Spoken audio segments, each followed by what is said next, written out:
And welcome inside the backstage pass. Of course, day three, CMA Fest rolls on here live at the Music City Center. Brandon, Roger, Bailey, of course, thanks to all these sponsors there at the bottom of the screen. Just one more day to go there, too, getting through day three. Just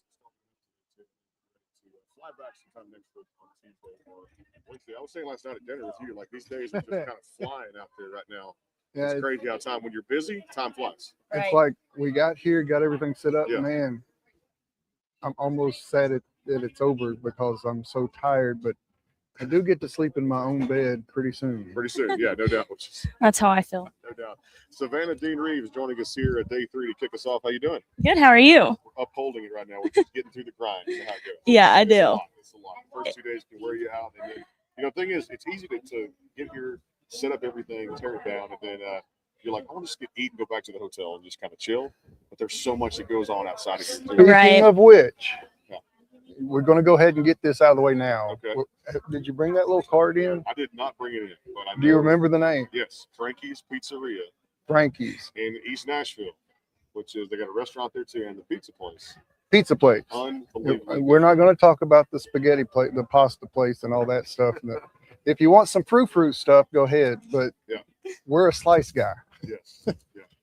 If you want a good slice, and you can look at me, you know I talk with which I speak. You need to go to Frankie's. Yeah. We'll be going again tonight. I was like, well, we were looking for a good pizza place, so we might be going too. This is good. This is really good. Homemade dough, and I mean, it was just with the sauce, everything. You watch them make the pizza, and I mean, they're throwing it up and tossing it around, and they tossed it right on our table, and we didn't go home hungry. No, we didn't. You know, the pizza has the real tomatoes like on it. Mm-hmm. Yeah, that was like with the sauce. I love that. Then they were talking about they actually squish the tomatoes and make all the sauce themselves. Oh yeah, I would love that. That's a good thing too. Okay, so what's and going here's on with you though. I want to find out. Okay, real quick. And they make the sauce every morning themselves. Yes, they do. Every morning. Yeah. Fresh. Okay. So now we've got a new sponsor. Okay. Sponsor us. Go ahead. So how's your weekend ago? Savannah Dean Reeves again here too. We're talking food. You never know where the conversation's going to go here on the show too. What's going on for CMA Fest, and how's it been for you so far? Yeah, I always love CMA Fest. It's one of my favorite times of the year. I've had a couple songwriter showcases earlier this week, and then I have a big day today. I'm doing meet and greets at the Cumberland Road Trading Post and then Nashville Universe. Awesome. That's a busy week right there. Any chance of the shows, or we've had some of the stages? We went to the Spotify House event last night at Old Red. We saw a bunch of the fresh finds, they called it, too. And some great artists out there. We got to see Matt Geiger was one of them. Mariah was out there. She invited us too. So those are really cool. The rooftop was any shows you're looking forward to see, or have you seen already? I got to see Raylan yesterday. Okay. Phenomenal. She puts on such a great show. Definitely somebody I'd love to go see again soon. Maybe even open up for, Hint, hint. Hint, hint. We know that she watches. Yeah, we did. We did, because we had her on just yesterday on the show, or whatever that day that was, Thursday. Days are backwards now. Get Me Every Time. Talking about the latest single and the traction it's gaining right now too. A special song too. Yeah, so that I wrote that one like 5 years ago. But I sat on it for so long, and then I finally put it out. I was like, well, it's about time. I think it's the right time to put it out. And I did put that out in September, but it's still not done. I am going to be putting out a music video for it. So that's going to be a real fun one. I've had the plan for about 4 years on exactly how I want it to go, right down to the T. So it's already planned out. We just got to film it. Filming music videos, you've done music videos in your career, and those do take time. They do. A lot of time. Well, you got to find the right spot and, get the extras and all that. It's a whole lot easier to use B-roll than it is to find the right people. Right. Yeah. I wanted to ask you too about that. When it comes to making a record, making an EP or a single to put out, how important is it for you to pick the right producer, to get the sound you're looking for, to bring out your entire sound for Savannah Dean Reeves? Yeah, so this song is actually a great example of it. I recorded it so many times, and every time I recorded it, it's been good. There's just been certain aspects about it that I wanted to change, or like that didn't exactly fit me. So I recorded this song 3 times. I did. And each time it has a complete different sound. One's more rock, one was more country. And now I think I have the perfect balance between both. Are you a look what songwriter? look what they did with Black Velvet. I mean, you know, they did the country and then they did the rock version. So, and they did well in both. So Yeah. you never know.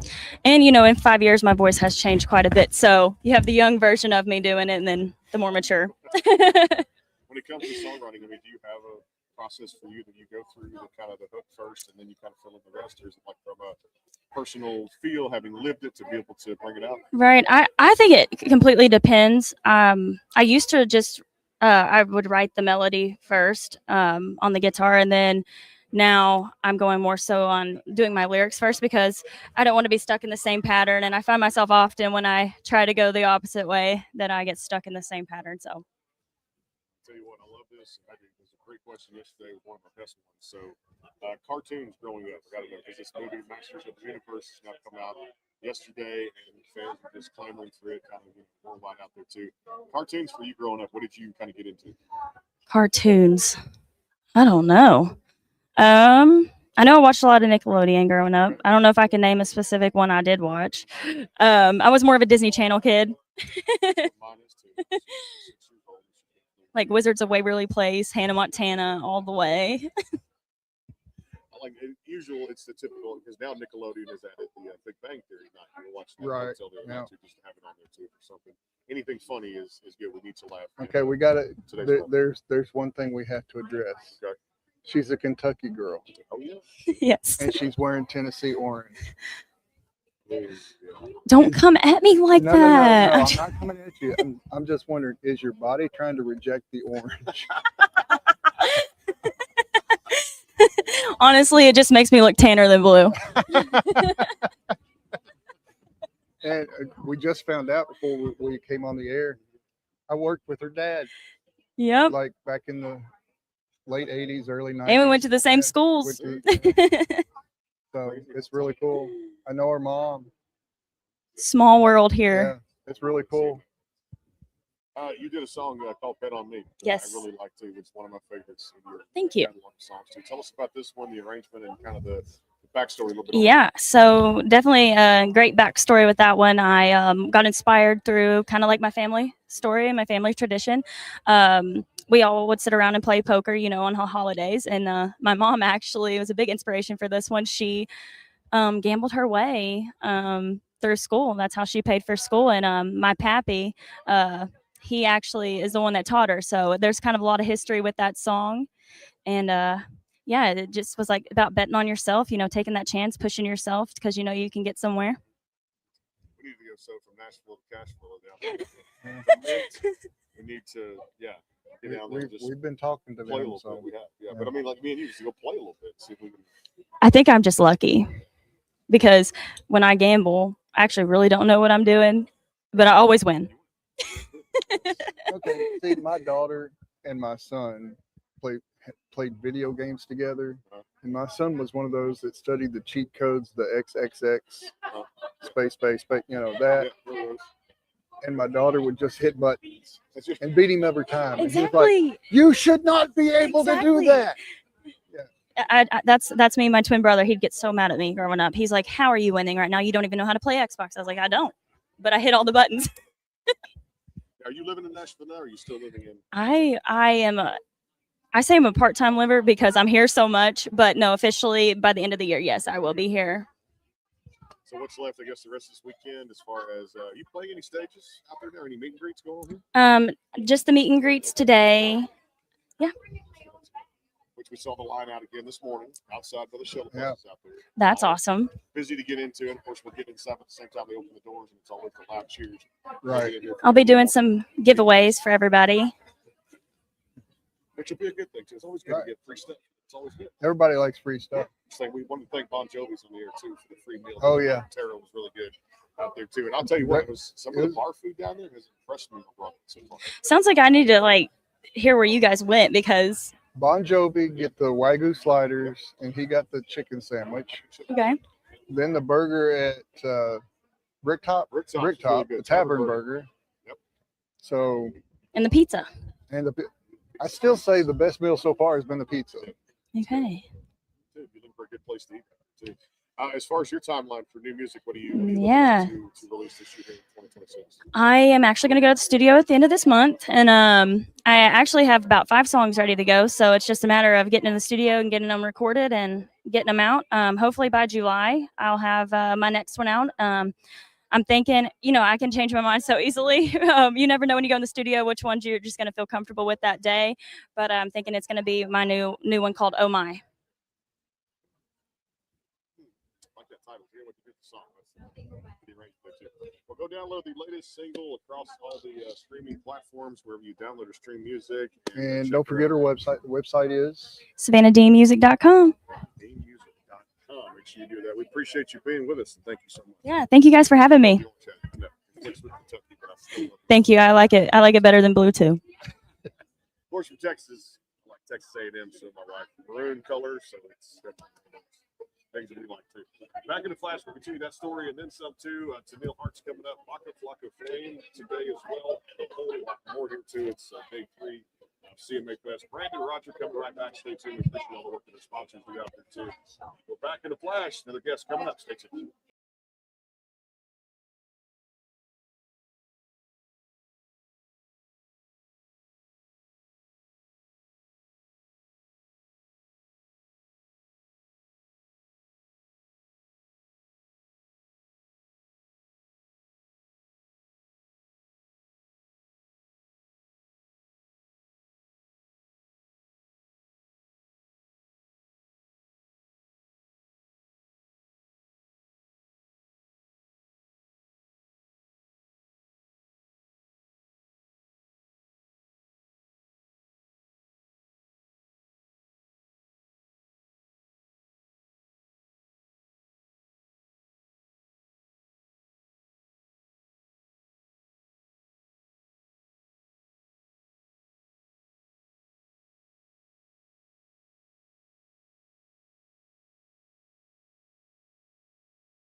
CMA Fest.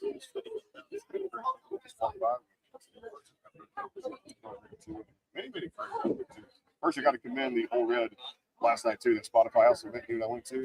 Very good. Really awesome. Very good. Discovered some new talent, and I got to see one of the guys I'm into right now. Got to talk to him a little bit. Right. Fantastic dude from Australia, Mac guy. It's really cool to discover Mac and the imprint he's making right now too on country music, bringing that '90s country music back. And then you run into people that you had that are like OG people to the program, which is great. Right. You know, Cleon joining us here on the backstage pass. What's going on? How are you guys doing? Recovery mode, but it's stage 2. Hey, you're almost there. It's the home stretch. You're almost there. That's why you have to We're look in at search it. of caffeine between Yes. breaks. Oh, see, I'm So always anyone in that's search of listening, caffeine. Bring sweet tea, Coca-Cola, Pepsi, Mountain Dew. Anything besides- with caffeine. Yeah. Anything with caffeine, no doubt, I would take that too. And I got to still commend the restaurant last night. We got it out of the Yeah. way. Frankie's Pizzeria on the east side. Oh, Oh, yeah. Homemade good. Yeah, really? you got Okay. to. I'm going to have to give that a try. Yes. Tossed in the air. We'll be Okay. there tonight again. Yes. Not to give us the wings I want to try And the meatballs. Oh, okay. Dinner time Wings, tonight. meatballs, and a salad maybe tonight. That sounds like a good dinner to me. I Yeah. mean, that's what more could you want other than caffeine? Yeah. I mean, About it. So is this your first CMA or you've done this before? no, I've done it's been a couple of years. I had my own booth a couple of years ago, but this is the first one in quite a few years, and it's the first one actually being a Nashville resident too. So yeah, How's life? How's the music? What's all about? it's going great. Everything is honestly going really well. We moved here full time about 6 months ago. And it's a totally different world getting to live here. I mean, we've been traveling back and forth since forever, from Pennsylvania to Tennessee. And I mean, it's a trip, whether we're traveling by myself or whether with the band or whatever that might entail. So it's totally different being here full time. But my parents moved, my fiance moved, we're all here now. So it's good. Tell me about what's in the works, new music wise, things like that. I know it's been a while since we talked. Yeah. We tape shows in the past too. We've done your own show. Yeah. Looking back, that's kind of ahead. We can project for new music and titles, things like that. So I'm really excited because I've been writing a lot. I actually have some writes next week as well that I'm really excited about. And new music is going to be coming soon. I don't know if we're going to do an EP, full album. I'm not 100% sure which it's going to be. But I'm just really excited to get new music out there. And I just keep saying this is like the next chapter. It feels like. I know that sounds a little bit cliche and everybody says that at some point. But I really do feel like personally, professionally, in every which way, this is just like the next chapter for me. So I'm excited to bring everybody along for that. You look at this female project right now. It's great. Oh my gosh. Feel like, hey, this one song's for this, or change the landscape a bit. You kind of get that feel down a little bit, and you see that. That's Yeah. not that, I wanna think. How does that motivate you and seeing these women do what they're doing? I think it's such a huge motivation because you look at these people, like you look at somebody, say like Ella Langley, who is just, I mean, she's killing it right now, right? Like she's just, it's hit after hit, and her performances, her shows are just incredible. The way that she relates to the people, the way that she relates to her fans, like that's a driving factor for me because I look at somebody like that and it's like, they made this happen. They did this. They stuck to who they are. They love what they do. And it's all possible, Well, I got to ask you about this. We're having fun with it. You never know when the conversation's going to take us here. No. Backstage. Yeah. So I got to go into that movie that came out yesterday, Masters of the Universe. That was huge. He-Man, She-Ra, the cartoons, all that. Mhm. Cartoons for you. What did you get into kind of growing up? Oh my gosh, cartoons for me. I mean, like if we're throwing it back to when I was little stuff like Blue's Clues and Bear in the Big Blue House. I mean, come on, My grandson Jake loves the bear. Oh, Bear in the Big Blue He House. loves to He go out. was When he knows that it's going to be like a full moon. Luna. Does he wants sing go to out. Luna? He wants to go out and look at the moon, That's me. and he loves. Yeah, he I- loves to see the moon. I'm 30 years old and I will still be like, good night, moon. You struck me with Blue's Clues. I'll never forget that too. That was one of my favorites out there. And I was Transformers, G.I. Joe, Thundercats. Yeah. It was always the 80s, 90s cartoons for me too. And I still have it. I tell somebody the other day, like, this little figurines, this little action figure things. Mhm. Back then, Oh, yeah. they're more valuable now than they were when we bought them. It's so funny because my dad had a ton of GI Joes growing up, and he always talks about it. And one of his biggest regrets is that he got rid of, like, you know, he played with them and got rid of them somewhere along See, the way. Okay, but I can go better than that because y'all are talking about the GI Joe figures that are like this. Yeah. I had the GI Joe that was like this tall. That's what the Barbie doll Yeah, almost that size, right? size. Yes, because And it had a tank that it set in that was like this big. yeah. And I remember getting those for Christmas in Illinois. So that was about 77 or 78. Oh my gosh. And it was really the weirdest thing because I was to that age. I can't go into who put that under the tree because I don't know who's watching. Exactly right. Yeah. But it was one of the weirdest things because I thought I knew. Oh yes. And I did not realize how that happened. Now, were you a Star Wars fan growing up? I've never seen Star Wars. I'm so sorry. I know. I Your feel. fan base just went. "Ooh." I know. I deeply. I will go home and watch all of them. I promise. That's. I'll tell you what, this new one that came out, which I know was I guess the newer series or it's- before, Oh, they were Well, just talking The about that Mandalorian actually. is Yeah. kind of just like a spinoff. which was really good. I haven't watched most of Right. the series like my family has, wife and the daughter, but it's still pretty the way like Pedro Pascal can act. Well, I think yeah. we- I mean, I think we that's. discussed that. Yeah, he's probably here somewhere. He's everywhere. He's like, Stars do come out, right? So you never know. I don't know. You're not how wrong. you He can shows up film everywhere. 5 movies at once. You never know. He's a clone. That's what it is. He's a clone. It's a possibility. You might have figured something out. Yeah. It just occurred to me. Well, I'm ready for some new music. And, Yeah, I can't wait. These are abbreviated interviews here at CMA. We've got Yes. so much traffic walking through here, too. Of course. We can't wait that long to catch it. No, please. Yeah, let's for sure.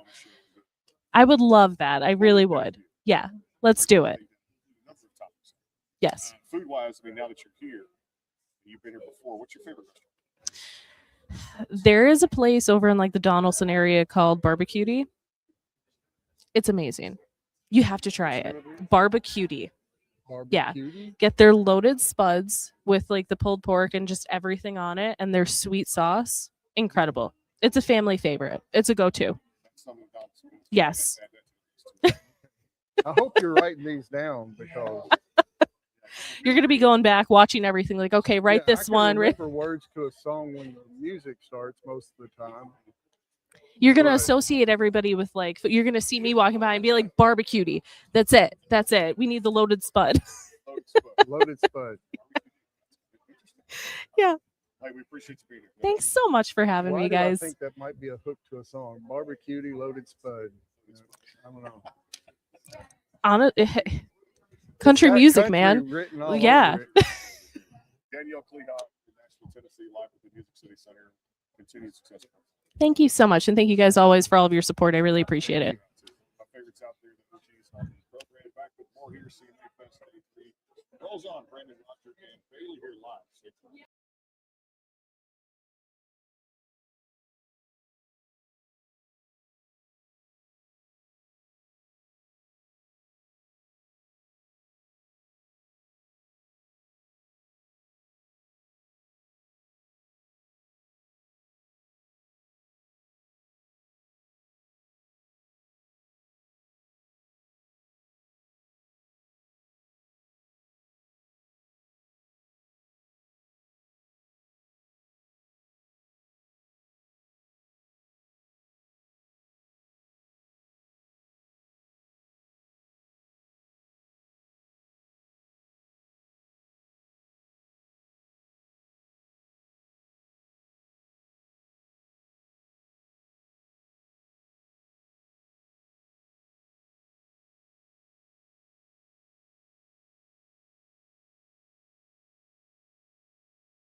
Back here live, CMA Fest rolls on here at CMA Fest Day 3 rolling on here.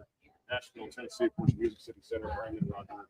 Bailey here, the backstage pass, one of the Texas favorites here. She's been out with me before. I think she remembers the shows we were doing down there too. Yes. The backstage pass, Erin Kinsey. What's going on? Hi, not too much, except for everything all at once.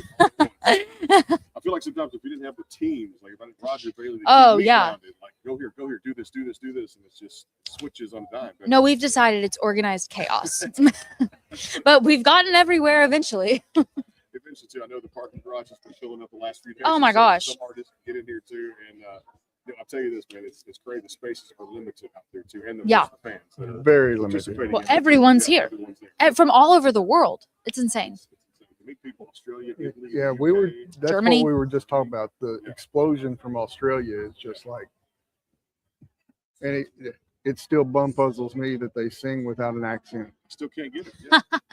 No, it's crazy. I mean, Now, and you can there's see some all the words. analytics on the back end Yeah, of like songs and stuff like that. 3 of my top 5 cities are in Australia.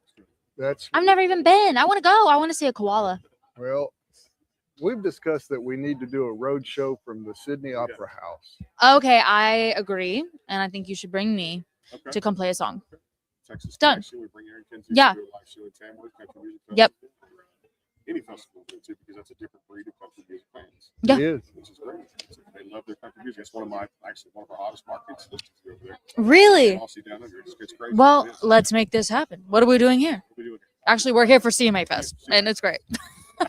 There's meet and greet signings, so performances on stage. Yeah. What's going on for you, I guess, this week so far? What's all left to come? Yeah. So yesterday was my big official show at the Dr. Pepper stage. Played at 4:15. It was capped out, 5,000 people, and it was so much fun. And we had Dylan Marlowe come up and sing the duet that we just released. It was our first time performing it live, so that was really special. And then I had a couple meet and greets on Thursday, which was really fun. Just like some pop-ups, really casual and fun hangs with people. And then yesterday was my official one, and sold that out too. Had as many people get through the line that we could. And it's just so special to get to hear people and hear their stories. I mean, there was one mom that came through with her 2 daughters, and her daughters were as cute as can be. But the mom started getting emotional, and she was like, we just listened to your music as a family when her husband was deployed. And you just forget how deep the music connects with other people. It's been a great reminder that my music is not just mine. It is so other people's, stories, and it's their hearts. And it really is powerful. I love the latest single you put out, Say I'm Wrong. Yes, which is thank you, fantastic. thank you. Also, the DSPs, make sure you guys check it out again. Yeah, please. What was the inspiration behind this? So that was a very raw song. I wrote it straight from, you could consider me the news. I just said what was happening. I started kind of having a fling with a guy I was working with, which is a horrible idea in theory, but, it happens. Yeah. And I walked into this writing session and I was like, look, I hope we write a song, but what we need to do is therapy. So I sat down and I talked with Parker Welling and Jared Kime. I told them everything that was happening. I was like, when our legs touched, like it was weird. And it was like, we like, don't do front hugs anymore because we got to do the side because the front's weird. I was like, I hug everybody. So we talked through this whole thing. We ended up writing a song about all of it. And that was back in 2022. I shoved this thing in the back of my closet and I'm like, this song should never see the light of day. Except I will post it on the internet.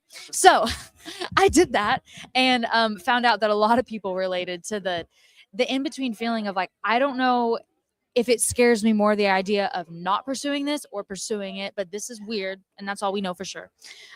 So at the time, funny enough, Dylan had just released Record High just a little bit before that. Huge fan of his voice. But Say I'm Wrong was a duet. I had never released a duet before. I didn't know what to do with it. It didn't make sense with the releases we had planned. So just kind of stayed in the back of the closet for a while. But this year in January, I actually started putting together something I've never done before, a bigger body of work that I'll be announcing over the next few weeks. Really, really excited to do that. But I knew this song had to be a part of it. So reached out to Dylan and it ended up working out. I know these interviews are short. I can tell you right now, from one Texas fellow to another, she's going to be a top priority when I get home. Oh, come on. Record a show and actually play some of this new music. Please. I would love that. Fantastic. We've Thank done you. shows before. Yeah. So busy It's right been a now. minute. She's getting bigger up there. women's category too. I got to ask you about this now. The women's No, come on. is fantastic. It's so fun. It's such a fun time to be a woman in country music. The radio airplay and respect Ella and Lainey and just all Mayes, just Priscilla Block. Oh, yeah. Right? Well, there's just a community forming, and I feel like there's, with Southern women in general, there's this kind of stereotype of like cattiness or like competition, and that is just not there right now. I feel like with the way that honestly the industry is set up with DSPs and social media, there's room for everyone. Everyone can create something and find their people, and it's created a really special community between the women. It's awesome. Out of your entire catalog of songs, when you get up on stage, what are your top 2 or 3 that just kind of hit deep? Well, there's some that hit deep because I was so pissed off, right?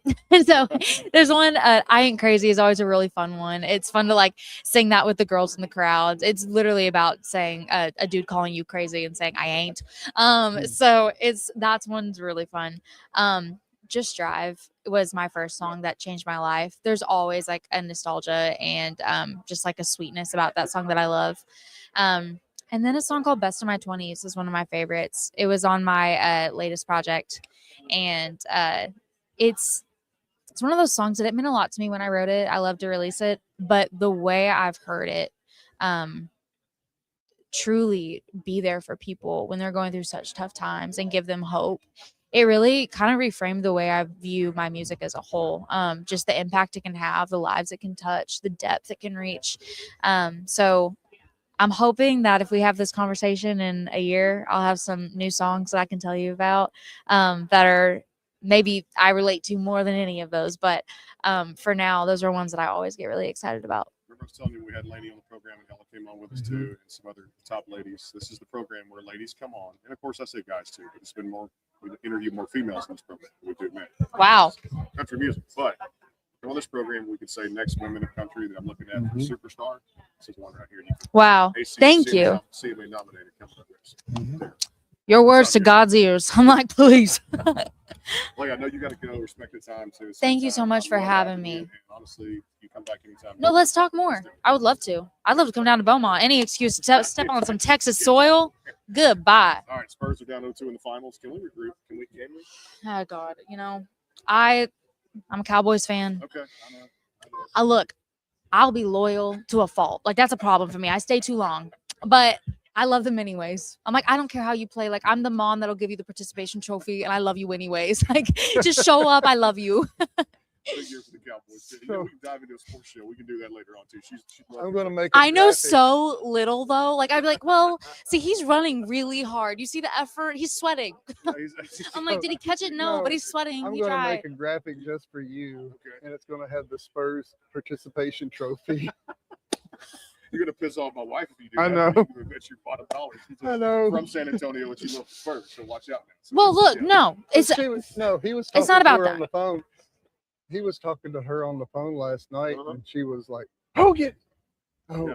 that was a bad shot." Oh no. So it was 105, 104. Yeah. Ooh. And Wemby turned it over at the last second. So, but we'll do a full sports show. I'll Yeah. let her commentary.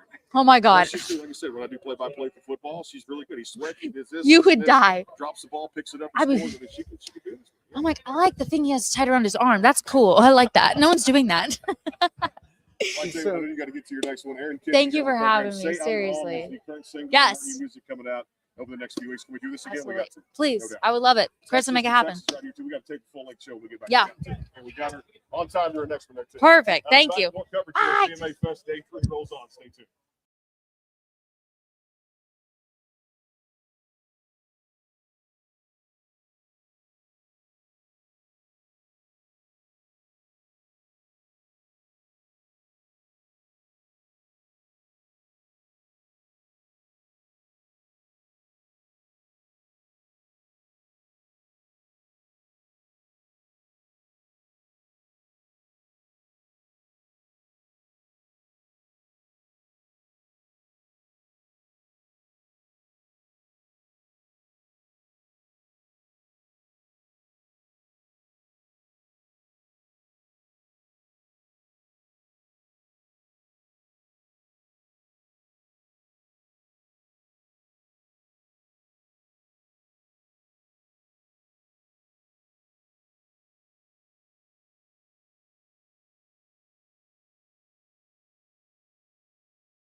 Live CMA Fest Day 2, rolling on 2 and coming in quick and fast. I'll tell you what, this is supposed to be right here at Music City Center, Nashville, Tennessee. The backstage pass like that.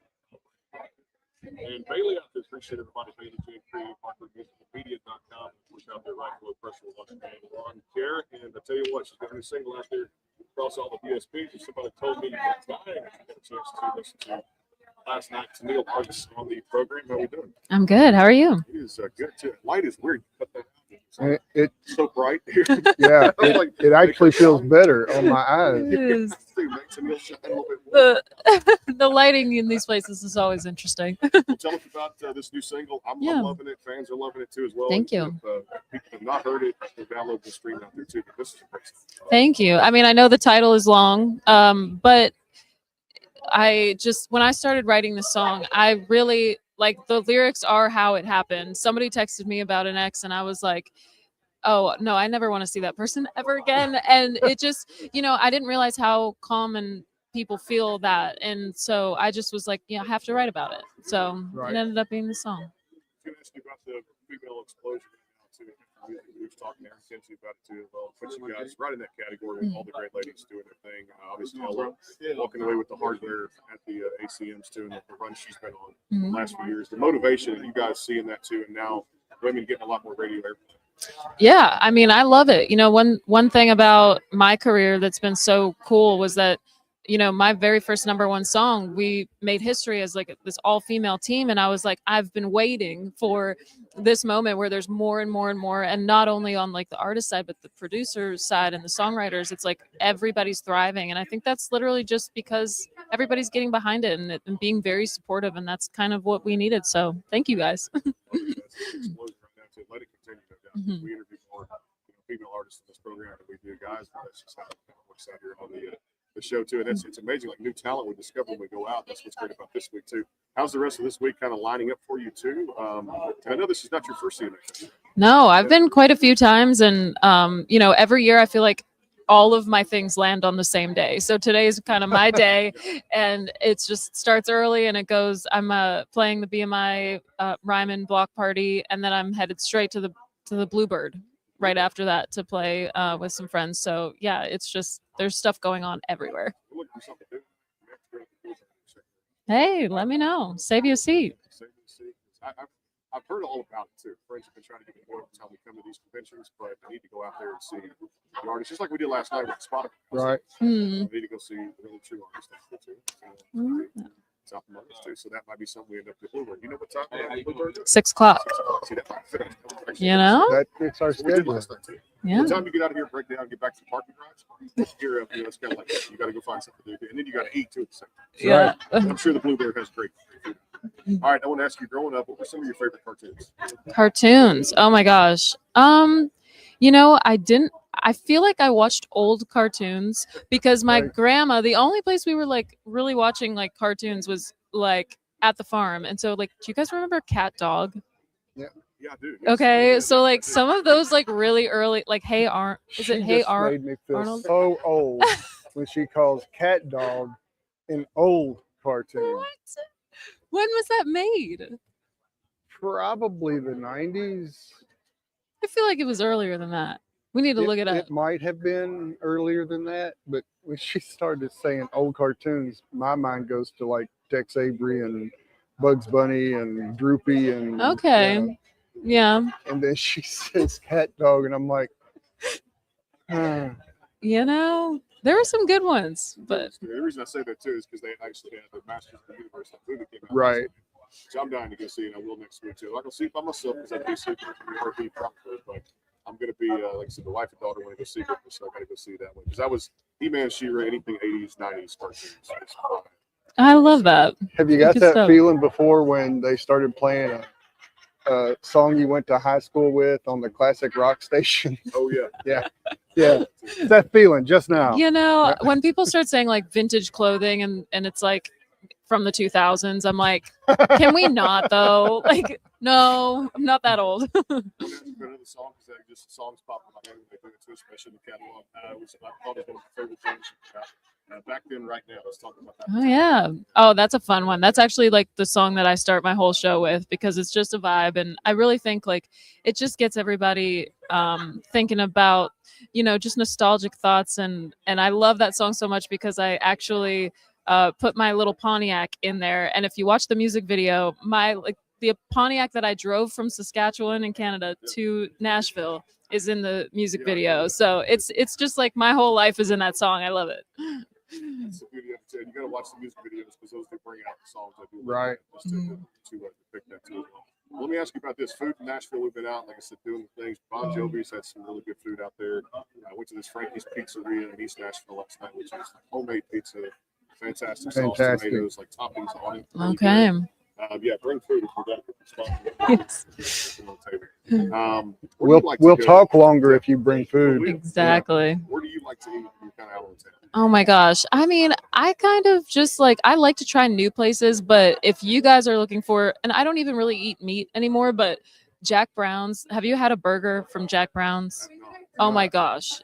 I get the same thing every time. Like that is my like splurge. Like I will eat it no matter what. So you need to go and try that out. Yeah. That's an easy one. Yeah. Somebody was telling us the other day, Dino's was actually pretty good. Smelled like Dino's. Dino's, really good burger. And I know there's like a Baja Taco, something outside of here. Oh, Baja Baja burrito. burrito. Oh, yes, you need to do that. They're pretty good too when it came to like burritos, Mexican food, things like that. So Yeah. we caught something up there by Frankie's last night. Was it Las Maracas? Or Gallons of Night over there somewhere? I thought I saw It was pretty good. it looks like whack-a-mole, but Yeah. I'm sure Oh, guacamole. guacamole. Yeah. Guacamole. Mhm. Yeah. Gyro place. Loving gyros. Chicago. You guys, Nashville has everything. Like if you can think of it, like it's got it somewhere. You just need to search and you will find it. I'll tell you what, we'd love to have you come back with us and do this full length. Yeah. Take the show, put some songs in, especially talk about new music and what fans can expect in these next few weeks with single releases. You're working toward an EP, a full length album. Tell me about that. Yeah. So If Somebody Told Me You Were Dying came out, and that's kind of been like two breakup songs came out, and now actually next June 12th, a song called Lonely Weekend is coming out, and we're getting into the sassy, we're on the upside of the breakup, so we're getting into some of those songs, and then a new album will be coming in 2027. So I've been working towards that, and it's been coming together really nice. I'm just excited about it. I've been working with like some of the original people that I worked with on some of my first projects, and I feel like I'm getting back to exactly where I need to be right now. We can get something done next couple of weeks. We'll try to see our schedule is Lonely Weekend, June 12th. We've got to feature that. Right. And continue our conversation. Sounds good. It's Neil Hart's here at CMA Fest, live day 3, Lonely Weekend, June 12th. Single out there across the year. DSP's come back into it. Thank you. I'd love to. Catch up. I get so many to catch up on. I love it. This event is just fast and furious too. We're back in the flash coming up here. Angie K's coming up, and a whole lot more here at Backstage Pass. Rolling on, Brandon Roger Bailey. Bottom of the screen here too. It's Music City Center live. Stay tuned.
And back here live, CMA Fest Day 3 rolling on to, and they keep us on time.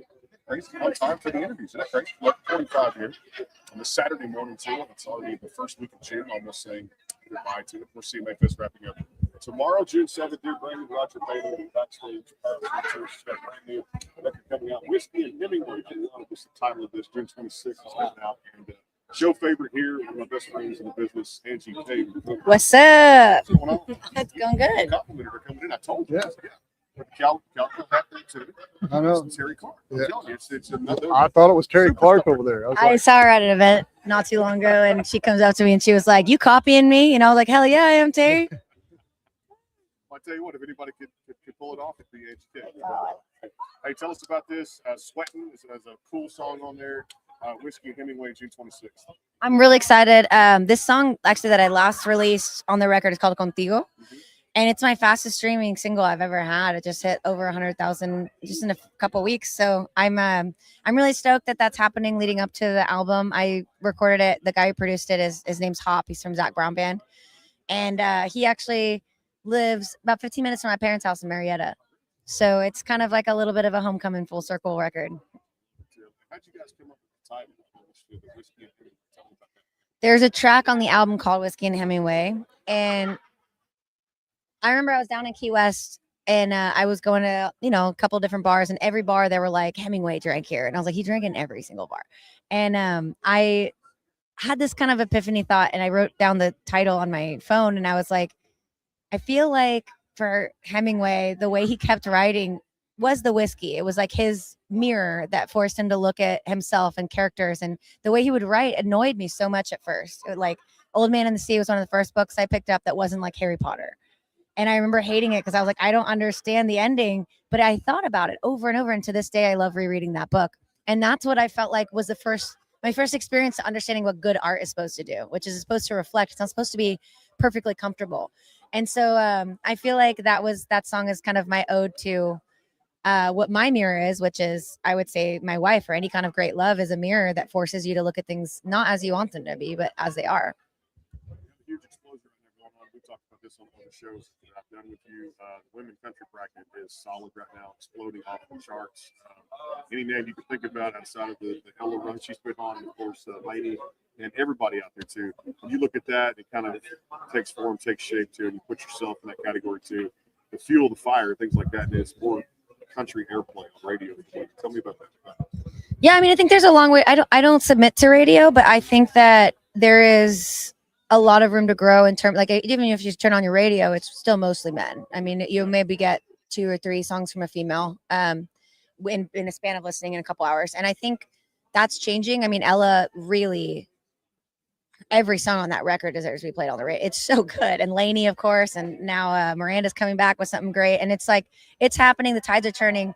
Some work to be done, but also I think there's a lot to be said about how many great people have stood behind and said, like, I'll play women, like I'll do that, because I've been in a lot of rooms where they just said, like, people don't want to hear women on the radio, and they're not making it up. Like, they're looking at ratings, and then the bigger question is, well, what's going on at the bottom level to make that? Because we know that women aren't inherently worse at country music than men, right? So if we know that to be true, we got to figure it out. And the same thing with what I do is I have some songs that are bilingual, and a lot of times people say, oh, do like Latin people like country music? And I'm like, actually, yeah, I just sold out a country show in El Salvador in 2 weeks. Like, it's in Brazil, sertanejo music is, you could probably fit the genre of country inside of their version of country music.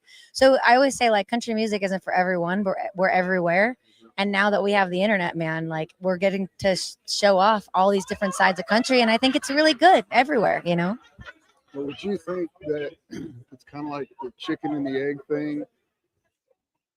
They don't play, you don't hear a lot of women in country music because they're not playing it, or they would like it more if they would just take a chance on it. So there'd be more women if they would just go ahead and try it for a little while. I think, have you ever read a book called The Tipping Point? It's a really good book. Yeah, it basically talks about how fads happen. And, like, our brains are engineered to like what's familiar. So, like, I think when bro country took over, it was so good. And I love bro country. I enjoy it. But, like, it was so big and there was no real females doing that. I think it became what was familiar, and you kind of had this tipping point where like, okay, this is what's working right now.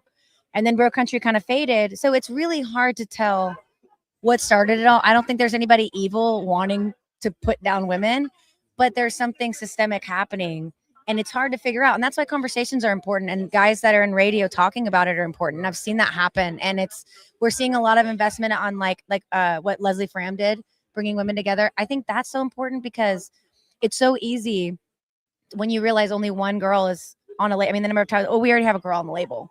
Like, Right. I was told, like, I was during that phase, and I feel like now we know each other. So it's easier to, when you put us all in a room together, we're all rooting for each other, and Right. everybody's not feeling like we're going after one spot. So I think Leslie Fram changed the culture of it a lot, and it changed the tide of where all the power was coming from.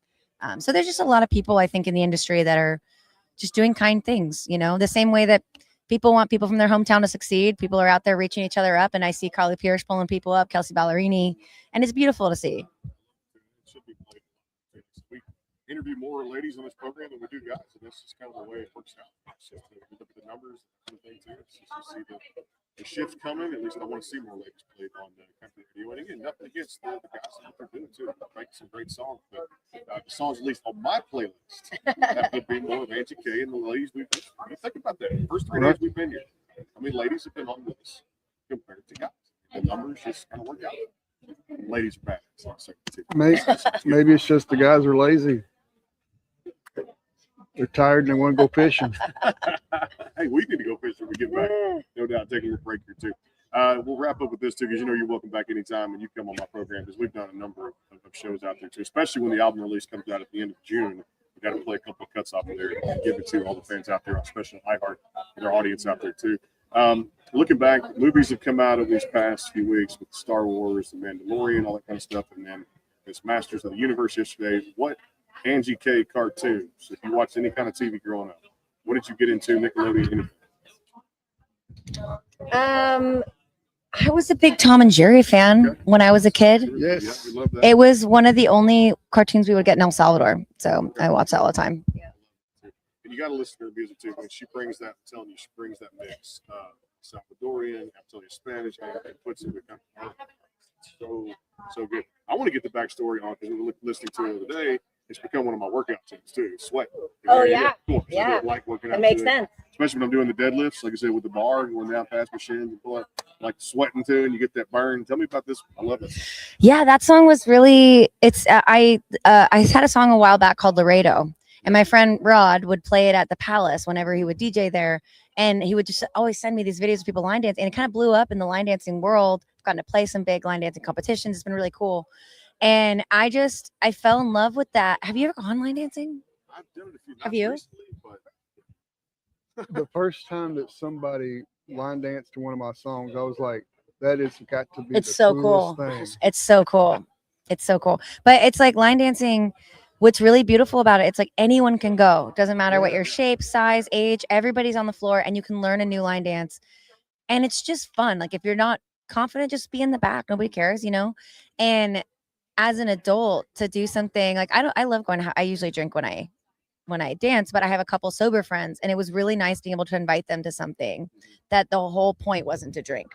Like, I'm just not just sitting at a bar with them, and I can invite them to something, and then we could go dancing and have fun. And I think there's a lot of people that just don't drink that much, just want an activity, that want to feel like after work, they didn't just go and sit down and eat a burger and drink a couple beers. They like went and did something new and tried something, and they felt like they lived. So I feel like that whole song is about just late nights, laughing with your friends, acting a little silly because you didn't get it right the first time. And you think you say 20 more minutes, then it's 1 a.m. You're going home.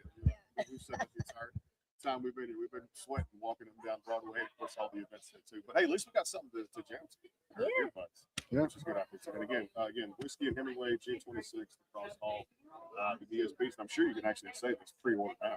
Yeah, so there's links out there in case social media out there, Spotify, there's all the social media out there. Come back on with me, no doubt. And play some tunes. Yes, I would actually really love that. I would love that. We release. You gotta definitely put her back on too. And yeah, you know what? You got me. Just text me. I like it. Okay, awesome. Angie K here too. More interviews coming up. At the Thanks, guys. City Center live here in Nashville. Day 3 CMA Fest rolls on. Stay tuned. Hyman, Roger, and Bailey back in the flash. Stay tuned.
live CMA Fest station on Nashville, Tennessee.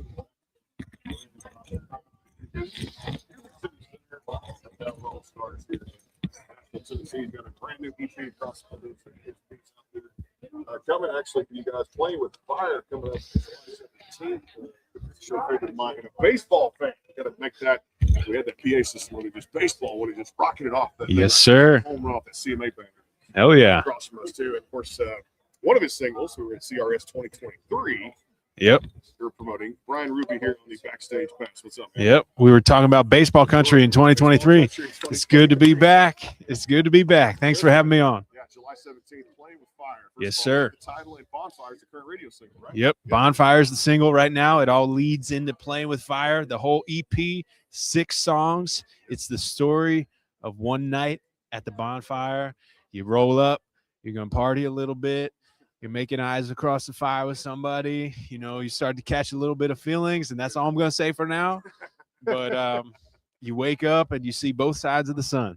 So, yeah. I remember a little bit like last night you were talking about that. I said I couldn't remember we were doing something at the hotel, and I couldn't remember like falling asleep. That's just how Yeah. bonfire should be like that too. Just Yeah. kicked off and- That's CMA Fest weekend for you. It's CMA Fest. It's a blur. It's a blur. I'm gonna get right to it because he knows the sports talk is going to be there. All right, NBA Finals. Yes, sir. My Spurs are down. I say my Spurs. The Texas team's down there, down 0-2.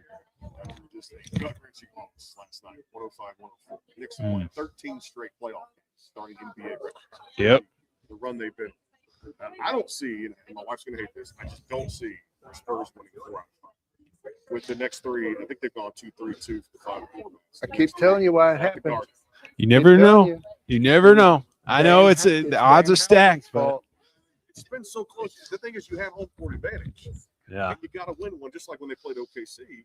Yeah. You know, you got to split one there to go back to San Antonio because Yeah. if you lost the first 2 in OKC, you lose that series to 7. Yeah. Not They weren't going to beat OKC 3 out of 5 when it came down to it. But now, the way the Knicks are playing, as hot as they are, yeah. Jalen Brunson on a bum ankle. Yeah. Yeah. Work the Knicks out. How you see the finals play out? Not a promising start, but it's possible. You can believe in miracles. You know, I'm always down to root for the underdog, you know, in any series. Like, I don't have a dog in the fight in the finals this year, you know, but I'm down to watch. Yeah. I remember you actually played college baseball. Yes, sir. You did. What Yeah. university was that? So I went to 2 different schools, and then I ended up playing a couple years of indie ball. So I started in playing in Georgia, and then transferred to a small little school in upstate New York. Rose my ass off for 3 years, and then after that, started bouncing around playing baseball wherever I could get a contract. And the indie ball thing was like a grind, but you know, it's actually a lot like music because like it's rejection, right? Like you're getting turned down, you're going to tryouts, you know, there's always somebody that's a little bit higher on the totem pole.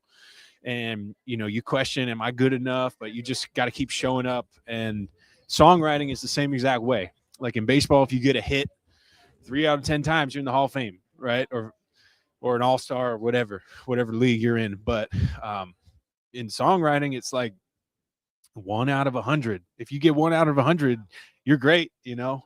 It's even the odds are even worse, but it's just about showing up every day, writing the best that you can, playing the best you can at whatever show you're at, and then, you know, sending the emails, getting booked, going to stuff like this and meeting as many fans as I can, you know, in our meet and greet this afternoon.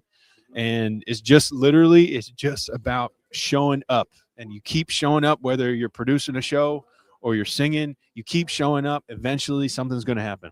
It is. I say that too because a lot of inspiration. He saw where I was just 3 years ago, and this last August we crossed 1 million streams for this program. Now it's on the top search on iHeartRadio. Hell yeah. Podcast, and of course out there on Spotify. Congrats. Keep showing up and you keep going. Accolades along the way. You just whatever, cool. Celebrate glass of wine, but you keep that focus. You keep moving forward. And he's right. Keep showing up in any line of work out there, especially the music. 100%. Yeah. And that's that sports mentality and why sports and music go hand in hand, very much integrate with each other. The bonfire tune. Yes, sir. God, I just love the writing of that. It was so like that roller coaster ride. Like, so you get that feel when you kind of look across that bonfire. Yeah. Drift off, sun comes up. And it just, Yeah. Where were you at? What setting were you when that title came to mind and your words came to mind? Yeah. So that was a song that I wrote with Braden Stewart, who's a great Texas country artist, has like a kind of rock vibe as well. Dan Harrison, who's another great writer based here in Nashville. He just co-wrote that song "Son of Jolene" that Bells did with Dolly Parton. So great writer. And Chad Sellers, who was a friend of ours who passed away. But that was a collab, and we were in the writer's room and just tried to paint the picture. Like I try to be as vivid with my lyrics as I can. I want people to listen to the song and feel like they're in it, feel like they can picture it, you know, and feel like they could be part of it. So it was just a bonfire. Like we shot a video. We were about an hour outside of town on 250 acres, and just like this beautiful setting. You know, the stars were out. I got a bunch of pallets. My friend here, who's another songwriter, his day job, he works at a brewery here in town, so he loaded my truck up with pallets. We rolled out of town, and I invited everybody that I knew. We had this party, and that's where if you see the photos for it on the album cover and the videos, that's where all that was. So it was real, you know. It was we wrote the song, and then we actually did it. So it was cool. Live it out, write the song and just go do something. Like I said, live it out, let it come naturally. That's the best thing to live it. Yeah. That's what it's cool about this. Playing with Fire coming out July 17th. 17th. You're the first person today who's got that right. 17th, July 17th. Homework. That's why your show is going places. There you go. What's next for you the rest of this weekend? The outlook today, tomorrow. Yeah. So I'm doing a meet and greet in a couple hours here at Fanfare X for CMA Fest. Then I'm going to run home. I'm going to pack because I haven't packed yet. I'm taking a flight out later tonight. I'm playing a festival in New Jersey tomorrow. And then that's kind of like the start of the Playing with Fire tour. We got 8 shows, hopefully a few more to be announced at the end of the tour, but that'll take me through this summer into the EP release. So, yeah. Awesome. Before we do the cartoon, we got to ask endorsements. Have you tried endorsements for haircut products? Oh man, that's a good idea. Well, I lead with the music, number one. Right. So, but like, do you know The Rock is doing like a hair care line right now? Did you see that? How can The Rock If The Rock can do a hair care line and he's bald, because I think he's in like Moana. I saw that. Right. Like I was at the movies last weekend. He's in Moana and he's got hair. And then all of a sudden up on my Instagram, it's not, well, it's a wig, but he's promoting it. He's got a product. So if he can do it, I can do it, I guess. Favorite cartoon growing up, I would watch SpongeBob, Jimmy Neutron. Yeah. We didn't hear that one yet this week. Yeah, that was I my forgot vibe. about that one. Yeah. That one. Yeah. Okay. Blues That's a real Clues. throwback. Yeah. Yeah. Yeah. Play with Fire July 17th. And when it comes out, we got to do a show around it too. Yes, sir. I'm down. A baseball buddy, and he understands the music and sports concept. Grind is out there. Keep showing up and keep swinging. Brian Ruby, Awesome. Appreciate you. Thanks, guys. Thank you. Thanks. Go give them a follow on social media. We're coming up here a little bit more interviews. Bring Roger Bailey, the backstage pass.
And welcome back inside the Backstage Pass, First Music City Center, day 3. And one more day to go coming up tomorrow. Day 4 will be here. And don't forget, Snooki is going to be live with us tomorrow at Bon Jovi's at 2 o'clock. You know her from the TV show Jersey Shore. We'll have a lot of fun with her. And the Snooki clothing line. We'll talk a lot about that coming up tomorrow and what she's doing at Bon Jovi's. And, of course, packed up. And it'll be nice to get back to Kentucky and have a little home-cooked food because you're one hell of a cook. And I gotta I'm not saying test those skills, but you're going to cook one hell of a meal when we get back to Kentucky, right? You just got to figure out what it's going to be. What it's going to be, exactly. Well, here's a guy that works. He knows a lot about food and some categories about hunting and fishing and Quit Being Country. We taped the show when it was released in November here on the show. He was actually in the deer blind hunting when we're doing that, too, wearing the orange. Yeah, we don't know if he's actually going to go back to Texas because my front yard is in the city and my backyard kind of like goes up into the woods. Yeah. And I see deer every night. Yeah. So my daughter, his name went up in Clover, and I said, no, her name's Dinner. And she didn't think that was funny at all. She didn't? I mean, No. you just got to be a little stealthy if you're close to the city. Use a crossbow or a compound. Crossbow, air gun. So you're a good cook? He's a good cook. He is. Oh, I love cooking deer. You're in Kentucky? You in Kentucky? Yeah. Central Kentucky. What's a traditional country dish like in Kentucky? I'm trying to think. Oh, I think Kentucky, a lot of people make sausage balls are pretty popular, right? Oh, yeah. I mean, L8. oh, yeah. You like L8? I had a bunch of friends in Bardstown. I used to go up there all the time. Well, actually, we go through Bardstown to get home. Bunch of hillbillies. That's why they were my friends. Tyler Farr joining us here on the Backstage Pass, man. Hey, a show in Denver last night? Night before. Got in last night. So. T-Burgers on the yeah, he was good. Boy, yeah. Dude, he sounded on the spot. I mean, he sounded just like the record. Got up there in that cowboy hat and still doing it. And the Mitchell Tenpenny too. And Mitchell's my boy, so it's a good time. Quit Being Country. I know we taped that show there too. Love the album too. We got to play a couple of cuts off of it here on the show, man. Still riding good for you guys too into the second quarter now of 2026. Too. Yeah, we'll be playing some of those today on that Dr. Pepper stage, some off of that EP, and we just signed with did a management merger with 10th Street Management, so kind of some new management, and then did a publishing deal with them too. So I got a new publisher now and been writing a bunch. I got a writing retreat down by on the Buffalo River by Loretta Lynn's ranch down there off of 40, and doing a retreat down there and having different writers coming in every day and just writing country songs. And we go, we'll have some new music coming out here within the next 2 months or so. When you think back to the time, how fast it goes, no matter if it's, like I said, you're having kids or family, that kind of thing, events, you've been in this thing a long time too. The changes that, streaming has done, this AI thing is a hot topic now too, which I'm kind of for and against it, pros, cons. Where do you stand with the way streaming is taking over now and the way AI is, I guess, enhancing some, and for some people don't like it, I hate it. I mean, listen, I'm old school. Yeah. So streaming, it is what it is. I mean, it's just, we don't make as much money anymore. So it's like, I don't think anyone can fully say, oh, I love it. It's, we have to like it. And but I miss the days where you'd go and buy an album and throw it in and listen to it. But times are changing. I'm old school when it comes to certain things, and I miss some of the old, some of the new. You're always going to have change, so it's fine. But the AI thing, I'm absolutely out. Like, this is great. So I'll have my redneck buddies down by my farm where I live in Chapel Hill, Tennessee. I just started, I don't know, probably 3 months ago. I'll start getting texts from like some redneck local buddies like, man, check out this song I wrote. And I'm like, it's like powered by Suno or something. And I'm like, what the hell is this? I'm like, you didn't write this. I'm not an idiot. You put an idea in and it wrote it and sang it for you. Said, give me a song about this table. And, yeah. Oh yeah. You're like, whatever. It's just crazy, but it's like, write me a song about an apple tree. I had a buddy in Florida or whatever. He sent me his songs. Man, check out. I've been writing a lot lately. I'm like, dude, I didn't say it, but I'm like, I know you've just been putting these today. And he's like, man, you think we need to get some rights on the books. I'm like, you're not a songwriter. It's like kind of like pissing in it because I've been a songwriter since a long time. It's kind of like peeing in my face, because it's like it'd be like someone doing an AI from y'all's show. That's what you do, and try to take credit. It's just weird. Yeah, I don't know. It's very much weird out there too as well. And I'll tell you this, it's kind of, I mean, for some people, I know it helps them for different things, but hey, I'm with you. It's the songwriter coming up with the concept of it, and you're right, going and putting the voice to the track and not trying to dance something, because I'm old school like you. I'm coming from that 90s country, and it was those songs like Redneck Crazy, and like I said, a guy walks into a bar, and just all these great songs he put out that were the Whiskey in My Water. When you think back to those tunes, and even now, I still hear those played on country radio. I mean, I spin them, and then other friends of mine in the business do that, and then time goes by. I'm sure, again, favorites for you guys to play on stage, because that was writing back then. Yeah, true lyrics that spoke to people. And man, I'm very, very blessed and very fortunate. Sure, I just need some better friends. I need friends. I need friends. That's a hook for a song. Yeah. Instead of damn good friends, when I did without them, we could do is like crappy friends or whatever. I don't know. But like I said, I always joke about like, I got to get friends with less hits. It's like, I'm very blessed and humble to have three number ones in my name. But it's like, if I try to keep it with my friends, that ain't going to work out so well for me. Aldine and Luke and Brian, like, I can't, I mean, they're jerks, 40 number one. 30. I mean, if we're just being honest here, it's like, come on, guys, stop it. I get that. Yeah, I get it too. But I mean, I'm listen. I can't. I'm joking. You can't compare. To someone else. If I do, I'd just be crying all the time, wallowing in my sorrows. But no, I was fortunate to have those back then. And I was telling someone, I'm like, if I was a new artist now trying to make it, I don't know if I'd have a chance, because like it's just so different. And and I was glad to have those songs in that stuck around, and going into a Tractor Supply and hearing it on the speakers. I remember that. And so I was very blessed to have those. I mean, tunes that I still play. Like I said, even today, my daughter's singing them. Yeah. I'm introducing her to that old school country from, like, for me, which was 80s, 90s. When I started radio, I mean, that was the whole thing right there. Where Bird, Chestnut, and all those guys down there, Clay Walker, George Jones, Janis Joplin were my Beaumont peeps down there, and I stick close to them. Yep. All those songs.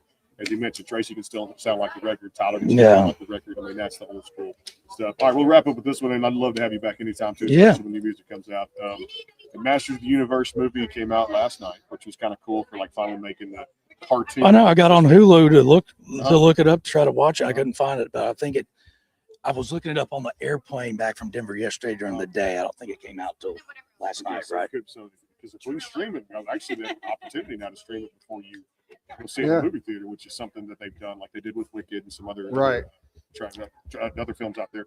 Talk about your favorite cartoons growing up. Was it He-Man, She-Ra? Was it G.I. Joe? Was it Transformers? What did you like?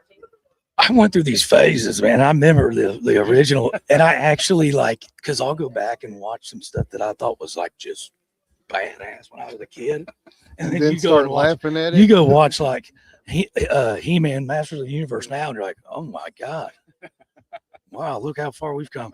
Like I went and watched like Labyrinth. Remember Labyrinth? Oh, wow. This is the creepiest. Why in the hell did my parents even let me watch this? There's little gremlins. Labyrinth was freaky. It was freaky. I mean, you have David Bowie, like looks like a cross dresser, and these little gremlins running around. Like this is wild. What about remember Fraggle Rock? Oh, 100% Fraggle Rock. I started with like probably Fraggle Rock was one of the first, and then it went to like G.I. Joe. Yeah. And then it went to like Ninja Turtles. I had the whole sewer system and all the, I mean, So I went through all that. Jurassic Park, got all into that. Did the Simpsons. Yeah. Back when stuff was cool. The sewer thing, I'm thinking, I was like, Michelangelo with Master Splinter. Yeah. Master Splinter. I love that. Was one of those favorites. Yeah. And also Thundercats. Oh yeah. Like I said, it's sort of my omens. Sight beyond sight, and you zoom through the sword. Well, and my one I still watch, like it will be played on the bus quite frequently. It's just easy watching it. It's just funny as crap. And I was joking. I was like, "There's no way they could put this cartoon out now, and it's King of the Hill. That's like my favorite. Yep. There's some They- stuff he says in Oh, there. no, I'm no, like, no. They've redone King of the Hill now. oh, And oh yeah. I must have missed And that. it's funny.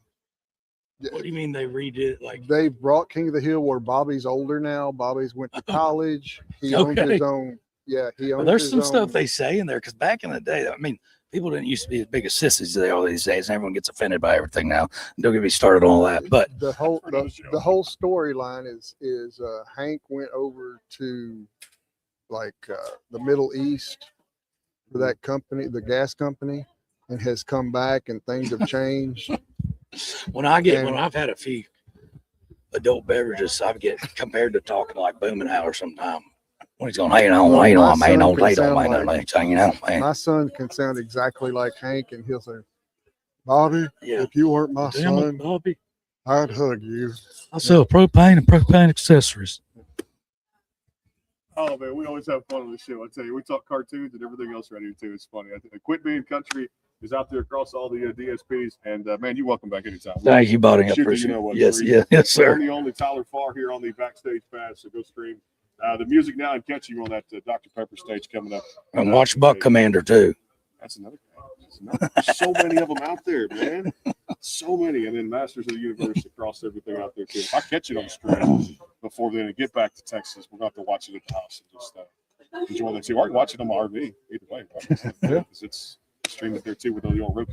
Thank y'all for having me. I appreciate it, buddy. One of the best out there. Thank you. Best of luck with everything. Yes, sir. New music coming there, too. Quit Being Country out there has got some really authentic tracks on there, too. We're coming up here on the Backstage Pass, and definitely I know there's more interviews about 4 o'clock today or something like that. Definitely. Caffeine and food are coming up next, too, here on the Backstage Pass, no doubt. TylerFarr.com out there, too, and Quit Being Country. Make sure you guys go stream the record, too. More coming up on the Backstage Pass. Stay tuned.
And back here live at CMA Fest. Sometimes they happen impromptu here. The Backstage Pass here too rolls on the sportsguyspodcast.com, iHeartRadio, and our friends at KYBN 98.1, your Bay Area Broadcasting Network. And I love this because he beatboxed last year. First, I better give him a mic so you can actually hear what he's doing and bring up these levels too. I should know in broadcasting 101 too. Yeah, thanks to my wife out there till she's like, bring up the levels out there too, which is great. At least on my end too, because I went to the headset. Your end is fine, which is great. Ryan Rivers here. What's up, man? Check. What's going on? It's good, man. It's good. Like I said, always good. And CMA, caffeine and food become the two words That is it. right now we That need, is the right? Holy Yeah, Grail. that's the holy grail right now. You know, we looked up just last night, and it was crazy because we hadn't eaten since breakfast that morning of. Forgot about it. And then you forget, and then 8 o'clock last night, we look up and we're like, oh my goodness. I get it. Same thing. And you feel Same like a thing little here. lightheaded or something like, Yeah. it's just, which is not good, but you're like, you drink all day, so you have the water diet thing going on. The caffeine will do that. We'll do that to you. And then you're like, okay, when that wears off, okay, I got to go actually eat food.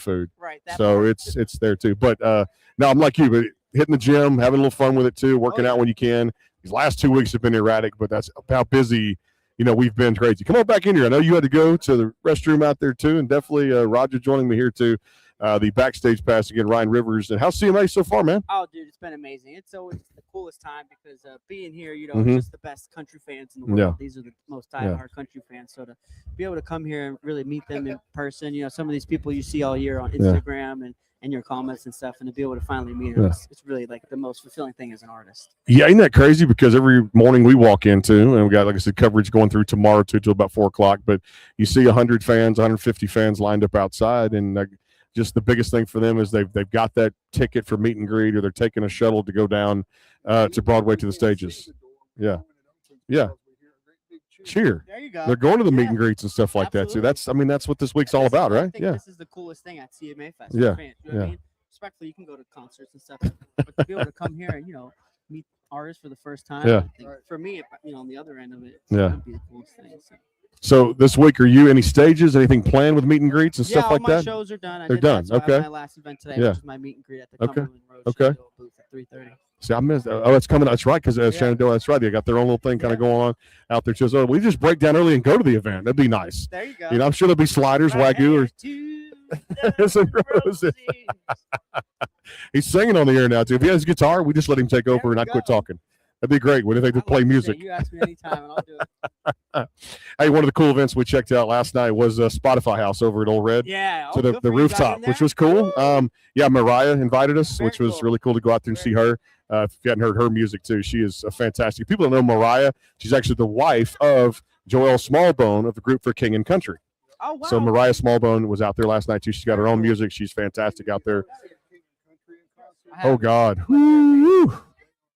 Yeah, Christmas stuff. Come on. amazing.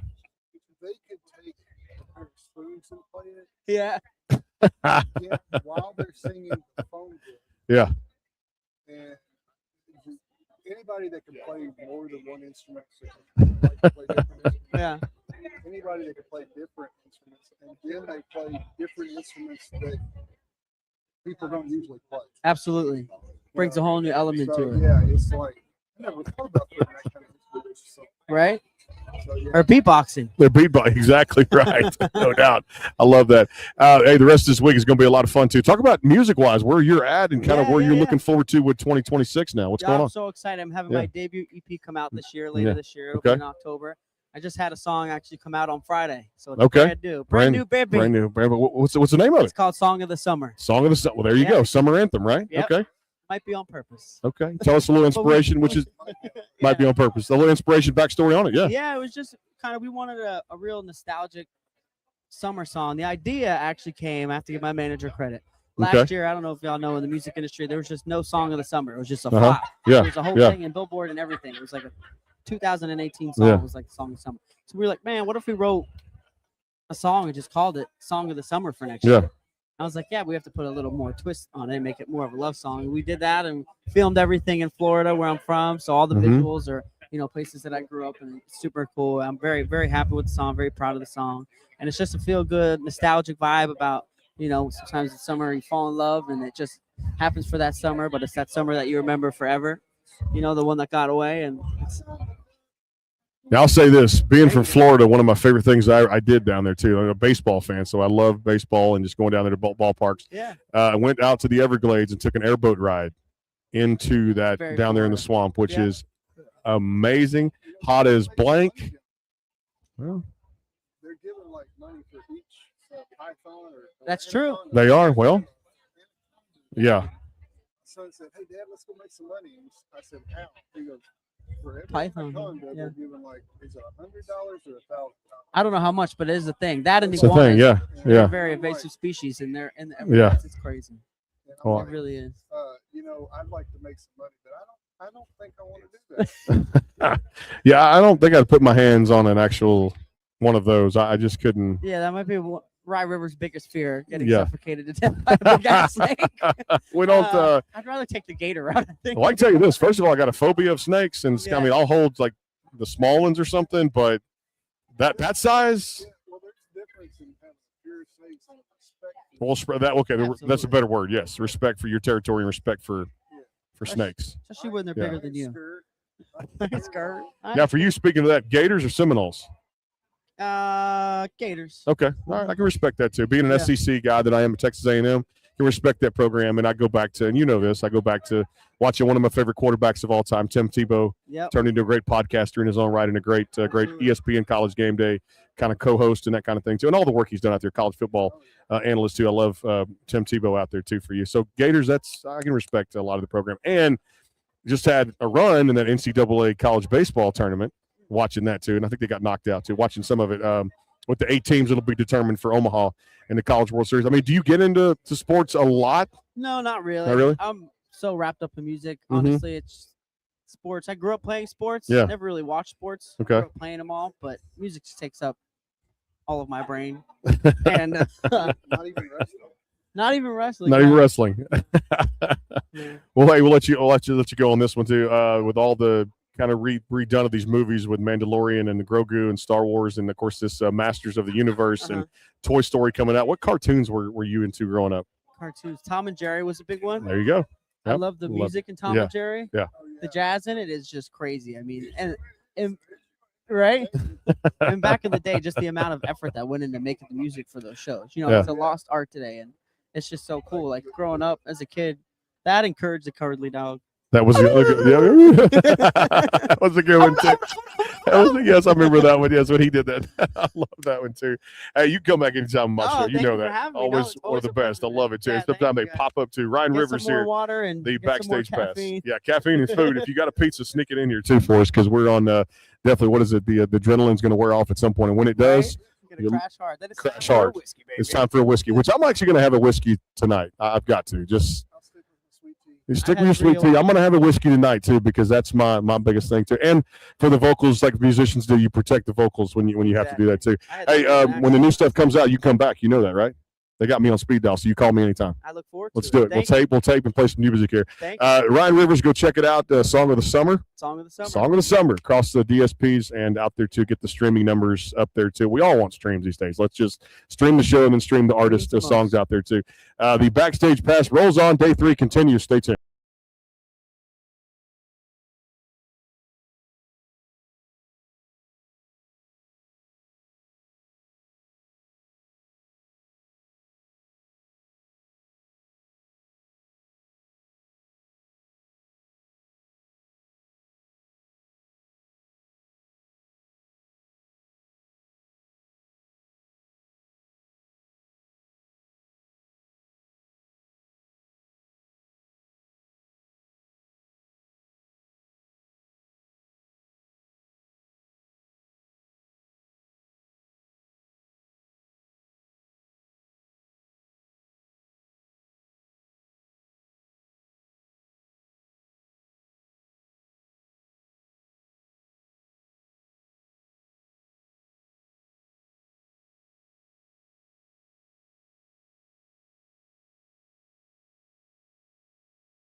And back here live, CMA Fest Day 3 rolls on here too, and it's crazy too. Frankie's Pizza, bring us some over here. We need some food. No doubt. We ate there last night, had a good time out there too. And again, thanks to Spotify House for having us out last night. Thank you, Mariah. She's a big fan of the program too. And if you guys go stream her music across all the DSPs, it was good to meet Matt Geiger last night and Hudson McCready, another artist to keep an eye on out there too. And we were on the rooftop of Spotify House last night. Good to meet all the great people out there and all the events we've gone to so far. Just love them. And we got a chance to catch Marin Taylor on the Molecule stage last night. Spoiler, what are we doing here? Okay. We're going to see him. Yeah. You're going to see him pick up an award in the next 5 years. Okay. Spoiler. There you go. Here's another one we could see pick up an award in the next 5 years. Could we? ACM CMA nominated? Taylor Ray, we've taped some shows in the past. Welcome to it. How you doing? Yeah, I'm good. How are you guys? Fumes and not enough food, right? Adrenaline is what this has been. And when it wears off, it's like, yeah, you're in autopilot mode, feels like now. Well, tell us how CMA's been, I guess, kind to you so far. Is this your first one? This is my third. Your third of it. So we got exact numbers. My third one, too. So, yeah. So yeah. it's been great. I mean, Yeah. it's a whirlwind. The city is buzzing. It's so buzzing. It's Yeah. been fun to be part of. Man, it just brings country music. Feels like it's a big reunion, doesn't it? It really does. Yeah. I mean, everybody's in town. The correct word for CMA. We'll definitely go hand in hand right there, too. How's your outlook this week for what you've done so far? What's coming up over these next 2 days? You in town through Sunday? What's going on? Yeah. Yeah, I live here. Living here now. Okay. Yeah, Okay. So it's been good. I've been lots of in and out, lots of events Mhm. and stuff like that. So it's been good. It's Mhm. quieting down for me after about 5 p.m. today. Okay, So yeah. I'm excited to have a chill Sunday. Well, tell us. She doesn't have to pay for the motel bill when she lives That's a good. Yeah, that's true. That's true. Like I said, yeah, just rent. here. Just the parking. Yeah, the parking will definitely get you. That's another subject for another day too. I got my own opinions on the parking and stuff like that for artists and for radio show hosts too. But that's neither here nor there. All right, tell us about new music. Obviously, a lot of cool things going on for the fans out there too. Lay it on us. Tell us. Yeah. Yeah, so I just started rolling out a new Mhm. record, so I'm super excited about that. So we released the first single in April, Mhm. and the next single, Messy, is coming out this Friday, actually, Okay. June 12th. June 12th, another June 12th release. That's the beauty about summertime because the touring is going on now for people. And like I said, touring based off the releases too of that. Anything in the books for shows coming up? Yeah, we've got some festivals this summer, Okay. so I'll be up in Canada touring around there, and Salute our Canadians. Yes. So I'm really looking forward to that. It'll be nice to get back home too for a little. And that's like a different, because they would tell me anything Calgary Stampede or any of those festivals up there, any shows, country music festivals, it's a different breed of country music fans. I'm just going to say that out there too, because I've seen it kind of firsthand too. And like I said, my friends in Canada who live in Alberta, they've been to shows out there too, and just packing and packing and packing through, and they come support a lot of independent artists up there too. So Canada's a different breed of fans, right? It's very cool, Yeah. very dedicated fan base, Yeah. and yeah, I mean Calgary Stampede, those tents are packed every single night, all day. So Get your buzz on too, and even up there too, and at CMA Canada Fest, if you want to call it up to Calgary, because that's Calgary Stampede is about a version of what we do down here for the week in Nashville. Yeah. it's pretty crazy. The whole city shuts down. There's tents everywhere. I want to ask you about the rise for females and the ladies right now. Country music are killing it. Ella's doing her thing, and then all the things that are going on with the ladies right there with her. You look at it, 1A, 1B, 1C. I mean, there's names that we forget to mention in the program because there's so many, and that's a good problem to have in country music right now too, with so many ladies kind of doing their thing. Talk to me about just the ride and kind of what you see there too, and the future of it now that ladies are getting even, I think, more respect and the respect well deserved. Agree. Yeah. I mean, it's about time. Yeah, I'm super excited about it. I think it's cool because I mean, women have always tried to kind of figure out like, how do I Mhm. set myself apart, and you have to have all these pieces in place to really make something go. And I think seeing it now, all the women have just been kind of waiting, and Yeah. now that there's this push, it's like everybody's coming out of the woodwork, everybody's putting out incredible music, and the fans, I mean, they're proving that there's a massive fan Mhm. base for females in country music. So I'm super, super excited to see it. What's your jam right now for the females out there? Country song. Is it Choosing Texas, or what are we doing here? Yeah. I'm a really big Kelsey Ballerina. Okay. fan. Okay. I can respect. Yeah. Yeah. Her album Patterns. Patterns is good. Yep. Anything Mhm. on there is at the top of my list for sure right now. Maybe she needs to perform more too, like on The Voice when she's judging there too. She's a fantastic judge too.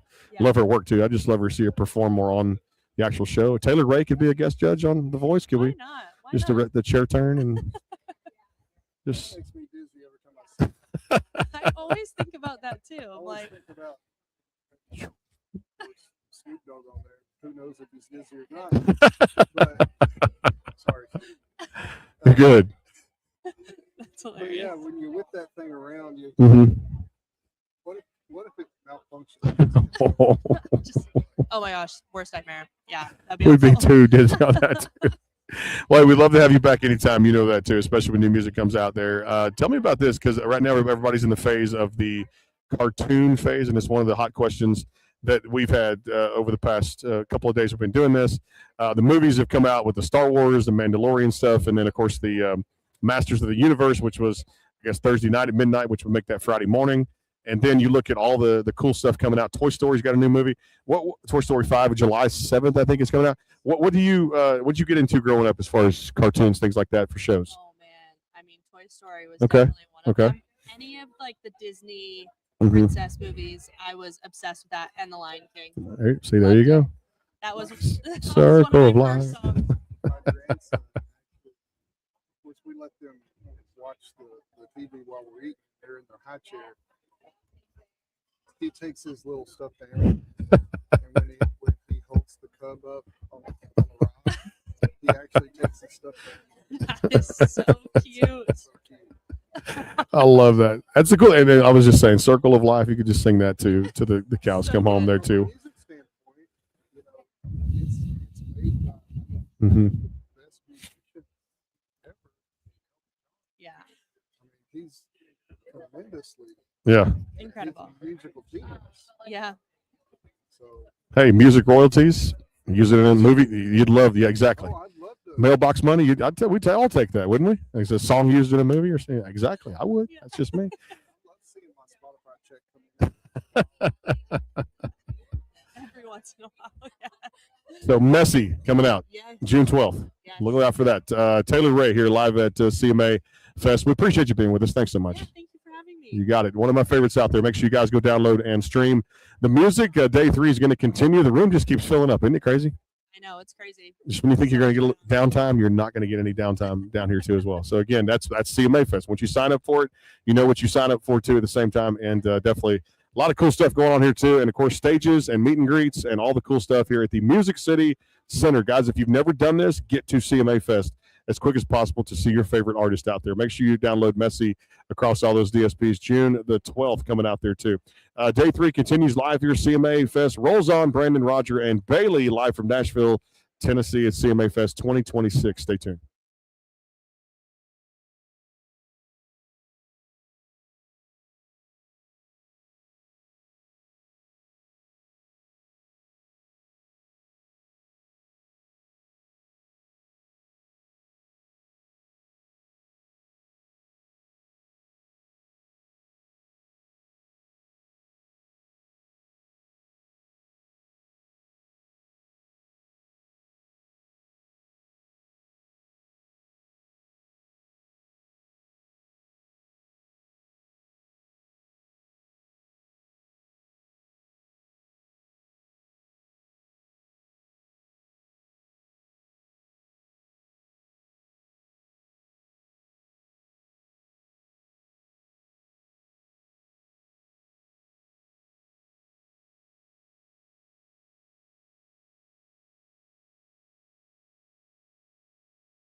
And back here live, CMA Fest rolls on day 3 here. Brandon, Roger, and Bailey. It is the place to be, the Music City Center, as we fight through some technical difficulties, but we're getting there, no doubt about it, too. And definitely adrenaline is that key word right now, too, for us. And the Backstage Pass, again, the sportsguyspodcast.com, and, of course, iHeartRadio. Make sure you guys go stream all the episodes there, too. Zoe Jean Fowler joins us here. How are you doing?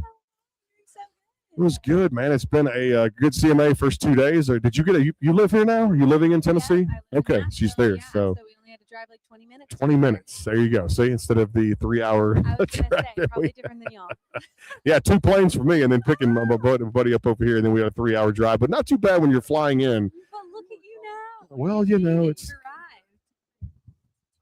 the same amount of time to drive down here than it did. Oh my gosh. Yeah, that's my nightmare. That's my nightmare right there. I'm gonna get right to it. Written by a woman, July 10th. This EP. I know you're excited about this too. I've actually streamed a lot of the record right now, or at least the pre-order, the songs that are out there right now. Actually, I'm a lie. I got the whole record in advance because that's one thing you do. You get the media, so you can actually stream it and leave it the unreleased, embargoed version of it Don't first. tell anybody any of my secrets. I love it. Yeah. Well, there you go. you go. It's a good thing. Tell us all about it. I know you're excited about this July 10th. Yeah. I'm so excited. Yeah. Written by a Woman came out, the single, Mhm. at the beginning of the year, and we just got such an amazing response. The song got 500,000 streams in a month. And for me, Unbelievable. as an independent artist, it felt like Mhm. this really exciting moment of, momentum. And I was kind of thinking about what I wanted to do with people loving the song so much. And we decided to put something together with all female songwriters. So I have a ton of girls that I write with a lot. And so the whole EP is female songwriters, 5 songs, and we're just kind of following the wave.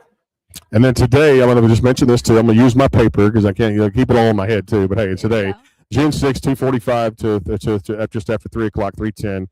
Come the Spotlight stage, which is here inside the Music City Center. So she gets a little bit of the air condition and, of course, the air condition, which is good there too. And Opry Radio with on air with Aaron. Talk about that too. Yeah. Yes, I did Opry Yeah. Radio a little bit ago, and Erin has just become like Mhm. I just admire her, and she's amazing. And so getting to be on Opry Radio for the first time with Erin was so special. I loved it. When you look out putting out new music, that's always a fun time too, because I know in this line of work and of course everything else, everybody wants something new every day, and music comes out too.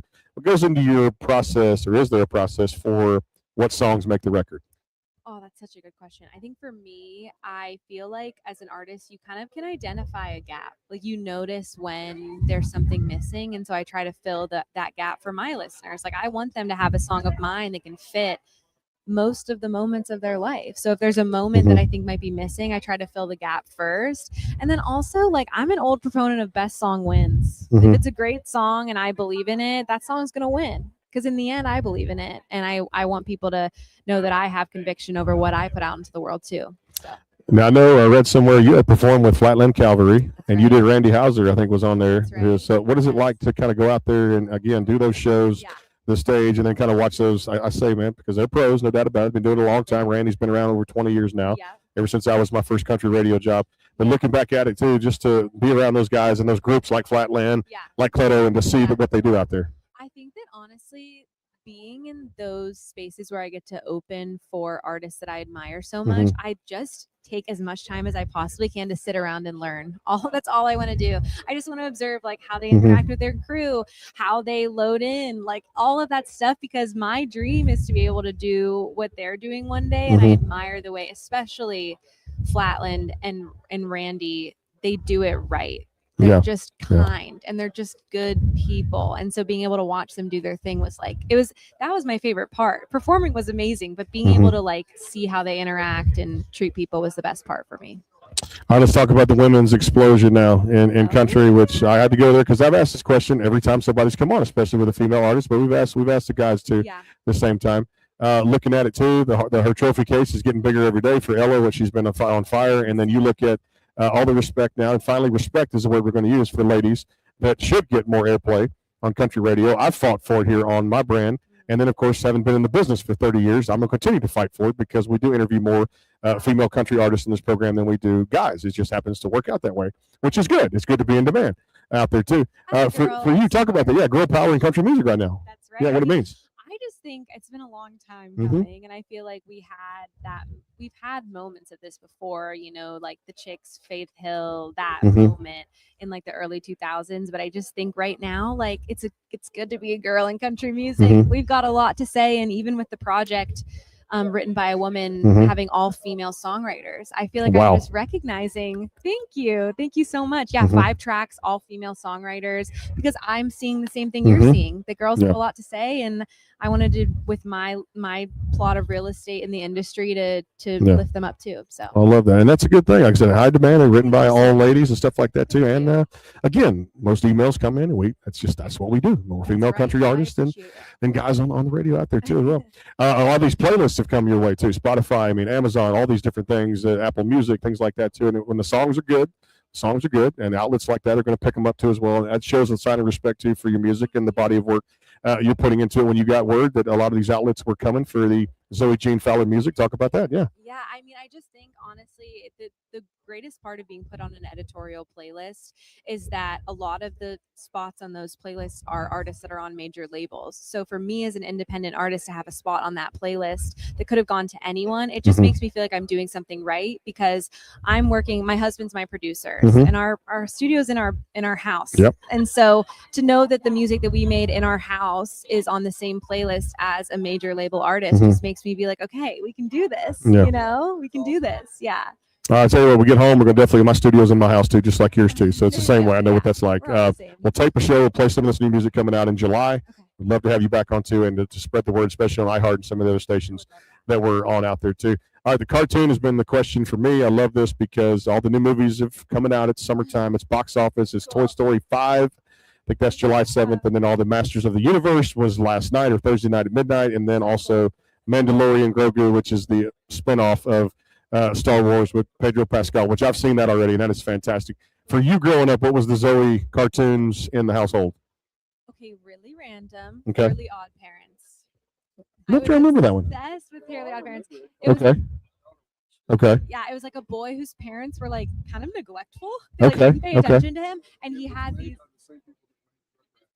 Okay, that's where. Okay, remember that. he had Yes, these yes. fairies that would pop up. I That, like, remember make that now. wishes, and they would always like get in trouble. But yeah, that's what I watched. I love that one. That was a great, That's why I'm just a little weird. great show. Well, tell everybody ZoeJeanFowler.com.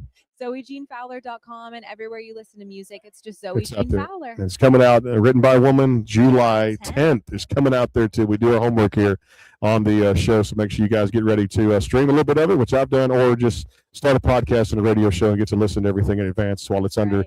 embargo until it comes out too. But I'm sure it's pre-ordered out there on select outlets right there too, and check her out. Thanks so much for being here. We appreciate you, Thank no you doubt. so much. You got it. One of our favorites out there, woman to keep an eye on there too, by a number of outlets out there. Zoe Jean Fowler coming up here on the backstage pass. More artist interviews. CMA Fest rolls on here, day 3. It's hard to believe this time is getting away from us, but we're flying into the, feels like the next century, trucking along too. I don't know how many interviews this is. I lost count as of probably 12 o'clock yesterday when I lost count of that too here. More coming up here live from CMA Fest. Stay tuned. More to come.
And back here live at CMA Fest. We didn't miss the boat. We're going to talk about Miss the Boat here in a little bit, too, which came out at the end of May there, too.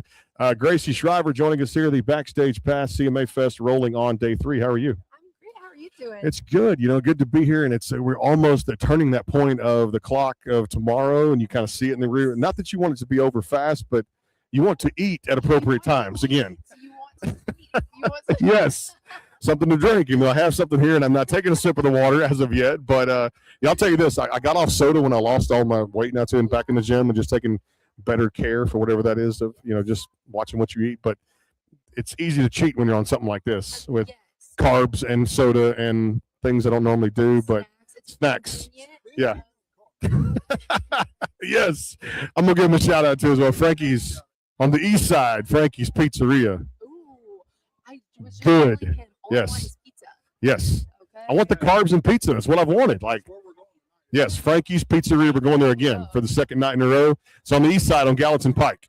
It's got the Frankie's restaurant, which is like all the Italian food, like dishes that are there and different pastas of stuff that goes in it that I've never heard of. But then the pizzeria is right next door, and it's more kind of the reasonable priced stuff that's there. I told Rachel to try it too when we get the pizzeria. But Frankie's on the east side on Gallatin Pike. I'm going there for another night of dinner. Yes. Okay.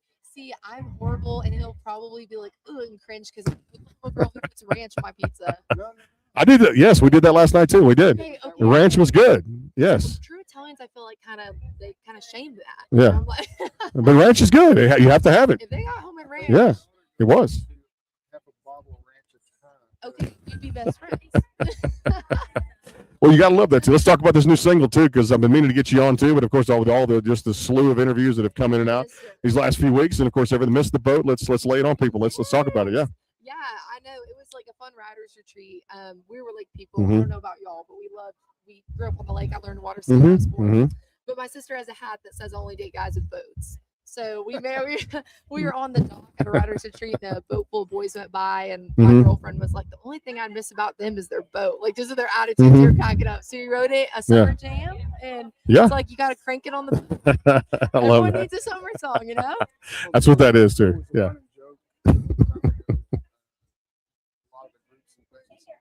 If the guy was single, that Dad would make the joke about my brother. Said, yes, he is single. Looking for a girl that has a bus. Please send pictures. That's hilarious. same thing with the Exactly, with the boat. Yes. Now, I remember you did another one of my favorites, Like a Broken Record, was one of my favorites too. And these titles will stay in my head too. Again, you do start a radio show, know your artist, know the music too out there. That's the key to success, no doubt.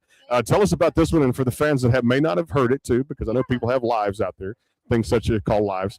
This is one of my favorites from the Gracie Shriver catalog. Yeah. Yes. Yeah. So Like a Broken Record. So on Like a Broken Record. Yes, correct. Was CMT yes. one. So that was crazy. First one that actually hit some Mhm. mainstream radio.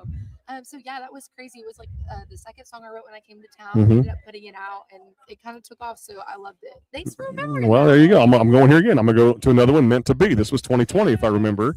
It's another Gracie Shriver tune that I like so much. Tell us about this one. Yeah. Yeah, it's funny because those were like some of the first ones I put out when I was Mhm. 17, Mhm. you know. And sometimes you cringe when you go back because you're like, oh, I want to play the new stuff. But in the meet and greet a second ago, the guy was like, I want to hear Mention Mhm. and it's so special.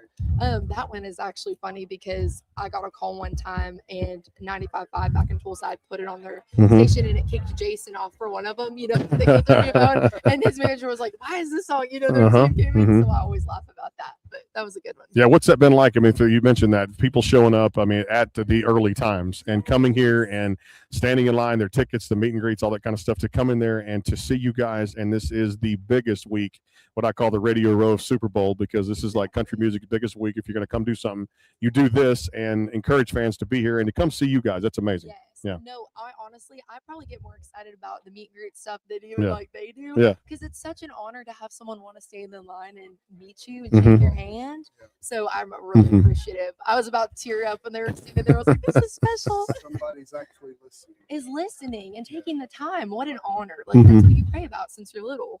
And the signing of the autographs too. I mean, I get even choked up saying it because I remember Chanel was telling me that Chanel West Coast was on here the other day, and she goes, she was signing some records and some things that they had, and other pieces of his memorabilia from other things they've done, and the vinyl's kind of making that comeback a little bit now.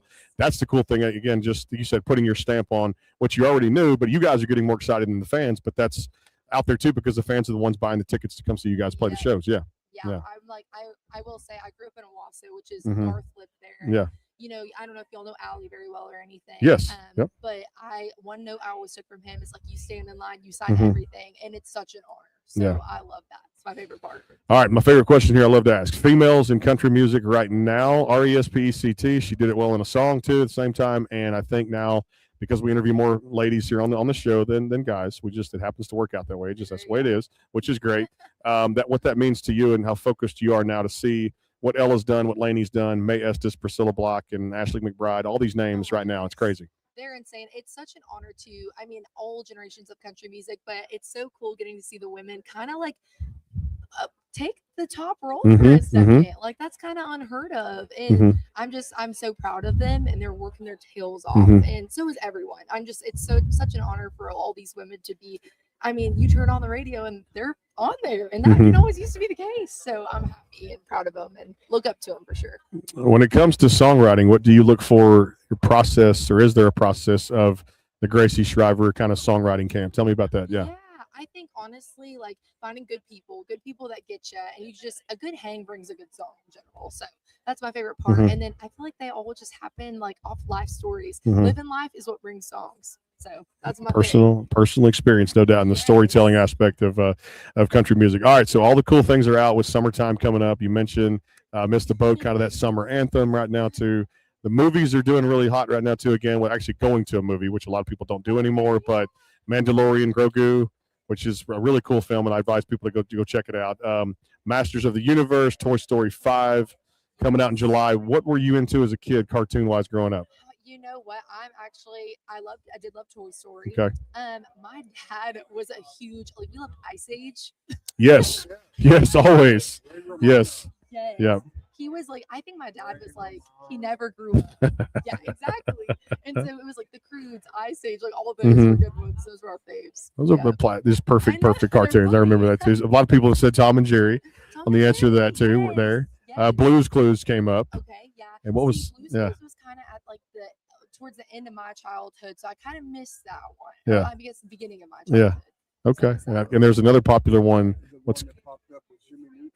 Jimmy Neutron. We hadn't heard of that one too, so that was another one that came up there too. And they're just making so many movies of them now too. It's just crazy how they're just coming out and making. The movies is great. The popcorn, I go. If I'm there, I'm getting popcorn. Yes, it's always the large bucket where you can get the free refill with the butter and just slap it on there too at the same time, which is great there too. What's next for you, music wise? We're looking at another single coming out, succession of singles, or what are we doing? Yeah. So Miss the Boat was the last single off the new EP. That's coming out June 26th. So the Pretty Psycho EP. Yes. All right, so we're looking at that. Okay. Exactly. I'm pumped about that. We have shows coming up, and then I'm headlining Thunderfest in Bowling Green for 250 Years of America, baby. Ooh, I like that too. Yep. Coming up there too. So June 26th, the new EP comes out too. We'd love to have you back and play some tracks off of there too if we can. We can do that.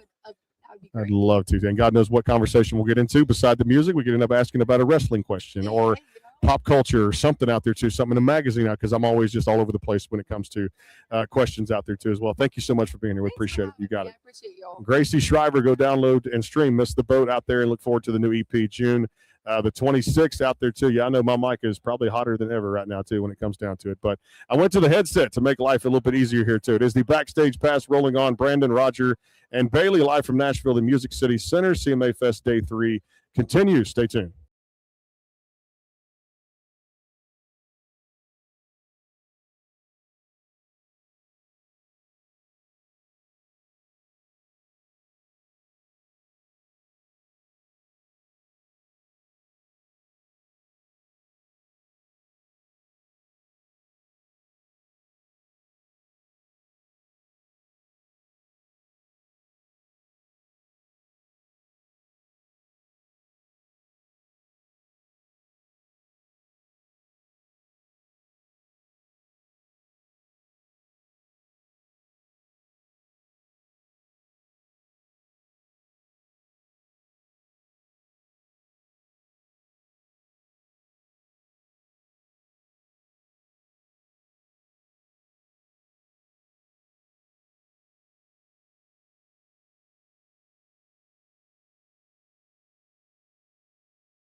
And back here live, too, again, the Music City Center, the Backstage Pass, Brandon, Roger, and Bailey.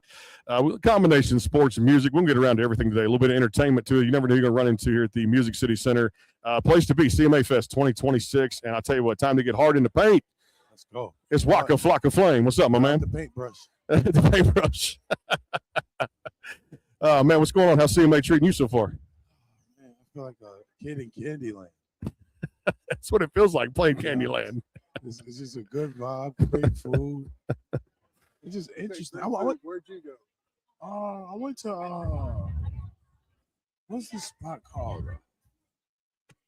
No, this is me just being in Nashville. Yeah, I've been all through it. I didn't everything. But one spot that I found interesting, man. It was this hotel with this rooftop restaurant. They got oversized hot pot. Ooh. I'm like, what? A hot pot? Lobster? And it's hard to eat the whole thing. It's like the size of this. It's literally a hot pot. I've never heard of that either, too. Hey, you can play some music. Let's play some music on the show. Why not? Let's have fun with it, too. Control actually just came out for you guys, too. Talk about this one across all the DSPs. Yeah. Control came out? I believe. I saw it on Apple Music or something connected there, too. Damn. If they dropped it already, if it wasn't supposed to, I just saw it on Apple Music this morning. Hey, it's good. Or it's coming out at some point. Yeah, because I saw it on Apple Music. Yeah. Country music. Yeah. 45, and me and Chase dropping on the 26. Hard liquor. I love that. Okay. We got to look for this stuff here, too. Hey, we were here last year with Akon was here with us and Gary LaVox, and they did a song called Hold the Umbrella, which was a summer anthem, and they had a reggae artist in there called Delegato, who's doing really good right now, too, and it actually partnered up on a great song. They actually filmed a music video in Miami, which was kind of a cool thing, or somewhere in Florida down there, which was cool. What's it been like? And I want to ask you this, coming into from your genre of music, which I love it too, because I think, for me, variety is the spice of life, and bringing a little bit of your blend, your music now into the country genre for you in that transition. Talk about that for me. Well, I don't even think I was part of that genre. I was Outkast. I was Waka Flocka. Yeah. Yeah. I think I'm in my own genre. True. Okay. Like, you can compare me to people. You can say I started this, did this. People say, but if you really think about it, I'm in my own category. You are. Yeah. I just feel like I'm bringing Waka Flocka. Waka Flocka got to be in rap. I got to be in EDM. Now I'm going to country music. Which is great. To be honest. Yeah. I ain't come to this. I would have never thought I could do country music, by the way. Literally wasn't my own cause. The roots is right here. It's crazy. Yeah. Yeah. It's That's Nappy. the first guys I heard as the hip-hop country. That's a hell of a sound too for Nap, right? Nappy Roots. I was telling you this morning we were listening to some of their cuts too, along with Waka's. And you look back and you start saying with Nappy Roots, you start saying this is it just fits everybody, and it's something you want to turn up and keep playing. Literally, the roots, they literally are like the mixture of it. They are the pioneers. For me, putting rap and country music together, because they let us know what it can sound like. Yeah, because I call that too. I mean, swamp pop and what works down there in like Louisiana and like Alabama and the states you go to, because they'll celebrate anything down there. Yeah. I'm not gonna lie, I just got a whiff.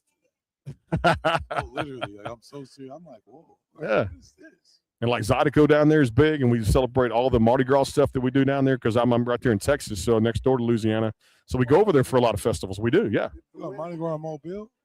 I think. Well, I'm actually down in Texas. I know for Lake Charles and for New Orleans and all that, and in Galveston, Texas, down there, it's all Mardi Gras. Yeah. It's all Mardi Gras. Now Mobile may have their own celebration in Alabama. Mobile do too. I've been all the New Orleans, Texas, it's crazy. Alabama. They have it in South Carolina too. It's all over the place. Yeah. They got a Mardi Gras in South Carolina too. That's great. It sounds like something in Charleston and Columbia. Could be. I don't know. Hey, I want to ask you about just one of my favorite songs we turn on. It's one of my workout jams too. I think it's everybody's workout jam when it comes down to it, especially when because I go at 5 a.m., 6 a.m. in the morning to set the tone for my day, for like whatever workouts I do with my friends and stuff like that. But take me back through and just if you remember the days of just no hands and going through everything that really for that one took the world by storm too. Roscoe Speed, I mean, on that track too. When you look back and putting that song out and still the way it's being played today and having fun with that one, y'all had a great time with that tune, didn't you? Yeah. The thing about that record is it was just perfect time. Yeah. Yeah. I think that record was like a complete body of different styles of artists, but a much needed sound collective. Because Roscoe came with he's like the hook master. He's my number one musician I ever met while rapping. That's like one of my best friends.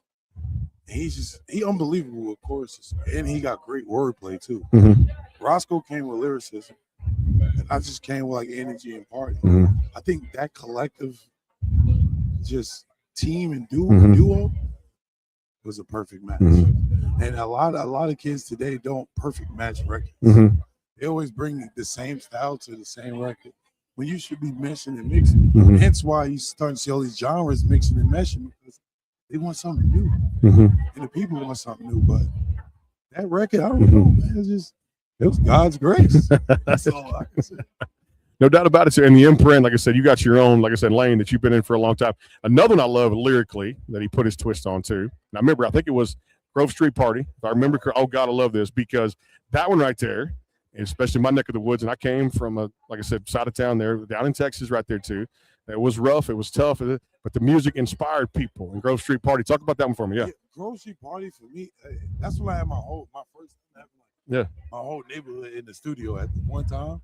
And we from Rosedale Road, but we call it Grove Street. I'm like, bro, it's a Grove Street party here, bro.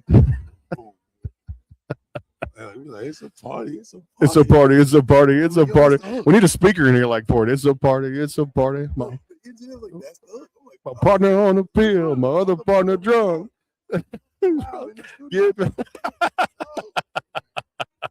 We started a little concert in here. Did you see that PA system you had the other day? He'd be singing right now. We've been rapping in here. 100%. I love it, because it ain't just talk radio. It's going to be singing too as well, which is great. All right, I got to get your prediction on this too, because I know you're busy, man. You got a lot of places to be and people to see, no doubt. All right, so look, this is going to be easy too. Masters of the Universe came out. We're seeing a lot of the cartoons get the, like I said, reconstruction of the movies now, and they're in Regal and all of the different things, Cinemarks worldwide. Toy Story 5 will be, I think, July 7th, and then we've got the Star Wars stuff. They redo every time they remake something like that too. Star Wars. For you growing up, what was the Waka Flocka Flame style of cartoons? What shows did you get into from a cartoon standpoint? It started with also Thundercats, man. Brother, we got to talk after this. Yes, 100%. That was my show. Yeah, yeah. Cartoon love. And I was trying to get down, but Darkwing Duck came out. Yes. The Scooby Doo's. Yes. Like Pokemon and Dragon Ball Z came out after all this. You know what those Scooby Yes, we do. Oh man, Nickelodeon era was crazy. Yes. It was crazy. Yes. Oh, Beavis and Butthead. Yeah. Beavis and Butthead. Yeah. And I promise you, he won't ever get that question asked probably in another interview about cartoons. He will not. Everything, man. I love cartoons. That's the best thing. It is. I don't give up. Well, no, not only. I got a daughter now, and I can tell you, I watch what she watches. Yeah. Yo, man, Looney Tunes. The problem with cartoons today is, see, you in an era where everybody's sensitive. Yeah, well, it's just not entertainment no more, right? And they try to add politics in cartoons. It just, ideal. What's the word? Ideally. What's the word they use?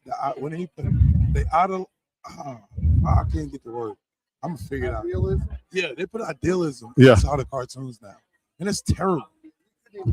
It's sexism. It's like, bro, come on. We don't want that. We're from the Flintstone era. Yes, the Flintstone era. Yes, do you remember that? I gotta ask. You remember the Flintstones? Yeah, I mean that's. Now they got conspiracy with the Flintstones. Like, this what it was, man. No, it didn't. Y'all trying to rewrite stuff and interject it in what it was. I'm like, it was never that. Keep it funny.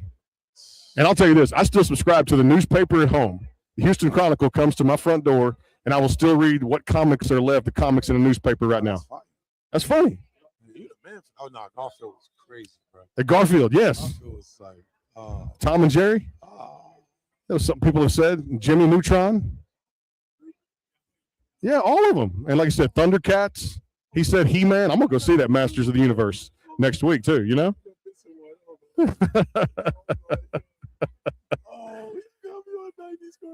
And 90s cartoons. We got him here. We got to Google this. This is live too. So he's Googling 90s cartoons. Brooklyn, he's Googling that.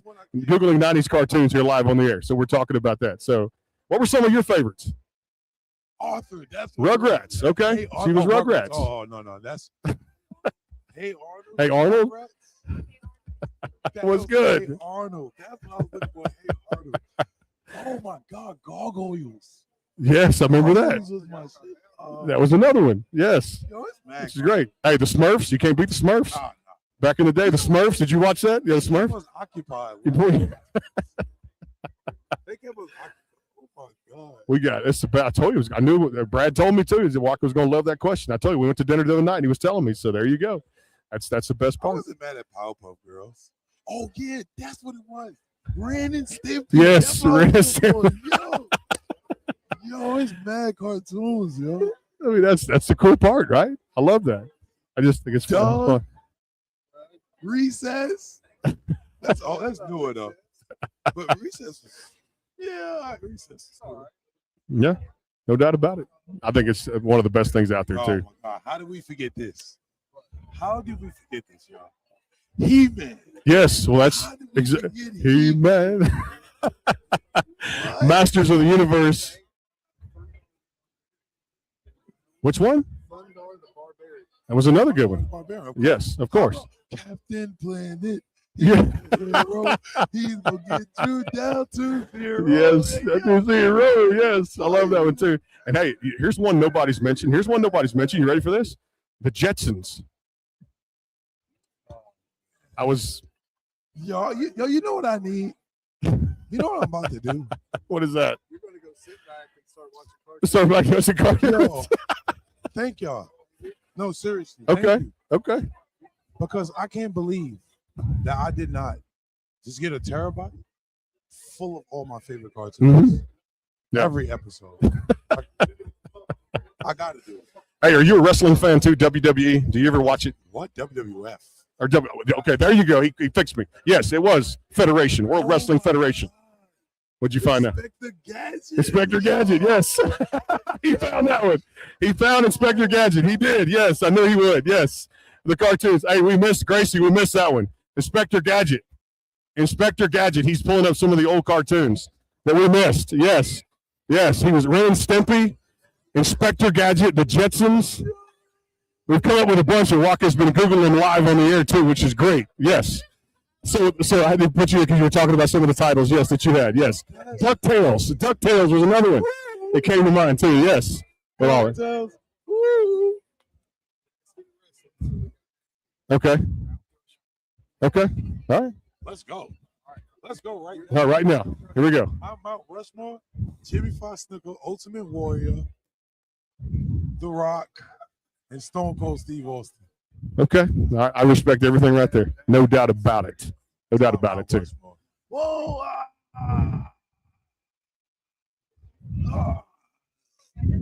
I was going to ask you about one, but Hulk Hogan? I'm Ultimate Warrior.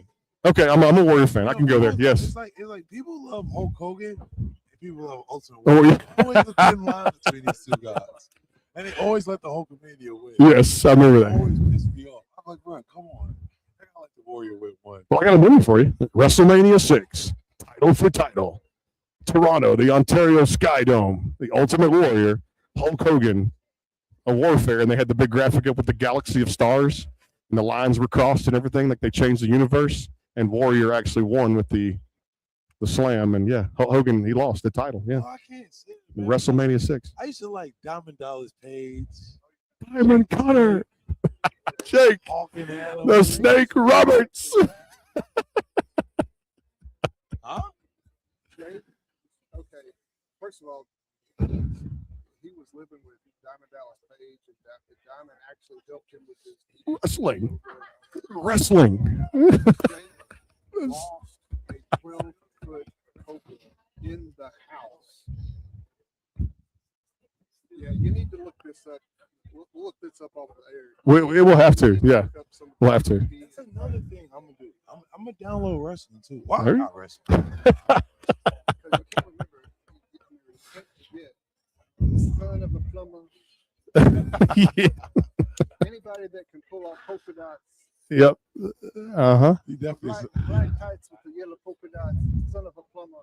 And Cody's daddy. Who said that, bro? Who said that on the internet? Dusty Rhodes. Dusty Rhodes. Dusty Rhodes. Dusty Rhodes. Dusty has some sauce, man. Oh man. You know. He was a great athlete to be as big as he Yep. was. Yeah, Yep. he Seen him was. play basketball. Surprisingly. Oh man. I mean, he could.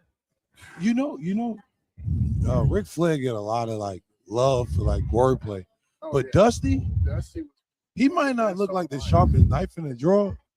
Wordplay, Wordplay was bro, he putting it together. brain for the- Yeah, he had a He had brain. brain. He had a brain for stages. I'll tell you, man, one of the favorites too. Well, I tell you what's good. I hope, like I said, one. Talk about stuff like this. Well, there you go. That's why we're a different brand of show out there. We are. I love that. It's just time to have fun too. And I will say, look, Cody, for the American Nightmare, Cody Rhodes, it is about time we talk about the title being on him too. And I will say, he busted his ass in the industry to get off, like I said, daddy's name and kind of branch off and put on some main events for WWE right now. WWE. The WWE, which is now TKO Entertainment, Mm-hmm. Yeah. and I like AEW. Yeah. Oh no, I love AEW. AEW's fun. Hangman, Oh yeah. Yeah. Hangman's awesome. bro. Yeah. He is fire. He's fire. And Darby Allin. Oh my. Darby is Surprised he ain't dead yet. Hey, you can I? You go for it. You're hosting this show.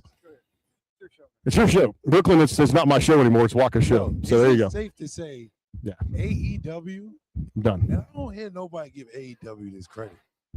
AEW put the love back in wrestling I think it did. I agree. 100%. Yeah, because it got to a point where that AEW took over. they did. Well, Mike, And thank God for it.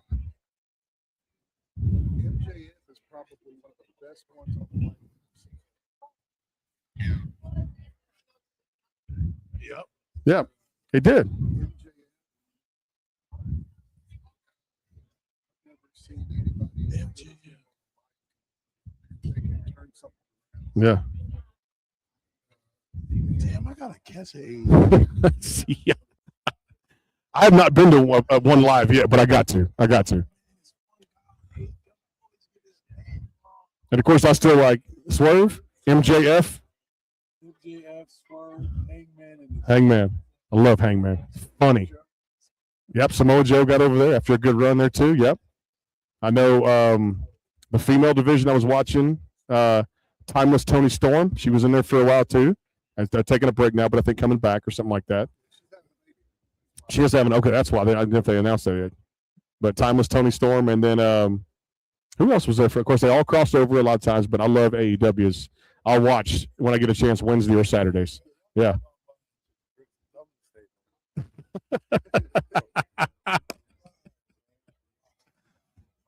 Got his mind working now today. You see? 90s cartoons. Yeah, Will Ospreay's good. Yeah. Because I have friends that still wrestle. The way that they have the story. See his face. Moxley. John Moxley. John Moxley. Yeah. Moxley's crazy. It's crazy.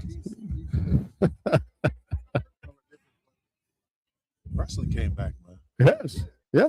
Wrestling came back. It's safe to say wrestling is back. Yeah.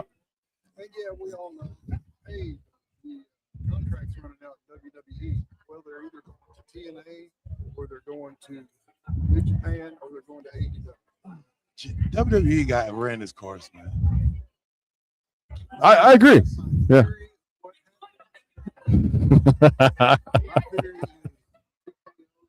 It's trying to put money into MMA now. It's here and there. They're not letting Yeah, they got it. Not evolved. So we got his mind working now. So what were your favorite cartoons growing up and favorite wrestlers? He gave us his Mount Rushmore of wrestling. Yes, Roddy Piper. Another one. Yeah. Cartoons? I mean, what are cartoons with what's out right now being remade and stuff? He mentioned Inspector Gadget. DuckTales, Smurfs. Well, I mentioned that one. The Jetsons came to GI Joe, all the Transformers, and He-Man because of Masters of Shooting, which my daughter's into now. We fight swords a lot too on that too. I lose half the time, but she wins. But it's all good. Yeah, well, He-Man because of Masters. Yeah, the film out was like last night or Thursday night at midnight. Yeah, Teenage Mutant Ninja Turtles because they always said the Michelangelo loved pizzas, and like the sewer cap that went on the sewer the turtles lived in was the circular form of a pizza. So I would always make you like. That's why I love pizza so much. With Leonardo, Michelangelo, Raphael, and Donatello. So all the turtles were there. Say a name like it. You got like Leonardo. Michelangelo. And then, hey, the first thing he said when he came on, Thundercats. Thundercats, bro. Sword among limit, sight beyond sight. Voltron, yes. But you know, cartoons are so like about like the universe. Yeah. Captain Planet was one of my favorite cartoons. Captain Planet literally made me fall in love with like the world, like Earth, Wind, Fire. Like I'm like, what is that? I ain't learned that nowhere but on cartoons. Oh, I hear Reasons. Reasons is my #1 song ever made. Reasons. The reasons that you hear. I love that too. The Mount Rushmore wrestling cartoons and a little bit of Hard in the Paint. There you go, right there. That makes for a radio show, doesn't it? Yes, and Earth, Wind, and Fire references too. Hey, as far as touring and things like that, tell the fans out there too where they can expect Walker to step on a few stages. What are we looking at? Yeah, man, I'm on a Dr. Pepper stage tonight. Get there at 5 o'clock. 5 o'clock. We're tearing down. Dr. Pepper. 5:25 at the latest. Okay. That's the only way you can catch me. Other than that, I do over 200 shows a year. Oh my. Yes, Super Friends. Yes. Yeah, all of justice. See, bro, they don't. No, they don't. So cute in cartoons. bring us back to the voice. Yes. I want the real cartoons to come back. And can somebody do something about that? We need that. I mean, get Walker behind you. We'll start a campaign. I would love to voice them. You know, we'll start that. We'll start that here on the show. No doubt about it, too. It's like a manifest job I want. Voiceovers. Hey, good to see you, man. Always. Waka Flocka Flame, the one, the only here, live at CMA Fest here. See? We hope we were your favorite interview the entire time. It was Cartoon Day.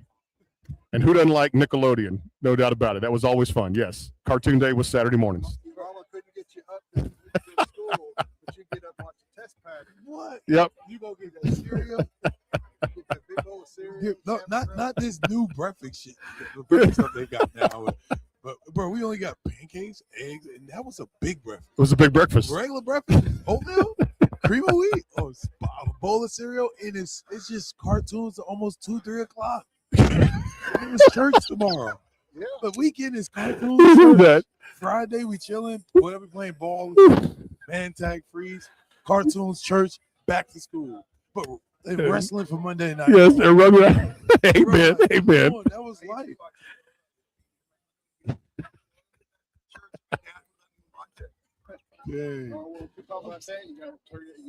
Yeah.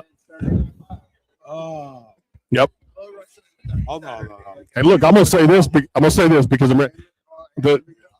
the talk show for me at night, and I had to watch it every night, and I'd fall asleep to it. Late night show, David Letterman. I'm gonna go back to David Letterman. I'm sorry, I got that's one of my late night. And when the way the announcer brought it on, David Letterman, I fall asleep to it on the late night show.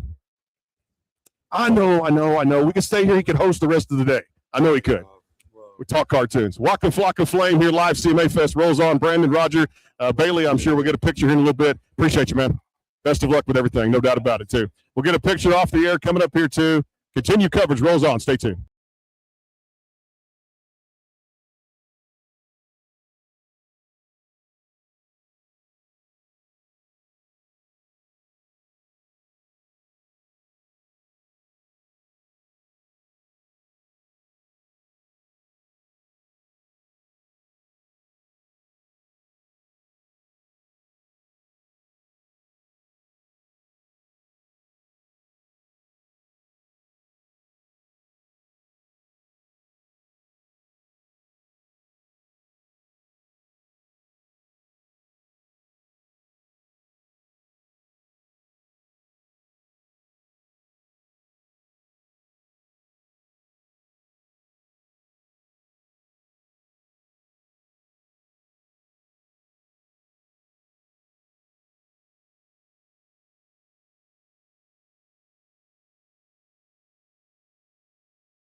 All right, it's now the Waka Flocka Flame show here in the backstage pass too as well, and I got to give him the weapon of choice here too.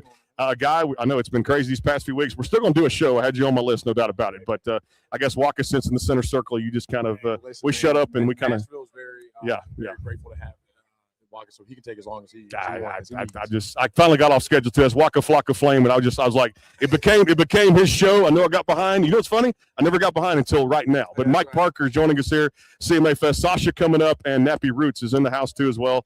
And I believe Hannah McFarland is going to stop by. This is the place where the stars come out to, and we're going to go through it, man. Hey, tell me about this week for you and what's on tap. Man, it's been a busy, crazy week. Yeah. A little bit of a blur. I'm not gonna lie. I'm like, that's the way we feel. Autopilot. Man. Yes, yes. Autopilot, but there ain't no turbulence. Yes, exactly. Everywhere I can get my hands on some caffeine. But CMA does a good job of putting those stations up. So you'll just find it in a random corner. Man, but it's been amazing, man. CMA Fest is the best time in Nashville, I'll say. Yeah, it is. It's either this week or the CMA Awards week, which is a really cool time. But as far as like fan experience and because we write songs, we make music for other people. So this is their time to come and hey Sophie, and this is their time to come and see it up close and personal. And I am truly blessed to even be considered to be here, man. I walked in and I seen Waka. It was the first time meeting him. I'm like, it's a dream, man. This is a true dream, man. Full circle moment. They happen all the time. So thank you, CMA Fest. Thank y'all for having me. And yeah, man, this is great. It's awesome. I love it too as well. And as far as stages, performances, meet and greets, I'm sure you're involved in some of that form or fashion, right? Yeah, man. I got a meet and greet, which is good, man. It's wild, man. I'm like, again, I write songs for a living. I have a publishing deal.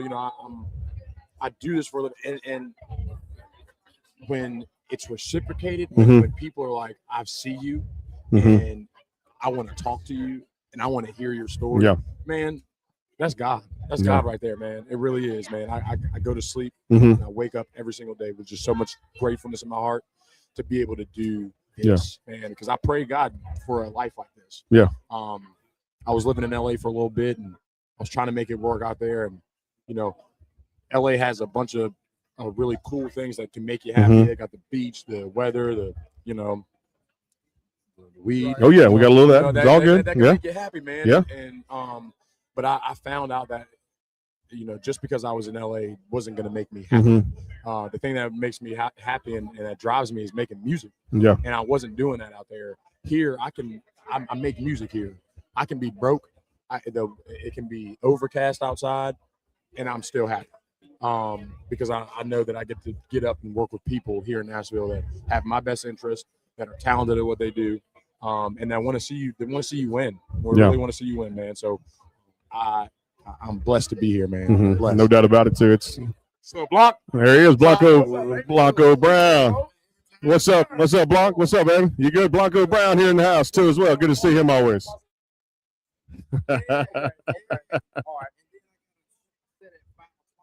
Coming up too. Sir.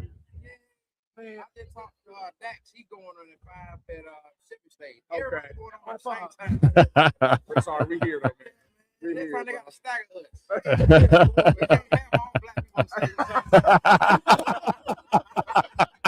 It's good to see you, big bro. Blanco, we'll see you, man. Take care. Oh, it's one of my show favorites there. Blanco Brown. He's been on with us before too, no doubt too. Love my show favorite. Love a big bro right there too. Hey, the stars come out, don't they? Crazy, yeah. It's crazy. Yeah. Probably got to be the best line. Oh man, too. Clock's that sweet spot, man. A sweet spot, no doubt too. So, but yeah, man. Again, the experience is like. Yeah, for sure. Yeah. And I really have found joy in creating something that could potentially change the world. And if you can do that, at a high level, that's where you find your joy. That's where you find your peace, man. Because you make the best decisions when you're in uncomfortable situations, and it's almost like a protective thing over your soul. It's like, man, if I make this decision right now to get up, even though I don't want to go write a song, and I'm in the worst mood that I've been in all week, or there's so many fires going on around you. If you can figure out what you love to do, none of that Mhm. matters. It can be a rainy day. It does not matter, man. I'm gonna get up and try and write a song that's gonna change the world. So yeah, amen. I've really fallen in love with that. Now, when I get back home to the studio, you're one of the first guys I'm going to take my show with too. We're playing some songs. Generosity, I love it, and I know things go crazy with the whole CMA and getting so many of these done, and that's the one thing that it's fast and furious, as you said. Waka said that, I just met him. He was like, this is my favorite part. This is like 80%, Yeah. Of being who Mhm. you are is talking to people and Yeah. telling them how you feeling, man, and telling them your heart. So yes, sir. We're definitely gonna play some music on there too on the station, no doubt about it too. And appreciate you stopping by, Mike Parker. Thanks so much, brother. You got it, man. Appreciate Mike y'all. Parker, one of the good guys in the on, business, baby. no Let's doubt go. about it too. Keep the comments coming on the stream, and we're taping a show when we get home to have fun again, to play some music and have it. And look at that honey hat she's got on. Look at that. She got a little honey hat right there. One of my faves, Natalie Blakely. I'm gonna throw her name out over the air because she deserves everything. She keeps me on my toes, man. I was like disorganized a few weeks ago, and it became probably just relevant again too. So back with more Sasha coming up here, CMA week, and a whole lot more hanging around too. Hannah McFarland, Sasha's up next, coming here on the Backstage Pass. Mike Parker. Hot dogs. CMA Fest, baby. Let's go. Stay tuned.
And back here live at CMA Fest, rolling on here, the Backstage Pass, of course, out there too. So many good stars coming through here. When the stars come out, you got to be a part of this, guys. If you've never been, you might want to buy your tickets and attend one of these years. My third annual CMA Fest. Brandon, Roger, and Bailey here live at the sportsguyspodcast.com. And of course, we taped a show, I believe last year, Woman in the Mirror, close to that when it came out. Shooting Star was actually on there with Restless Road. I don't know if you remember. You might, because I know you do a ton of these.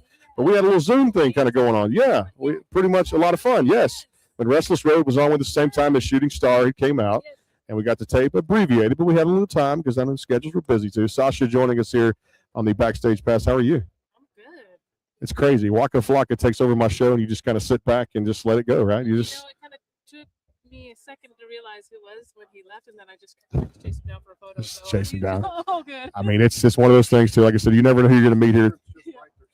They just the scripts write themselves, and then Blanco Brown comes in, and they start talking about performances on stages, and you just kind of, it's just part of the good timing. Good timing right there too. Tell us what's going on. Obviously, I know this is not your first CMA Fest that you've been a part of too, but I know busy week for you, and I had to have you when they emailed me. I'm like, well, yeah, I'm gonna get my girl on too as well because we got to and take care of it, support that too as well. Since we supported the album "Woman in the Mirror," tell us about how this week is lining up for you and what's going on. Oh man, just getting ready to hit the spotlight stage today. I'm really excited about that. I love the opportunity to come back every year and be here for CMA Fest. I've just got off tour with Old Dominion, so I had a little bit of a tiny bit of a breather, and taking the spotlight stage can be more of a broken down kind of songwriter session. It's kind of just getting into the other dynamic of Sasha, other than this whole great experience with Old Dominion. And working on new music and recording. Well, I loved "Woman in the Mirror" for one of my favorite albums that I'll put on a playlist. My daughter's singing a bunch of songs off of there too, which is a lot of fun. She's listening to the ladies of country music, which is something that's the diva phase now. 6 into 7 years old is where she's headed now. What do you remember best about just the project itself? A lot of great songs that made the cut on that record, and of course, "Shooting Star" with Restless Road. I just remember, "Woman in the Mirror" particularly. We were sitting in the bed in like Midtown, just kind of going through some thoughts and feelings, and just kind of taking a look at some of the things that I need to confront within myself, and then I just started writing a little bit, and then I took it to some friends, Victoria Banks and Rob Prasad, where we just wrote out the rest of the feelings and ideas, and that was kind of the spiral for the "Woman in the Mirror," and I feel like that project was quite easy to speak about, sing about, whatever you want to say, write about, because it was all kind of back curtain, kind of pulling back the curtain a little bit, a little more autobiographical, and feeling based, working on some new stuff too. But that album was just kind of setting the tone for where I want to go and who I am, just kind of more introductory. Speaking of that particular song, and I know you said it on the episode with me, with "Shooting Star," which I thought was one of the best, trios to ever collaborate on a song that I've really got to promote here on my brand. Collaborating with them, two dynamic gentlemen, great songwriters, tremendous musicians. Talk about how that came together and the project for the people that may have missed the episode. Yeah, very quickly, very easily, naturally. I just jumped in the writing session with them. I think it was maybe February of last year, and we just came up with this. The song just kind of came out, like you said, some scripts write themselves. That song kind of wrote itself. They're so much fun. They are. And they're hilarious. And I got to go on the road with them too. We did a little tour last November, and it's just, that song is literally like, I think the energy that we all came in with, just shooting star energy, and it's pretty cool because it's, it started on radio. At least I think that we got to top 20 at least with that, and we got to perform it all together at the DCMAs, and a lot of people. It just kind of was like the summertime anthem of last year, and really grateful for the opportunity to have something like that with them. When you remember growing up as a kid, I got to ask you about this. I wanted kind of a funny question, and Waka answered this one. It was just funny too. With all the remakes of some of these movies that are coming out now too, from Toy Story, and I say Toy Story, I mean not cartoon, obviously movie franchise, the Star Wars stuff, the He-Man, the Masters of the Universe, all these things, maybe before your time or current time. But what cartoons for you, now that some of these movies are coming back, like the action figures are coming back, people are hanging on to stuff, or should have on to stuff, because now you get more money than probably when you first bought them in the past too. But whether it be anything as a kid, what were you getting into cartoon wise? Oh man, I loved everything. I was a Disney, all the Disney movies was a thing. I don't know if I had anything particular. So cartoons is different, isn't it? Like, you mean like TV cartoons? Yeah, TV cartoons. Yeah, Looney Tunes. Okay, yeah, was always your classic. Yeah. Tweety Bird. Yeah, Tweety Bird was fun. What else? Oh man, I think there was even Beetlejuice. I think was a cartoon at one point, but. Yeah, I don't know. I don't know how to answer that. He pulled up a bunch. He was actually Googling on the air. He's Inspector Gadget. He pulled up. What did he do? He pulled up DuckTales. He pulled up Goof Troop. Yep. The Jetsons. Which he pulled up too for that too, which was always Saturday morning cartoons. And then he pulled up. Trying to remember what else he actually. He actually pulled up there too. He's smart that he pulled them up. The Smurfs, yeah. He was Googling there too at the same time. The Smurfs were on there, which was fun. And I'll say, for reality TV, Full House was always it for me. 100%. And Step by Step. For sitcoms, yeah. For family sitcoms after Yeah. school, And Full Family Time, Matters. Family Matters, Steve Urkel. Steve Urkel. Yeah. So those were all the classic shows. Yeah. Did I do that? Yeah. Which it was only supposed to be like a one-time thing. Yeah. And everybody just like loved the character. Mm-hmm. And made a whole brand out of it. Jaleel White later said, I'm glad I got the opportunity, but man, I can't get away from that character. He said everybody expects that all the time. 100%. I could see why. I mean, I think it's a good thing though. I think that worked out for him. I know sometimes we're like he was typecast. Yeah. A lot of those actors that do such a good job with that character. Mm-hmm. So the director knew that was happening, and that's why they brought in like Stefan, where he did that machine that changed his DNA to different things, so they could show that he could do a lot more character acting. Right, kind of more of his versatility. It's pretty wild. I wanted to ask you, we'll always come back and have you on the show. You know that. You're one of my favorites to come here on the brand, too. The women in country music, obviously, the explosion right now. I mean, RESPCT, the respect they're getting right now. What Ella, the run she's on. Talk to me about just, again, you were watching that, seeing that, and you're like, I'm right there. And I'm again, this is another one I keep talking about. She keeps coming on here. And we're known as a show where these talented superstars keep coming on, especially in the female category.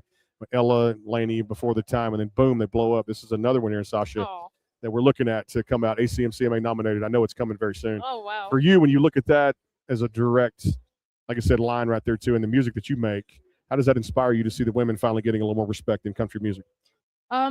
Man, it just adds to your hope tank. You know what I mean? Because obviously, just this industry in general is one that you need to have hope for when you're working so hard and you're believing for the outcome, and it takes so long, But to see now, kind of tables turning and women getting the spotlight in this genre is a massive boost of hope, and I'm really excited. I'm looking forward to just hope. I mean, if I could join them, that'd be great. You know what I mean? I'm gonna say not if, when she joins you. When. Yes. Love Lainey, love Ella, and so many other female acts out there, and I feel like they're getting absolutely what they deserved, and what great talent to showcase and to put at the top of it all than those two. So they really represent female and country music. Well, you do too as well, and it's albums like Woman in the Mirror, those projects and songs like Shooting Star that really inspire me and others out there too for a lot of fans. Best of luck with the rest of CMA week. We appreciate you being here and looking forward to many more milestones in your career. Thank you. You got it. The one, the only Sasha here on the Backstage Pass. More interviews to come. I've lost track of the schedule. We threw it out the window. So now we get a chance to see whoever pops up. We'll see. And maybe Waka comes back. He just went by, actually. Okay. Well, you co-host the show with Waka, and we'll come back and do that too as well. The Backstage Pass rolls on. Stay tuned.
And back here live at CMA Fest, you can have that chair. Yes, sir, my friend. I'm off camera here too because we got a full house in here too, and it's the guys from the band that is rising in all over genres of those music out there too as well. Brandon, Roger, and Bailey, of course, the backstage pass and hosted by Waka Flocka. I'm just kidding. I'm still here. Waka had to go to another interview, and he's busy playing all these stages here. The guys from Nappy Roots. What's going on, fellas? What up? Going on. I like that hat. Look, he's got good taste. A Braves fan, even though I'm an Astros fan, but I still respect the Atlanta franchise. And then you got a little dolly hat on too as well, which is great. And you got a great cowboy hat here at the same time. You see, these guys really fit. I mean, well, he's got a good head of hair, so good head of hair. He's probably the only one at this point. I wasn't gonna say a thing. Let's do it, man. Let's let it all loose. I got secrets, man. You got secrets. Hey, let's talk about you guys, man, on the ride right now. Performances, stages. I mean, CMA week. This is a great time to be here. It's like a big country music, all genres of music reunion, isn't it? Yeah, it is. This is our first time actually. So, but we've been doing what we call, country hip hop, country rap for a long time. So, it's time to bridge the gap between, the CMAs, country artists, and what we do, man. So we're happy to be here. Can we call it hip hop? I've heard that before. I like it. I'll roll with it. You get my vote. Hip hop. From here on out is now hip hop. Well, let's talk about this latest single you guys have out too that I was jamming to in the car this morning on the way here. That was like, I'm going to put this on, and it's going to be a lot of fun here too. And this is like, because I'm from Texas down there, and I can tell you, my next door neighbor in Louisiana right there, which I love it, and I call it swamp pop too as well, and a little bit of that blend, like you said, with what you're saying. But I know that my Louisiana friends that I call this morning too, they're saying, we're digging it, we're digging it, we're digging it. We all know who Nappy Roots is. This latest single is just damn good. I'm gonna put it that way. Thank you, man. Shout out to Pink Beard, who came through. He's from Birmingham, by the way, another Southerner. He came through and blessed us with an amazing hook, man, and produced by Justin Padron and 808 Blake and Nappy Roots. We do what we do on it. Just had fun with the record. We had it for a couple of years, and we just wanted to make it a little better than what it was, and so we brought Pink Beard through, and he killed it, man. And that's what we're here now, letting the world know about We Ain't Have a Lot. Yeah, that's true. And I go back to the song we were playing this morning too, the main Po folks, man. Hey, grew up that way too as well. And you know what? Hey, you do what you did, you get what you get type thing too. And now being a father to give back to my daughter, I can really resonate with their music too, because not having a whole lot growing up and fighting for everything you get, no matter what it is, music speaks to the public, and the public are speaking right back to the lyrics of the songs. Yeah, man, we totally agree. Nappy Roots have always been about, common folks, common struggles. We all been through it. We all Southerners. None of us grew up rich, but originally Po folks, all my life been Po, to now we ain't have a lot. So the message is still the same for Nappy Roots. Just keeping it real, representing the normal people, small town people in many cases. Yeah. And the second part to that, this is Be Still, by the way. The hook is, we ain't have a lot, but we had it all. So I'm saying, so I think that's an important part of that song that makes it be like, everybody grew up, like you said, we ain't have everything that we wanted, but it seemed like we had everything that we needed. You know what I'm saying? So we ain't have a lot, but we had it all. So yes, that's the new single right there. Ain't Have a Lot. Video coming soon. I mean, I can say, as you've said many times, you got your kids, you got your grandkids.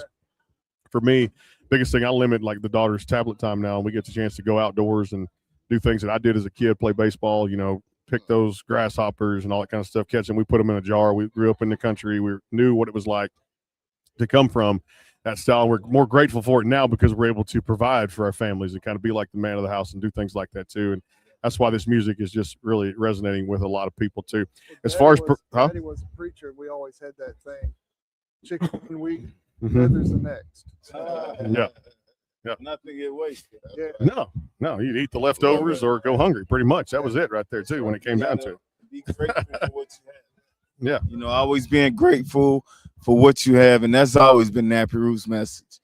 Be thankful for what you got, and like you say, but we had it all. My first song was like 48 bars with no hook. We've always rapped about the struggle, but a country boy got everything he asked for. So that's the Nappy Roots message always.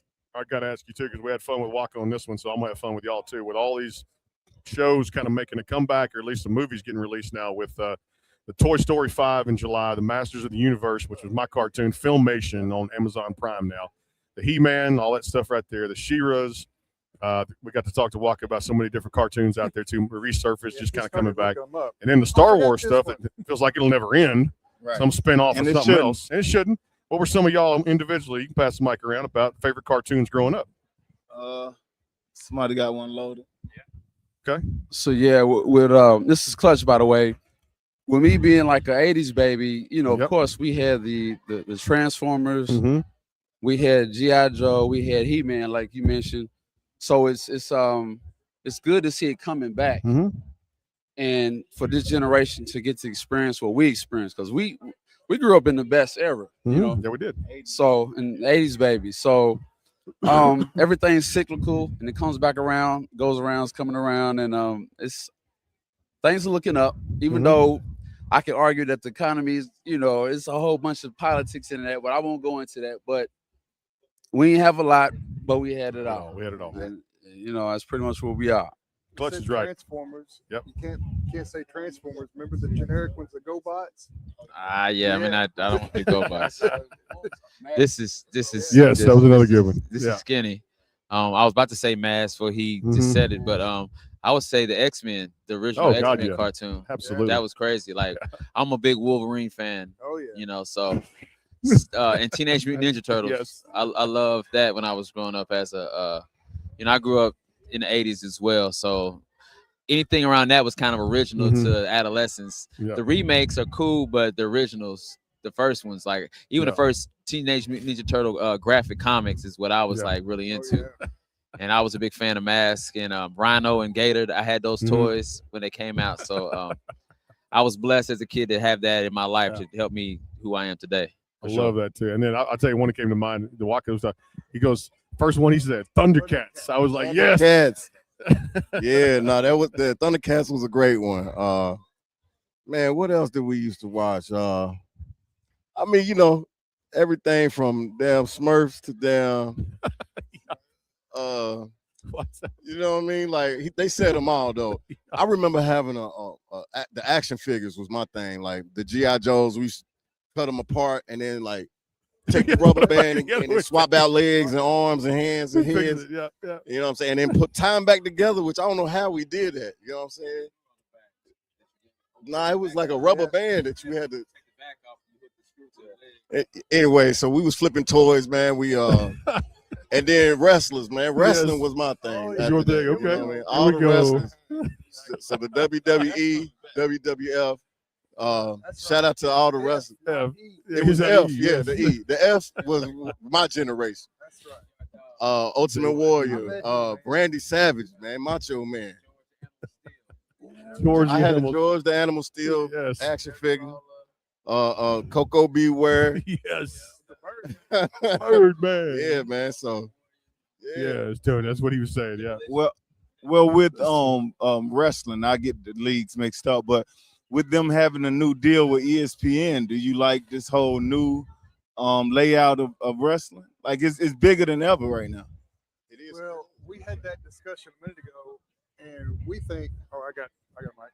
We think that AEW made wrestling happen again. Okay. Because I like both sides, and we were talking. You know, WWE is now, you know, basically TKO says everything what happens. Okay. And even though Paul or Triple H is basically running creative, he can't do nothing without what TKO says. So they start making cuts and you know, ruins a storyline in the middle of a story, which my wife says, you know, that's just sports with a soap opera storyline. So it's a production, man. It's what it is. Like all sports is. Entertainment. And that's, I'm gonna say this, and we don't get into politics on the show, but at the times, and he said that line, I'm gonna use that line for the rest of the day and into CMA weekend, the whole thing. We didn't have a lot, but we had it all. But that was the good times when nobody stressed as much as they stress now, because that will never, often imitated but never duplicated. 80s, 90s, everything we had. Well, okay, we were thankful. One of We appreciated stuff like that, just had where it wasn't so serious. 90 years old, the handsome Boogie Woogie Man. Handsome Yeah. Boogie Man. I mean, at 90 years old, And I think Heath Ledger said it best in the Dark Knight. Why so serious? I mean, that's just, you think about that, movies and stuff like that, and I think the pop culture, and I think people are clamoring to get back to that style of life again because the world is complicated. He's right. Yeah. Simpler times, man. Yes. That's why y'all's music, and I'm going to say it on the air right here, Nappy Roots Music. If you haven't checked it out, to all my listeners, I encourage you to go download and stream right now across your platforms because it is some of the best music out there right now. In any genre of music for Nappy Roots. I'm going to say it on the air. Taste of music, man. Good taste. Well, that's right. Because I listen to everything and I like it. And I appreciate the art that comes from it. That means a lot, fam. Thank you. Really means a lot. You got it. What's left of CMA week? And of course, you guys co-host this thing all day. And I just stand right here in the corner next to this curtain and turn the light on right here too. What's left for CMA week as far as a to-do list? Well, for us, we're going to go see some performances. Okay. Blanco Brown, Waka Flocka. That's where we're going tonight too. Check out another one of his performances. We're gonna be all over the place checking out different shows. We perform tomorrow on Sunday at around 2:35 on the Dr. Pepper stage, and we got a set that we're excited about. We're gonna bring out a few guests from that people will be familiar with. So if you're around, check us out. I'm gonna have to do that 2:30 tomorrow. Surprise guest, or can you tell us who they are? Can't tell. We got some friends who've been doing this hip hop country thing for a while, and gonna come out and bless the stage with us. Pink Beard will be there with us. Ooh, so that's one name I could drop, but it should be fun, man. We're excited. I'm looking forward to that too. And like I said, I encourage people. Now we know where we're going tonight. We did not know, but hey, Blanco Brown when he came by too. Waka obviously from being on the air with us today. Nappy Roots tomorrow if we can get out to the Dr. Pepper stage. Hey. So I think we need to kind of make some arrangements and travel plans. Of course, we're sticking around anyway. So yeah, man. Looking you got for some after Southern hours. friends, man. You Let's got go some hang friends out. in the hip hop world. Let's Come go. through. Let's go do it. I live in Frankfort, Kentucky, so we're Kentucky boys. Kentucky boy in the house too. All right, question over there. I got a question because I'm an Astros fan for Texas. They always tend to turn it around in the second half too. But I will say the best team in baseball to me, since I incorporate music and sports right there too. Astros fan right there. But the Atlanta Braves, they're killing it right now. They're killing it right now. The Atlanta Braves. That's his team too. That's your team. He's just got those colors on. I know today, but he's a Braves fan. We're gonna take the Braves going all the way this year, like 2021. Yeah. I would love to see them, man. Okay. I think they can. They've always been exceptional at what they do. So yeah, you're good. I believe so. Okay. I think they got it. Okay. I look forward to seeing. You know, I'm from Louisville. Okay. I live in Atlanta, so anything Atlanta's doing, I try my best to support and rep. So you know, I try not to die on too many swords. I try not. I'm trying to be Buddhist, but I don't get too upset. I don't get too happy. Whoever wins, whoever loses. Yesterday we was watching the Knicks and the Spurs, and it was down to the wire. I just always like to see a good game. You know what I'm saying? Down to the last minute is always what I want. And so I'm rooting for the Braves always if I get a chance. You said that yesterday. Knicks and 13 straight playoff wins. Who said that the other Crazy. day? And I said that's the hook for your next song. Yeah, Knicks and 6. And Caldwell was saying he's going to write. He was going to put that out. Yeah. 13 straight wins, but crazy. you can give my Atlanta Hawks the credit. We was the last team to beat them. We inspired them to go on this run. Right? They came back and beat us by 70. So I like to think we have a part to play in this New York Knicks run. Well, look, sticking with the Atlanta sports team, you see where this is going to go on the podcast when we do this, right? We're playing music. She understands where this is going to go now because it's sports and music, and it just goes hand in hand. Yeah. The Atlanta Falcons with Penix now, and Michael Penix, quarterback. And then with Bijan, like I said, being the state of Texas and being a Longhorn. I met Bijan at several functions when I did sports stuff down there, talk about the outlook being a new head coach, and now the regime is looking good in Atlanta. Yeah, we look solid. Stefanski, I think, is a balanced coach. Huge. Bijan, the best running back in the NFL. I said that last year. Yep, I agree. I'm gonna stick to that one. Mm-hmm. And we like Penix. You know, despite what some of the rumors are, we believe in Penix. And if any injuries interfere, we got Tua, who I think just need to turn a new page. So he's ready to come in. Falcons are ready. We for real this time, man. Like this year is our year. We always say that when it's 0-0, but you gotta have faith in your team. I got the Falcons. I told you this the other night too, because I do my fantasy football shows and I play the fantasy football and kind of stuff. So I'm into it, hardcore. I got the Falcons and the Texans and the Chicago Bears as my top 3 for surprise teams that could be wild cards if they don't win their division. So that's my top 3 right there too when it comes down to it at the same time. So that's my 3 teams right there. And when we get them on next time, we'll do a whole sports show, and we're just going to talk sports, and we'll mix in some music and play that and come back from break. And I was just gonna say I'm a new, so I'm probably like the only person in the world that never had an NFL team. So like you said, we from Kentucky, so we don't have many pro teams. It's all about college with It's us. college, yeah. But last year I became a Buffalo fan, so Bills Mafia, man, that's what I'm repping. There's another one I could probably say top 4 right there too. Of course, staying healthy, and I still say at some point Josh Allen finishes the race and breaks through the ribbon and At says, this point, at this point, it's got to. Yeah. $200+ million in a quarterback. At some point, you got to get it done, franchise. I'm sorry. Let's get That's it just done. it. That's the Buffalo Bills, Bills Mafia, and one of my family members, diehard Bills fan. So I know Sandy's like, "Come on, please, please, please." You know, it's all good. But hey, appreciate you guys so much. Thank you, man. Thank you for having Happy us. Roots. Check them out. All the single across all the DSPs there too. All Po folks. All the great music out there that can relate to our blue collar workers out there in our community and all our great people in the US of A. We're gonna be hearing more from them. We can definitely do a show when we get back. We're gonna good. We'll get them on a Zoom. We'll play some of the great music out there too, and appreciate you guys. Enjoy the rest of CMA. All right, man. Thank y'all. CMAs. Nappy Roots across all the DSPs out there, and more coming up here from CMA. We're going to take a quick break and then come back with more great interviews. Natalie, I still love that hat. It is fantastic. She put that honey hat on over there too as well. It looks good right there. Rocking the lids, talking the sports and the music here. It's the Backstage Pass. Stay tuned.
And welcome back inside the Backstage Pass. Always busy here too, and thanks to everybody that's come on today too, and definitely Waka Flocka Flame, and he's playing tonight, Dr. Pepper Stage, as well as the group Nappy Roots and all the great artists. We got another great one here. Brandon, Roger, Bailey had to head out there too. Photographer, appreciate all the work that she's done.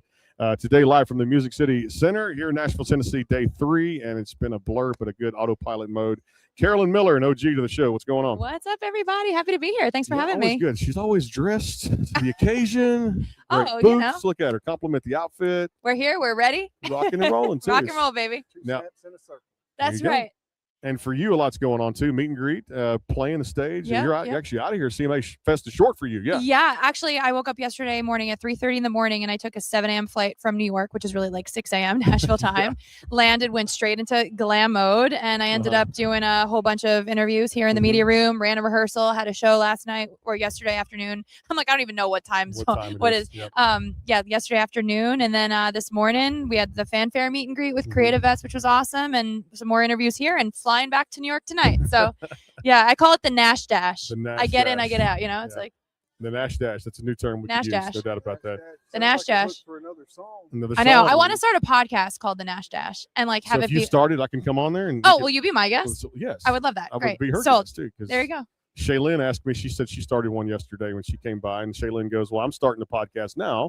I'm used to looking at camera, so I'm looking at, like I said, videoing it right now too. So that's just what I do. When I was television, radio, you just look at cameras. There you go. So looking at that, Shaylin said, "Come on my podcast when I started." And I said, "Yeah, we'll do that. Me and you come on there." So if Carolyn Miller starts one, we can. Here we are. The Nash Dash. The Nash Dash. I'll Ooh, have my that's a people good call your name. people. Yeah. Well, you just call me directly or have you. No, I know. I'm just You know what I'm kidding. saying as far as that goes. We're good friends. We go back. Call your people and they'll be one. Yeah, because And by that I mean I'll just shoot you a text. well, I'll say this: she has always supported my brand. Yeah. Ever since I started, and this was 2019 when I decided to take the leap of faith, which I assume now has paid off. I hope it has. True. We're sitting on a big stage here, which is good. My bot will call your bot. Yeah. But the good thing is she's always supported me, and I'm always going to Well, stand you're by. doing great things, and you're always so wonderful and easy to see. And like I said, it's friends. So Well, it's tell fun. us about it for the fans that don't know. New music is out there, no Yeah. doubt about it too. It's something to get their hands on, fresh, new. Tell us all about it. Yeah. So last year I released a handful of singles, but the big project is going to be coming out in early August, which I'm very Okay. excited about. I haven't officially announced it on socials, so this is like some secret exclusive go. stuff. Okay. But I got an EP that's going to be coming out in the beginning of August, which I'm very excited about. It'll include some songs from last year as well as some new ones. Mhm. Might have a bonus track on there, an alternate version of one of the songs that's out already. So we're going to do some creative things with this next project, and we're just putting the finishing touches on it, and can't wait to share it with everyone. And I remember you recently. Did you get married in the last 2 or 3 years, or was it a little bit longer? I had a baby 2 Yeah, years that's ago. right, that's right, you did. Okay. I knew that Yeah, changed. I Okay, am yes. married, but it's been more than Yes. 2 years. Well, I knew that. Yeah, it was one of those. I can remember. Yep. Big life. Yeah. Yeah, we went from Mr. and Mrs. to mom and dad in and dad. 2024. So she's great. She's 2 years old, and she's the greatest thing. What's her and name? Avery. Avery. My And we've been goodness. FaceTiming, and she goes, "You're gonna sing Carolyn Miller?" That's what she calls me. Because like when I'm at home, I'm not usually as glam as I'm glam for the shows, but like at home, I'm a little more like Yeah. t-shirt, Mhm. shorts kind of girl. And so she calls this like Carolyn Miller, which she's not wrong. I am, but it's like to her, it's like I transform into this like different person. Mhm. And so she goes, "My mom's gonna go sing Carolyn Miller." Yeah, and she knows my song titles. Knows She your like song knows titles. some of the words. It's so sweet. And my favorite is like if we're in the car, she goes, "Alexa, play Carolyn Miller." I'm like, first of all, we don't have Alexa in the car, but I appreciate you trying. And then if the song comes on and I just like subconsciously start singing along with it, she's like, "No, Mom, Carolyn Miller singing." I'm like, I hate to tell you, kid, you're gonna be really confused one day when you figure out. Bad news for you, it's Mom. So this story I got to tell you, because you said that in the car now, and she thinks it does it all the time. My daughter says now she's turned 6 years old too, and we had her at 2020, so it's crazy how time it flies by. She'll sit in the car and she'll say the same thing about Carolyn Miller's music, or she'll sit there and go, "Siri, play Paint the Town Blue," Yeah. and she knows Ella's stuff there too, and I'm like, and it does nothing, and I'm like, maybe we got to hook it up or Bluetooth it or something like Yeah. that. Right there too, but see, they catch on. Oh, it's so cute. Quick. Yeah. It is cute. It Siri, Alexa, all of it. All that It's stuff. so fun. And it's so cute to see them how they apply. So like she has a monitor in her room and we can watch it on our phones, Yeah. like through the Uh-huh. app. And so you can talk through Mhm. the monitor. And so one time I was like trying to like tell her something and she's like, "Mommy, are you calling me on the telephone? And I was like, it's the monitor. And she's like, okay, see you later. And like, we had a conversation. And then she's like, are you there, mommy? I've been calling you. I'm like, yes, Avery, I'm still here. You're okay. But it's so funny. It's like the greatest thing in the age of they're at right now is like, she's talking so much and there's such a personality and they're so sweet and innocent. And it's just like, they're smart. It's oh like, my gosh. how do you know these things? Yeah, it's wild. My 3-year-old grandson can tell me exactly which dinosaur this is, and if I get it wrong, he makes sure I know that I'm wrong. You're like, it's a dinosaur. It's like, no, Grandpa, that's a pterodactyl. It's a pterodactyl. This is this is not a Tyrannosaurus, and this is not a Velociraptor. This is a different type of raptor. And I'm like, yeah, you're like, what 3-year-old kid knows this? Yeah. I told her, I said, what town are you from? She goes, Massapequa, New York. And so if I say my town and I just say Massapequa, but I don't include New York, she like tells me I'm wrong. It's Massapequa, New York. I was like, oh, okay. We're giving the full address. The things that they know too at the same time. All right, I got to ask you this one because this has been the theme of the day with the question anyway. With all these remakes coming out, or at least some of the spinoffs of series like Star Wars, Toy Story, and looking back at this Masters of the Universe, which I was an 80s cartoon fan, growing up 90s cartoon, the He-Man, the She-Ra, all these shows, G.I. Joe, Transformers. What were you into growing up cartoon-wise? Okay, so I would say all the Disney movies. I was a Disney princess girl through and through, and I think partially because I also just love the music and the singing. So it was like that for me was huge. And then I was a Nickelodeon kid, so I was like Rugrats, Rocket Power, Hey Arnold, all those, that kind of generation of stuff. Hey Arnold's come up a few times today too. Really? Waka said that Oh, too. that's so funny. And so did Nappy Roots. They talked about that. Yeah, same time about Hey Arnold. A kid with a football-sized head. That's right. Yeah. Hey Arnold. Yeah. Love that too. Those were probably my cartoons. But yeah, movie-wise, it was just Disney. Love the princesses. I got a new restaurant for you because we're always talking food here on the show too. So over on Gallatin Pike, right there on the east side, East Nashville, Frankie's Pizzeria. Give it a shot if you have not had. You know you're talking to a New Yorker though about pizza, so tread carefully, Brandon. She can host the show now. Done. New York pizza. It was New York style. Okay. I'll go and check it out. Okay. All right. But if it's bad, you're getting a text. Well, it's fine. She texts me. That's fine. But so when I go to New York, you're gonna have me. Yes, of course. Well, actually, I'll tell you what's really funny about New York. People will come and they'll be like, "Where do I go for pizza?" Yeah, but you know what's so funny is people are like, "Where should I go? What should I do?" And honestly, what we just say is like, if you're in Brooklyn or Long Island or the city, any pizzeria, it's all the same. It's that same quality. So it's not like there's like one you got to go to. It's everywhere. So Brooklyn and Queens are the best places for pizza. Any pizzeria you walk into is going to be good. It's because of the water. Yes. And the dough and everything. The dough. Yep. The water that goes with the dough. Same with the bagels. It's the same thing with the bagels. Like these other places try to recreate it. If they don't have access to the water, they just can't do it. Isn't that interesting? I did not know that. See, everything you learn here on the And I will say New York water system is also amazing. Like the sink water and the toilet water, like you could drink out of the toilet water. It's like there's nothing. I mean, not that I recommend it. Yeah, stick to the sink. No, but the point is like, in some states they're like, you can't even brush your teeth and like drink the water from the sink. It's like New York, it's the same water that comes out of like your kitchen filtered water. It's the same thing. So same thing. Too. Yeah. Education we get here on the show, we deliver See to that? people. See that? Advice is free. We give it to you out there too. The music you can go download and give her some spins on Spotify and all the good stuff out there too. One of the OGs of the program, and always fun to have her on here. Carolyn Miller, the backstage pass. Thank you so much. Thank you so much for having me, guys. See you always fun too, and definitely check out all the new music coming up. And July, August, we're looking at. Yes, exactly. You got it right. Yep. Coming up. Do our homework here on the show at the same time too, and we'll play some music and have you back on. You're always welcome. I would love that. Thank you so much. Good to see you.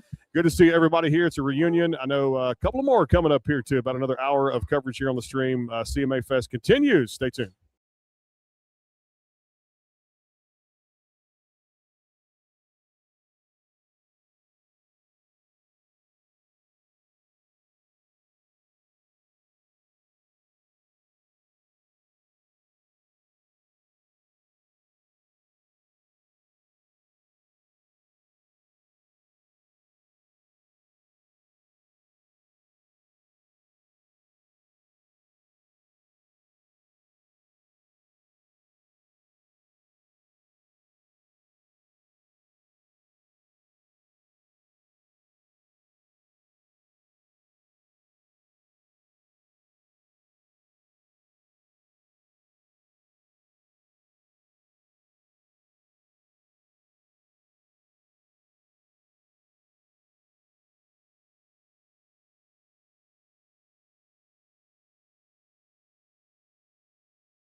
I'm just going to come back live because now we'll start the conversation with the cartoons because it's been live all day anyway too. So we're talking about that. You want me to go into that theory again? I'm with you on it. I'm good with it. Brooke Lee's joining us here too. She's a superstar and she's in Chevy commercials and she's I love Scooby-Doo. I heard this and I just happen to agree with that theory. Okay. So you've got two guys, two girls. You got the Brainiac, Thelma, who, you know, without them, I'm pretty sure that they would have died. Fred that has no idea what's going on. You got, but the Scooby snacks. Yeah. They had to be hemp-based snacks. Interesting. They gave them to Scooby and to Shaggy, and everybody heard the dog talking. Yeah. It might have been stronger than just. She's like stronger than. I don't know. Welcome in. We appreciate you being here too. And Great way to you never know, shows start in a number of different ways out there too. It just happens. And of course, when you're live, it's always a good feeling to enjoy that too at the same time. We get to cut this up later and play it back for just funny reels, which is cool too. So cartoons have become, and the reason I say that, we're masters of the universe. Kicked off iHeart. It could get me kicked off iHeart, but I hope they don't kick me off. Well, now a top search podcast on iHeartRadio. I hope they don't do that. But anyway, you know, it's always good too. And Meg's here and then Heather's here. So we're like a family here today. So it's good to be there. I don't want to get kicked off iHeart because I don't want to do that, you know, so it's just. Fair enough. Hey, if Joe Rogan can do it, I can too, right? That's right. Because it's just entertainment. Music, sports, entertainment. That's all it is. So they can't kick me off iHeart. I can't do that. You know, I don't want to do that. Tag Joe Rogan in that one. Okay, we'll just tag Joe Rogan. That's cool. Well, you never know who's watching, right? Yeah. The other night, post a video, Billy Ray Cyrus singing "Achy Breaky Heart" at 6th and Peabody.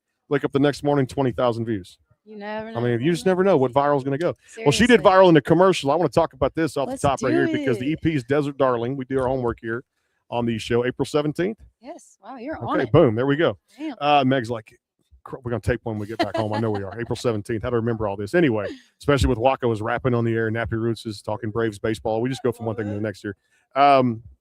See you in Chevy. I'm trying to remember the title See now. the USA. See the USA in a Chevrolet. I saw the video and it's out everywhere now. You can check it out. Everywhere. See the USA in a Chevrolet there too.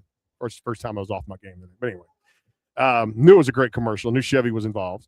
What a great rendition you did, first of all. Thank you And this is awesome because opportunities come like that, and you don't take that for granted when it comes down to it, especially the major one like a Chevy. I saw it the first day Meg sent it to me. You got to check this out. And I said, this was like the future of women's country music we knew was bright, but is brighter with Brooke Lee in the picture right there too. Thank you so under much. under that spyglass, the hourglass right there. Yeah, she's right there. You see the initials BL. How did this come about, this arrangement, and what a hell of a job you did on the music video. Thank you so much. I've been working on building a relationship with Chevy over the last few years and playing after parties during the CMAs and different things like that.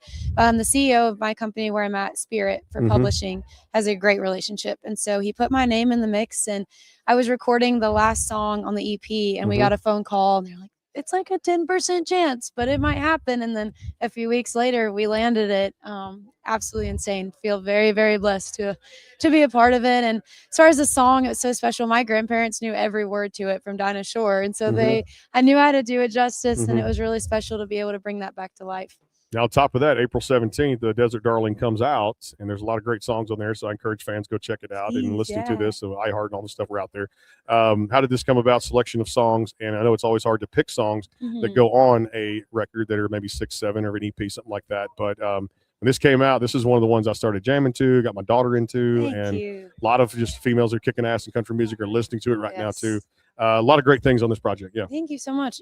We honestly kind of worked backwards. I really wanted this project to showcase who I am and the sound that I'm going for, and for people to get to know me as a human a little bit better. And so I revolved it around my 19 to 25 in that era. And I wanted to pick out, which life lessons and learning things that I felt impacted me the most and that other people could connect to. And then we worked backwards and we wrote for the EP instead of having to pick out songs. So that was kind of neat. I Gotta Go, which is on there, we wrote about a year before the project came out, but everything else was written specifically for the project. It's a great EP, Desert Darling, across all those Thank you so much. streaming platforms out there too. All right, speaking of that, to build on it, women in country music, it's about as powerful as it gets right now too when it comes down to it. My daughter's always in the car, like we were saying a minute ago with Carolyn about Siri, play Paint the Town Blue, and then Siri does nothing when it comes down to it, which is something else. But the impact that she's made, the impact, because I had Lainey back on December of 2020, Ella came on in March 2023. All these great superstars that you see blow up, and Brooke's going to be one of those too. I already know it, but looking back, I mean, it's pretty cool to see this succession of ladies really Amazing. kind of take the torch and continue on, right? It's amazing. Yeah. We were talking about it earlier. It's such a special class of women coming up right now, and everyone's so supportive of each other. It's such a beautiful thing to be a part of. Everyone really wants you to win, and it's been awesome to watch. I'm excited for it. Explosion of coming up and more airplay, I hope, on the country Yes. radio that I'm hearing at least now, because you go in some truck stops and you hear this. And I remember that too when we discovered that. I was at a truck stop in Arizona. I know people can't even remember what they ate for breakfast the day before, but I go out to the truck stop or something like that too. When we first got out to Scottsdale one day, and you're hearing Heart Like a Truck and a couple others of songs being played out there too from her. And I'm just like, it's crazy. So now a Chevy commercial, we're going to hear it everywhere in every truck stop, hopefully, in America. It was crazy. People were hearing at the gas station pumps. I was getting videos left and right about that. Well, we got a family RV, and it goes like, what is it, 8, 9 miles, 10 miles per gallon or something. So when we go to pull up to Flying J or whatever, or the what's the other one, Love's, to fill up, and we get best gas price, you get the discounted at the pump, and then you can hear Brooke Lee's There you go. Chevy commercial and song right there too at the same time right there, which is I great wonder there if too. it's at Buc-ee's yet. Buc-ee's is exploding, no doubt. It started in Texas and now boom, nationwide. So there you go. You know. Wow. Speaking of Texas artists, do you get into some Texas country stuff I down there? love Male, it. female? Yeah, Wade Bowen is Okay, my there guy. you go. Yeah. Wade, I went on the road with him a little bit Mhm. and I ended up playing Green Hall 2 nights sold out with him. That was my first time ever playing in Texas. That was so special.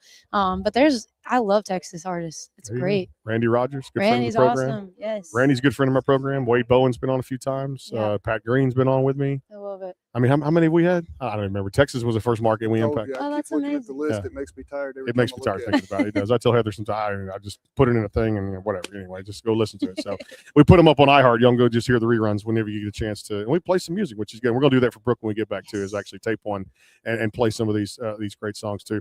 All right. So the cartoons, I'm going to put you on the spot right now too. We talked about a few of them there too with these movies come out. But were you a movie buff growing up as far as Disney Channel and things like that? I was shows a that came Hannah out? Montana girl. Okay. So I Oh can see yeah. that. Hannah Montana. That's my first Okay. concert. Oh man, I love Hannah. Posters in the room too. Oh all that. yeah, I had it all. I loved Hannah Montana. My dad, I remember my parents were divorced, so we would always meet somewhere, and it was a weird day because it was in the middle of the week and it wasn't a weekend. So I was like, something is going on, and then sure enough, he surprised me and took me to the concert. It was so fun.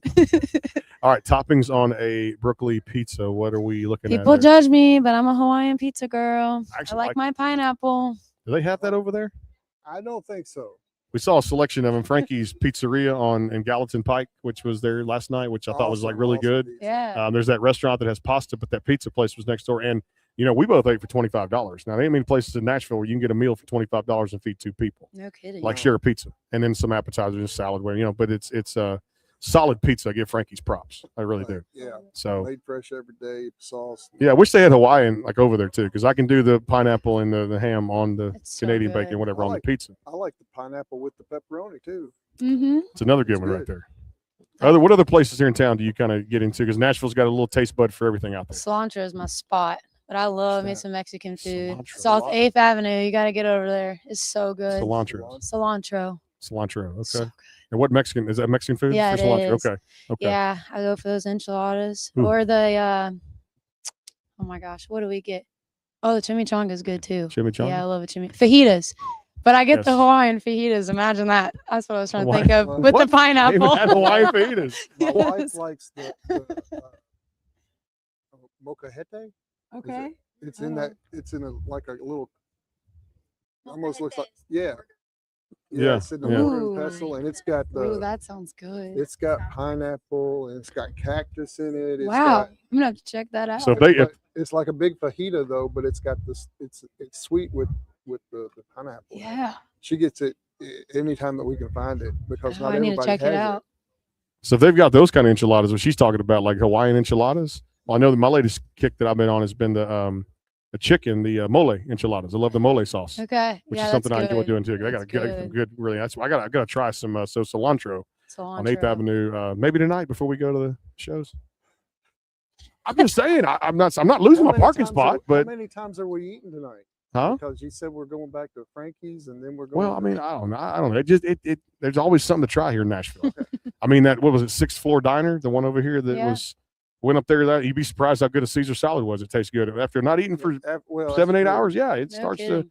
all run together too. So, we got to get you back on too at the same time. I know these things are abbreviated. She knows I can sit here and talk all day long because that's just what I do. I'm a yapper too. I love it. But Desert Darling, make sure you guys go stream across all the DSPs too. And we got all the names put in there. So if you miss somebody, I go back and do all the tags late at night tonight. And we still set up till midnight and work and then get up here at 9:30, 10 o'clock in the morning. That's why you So see me yawning on screen.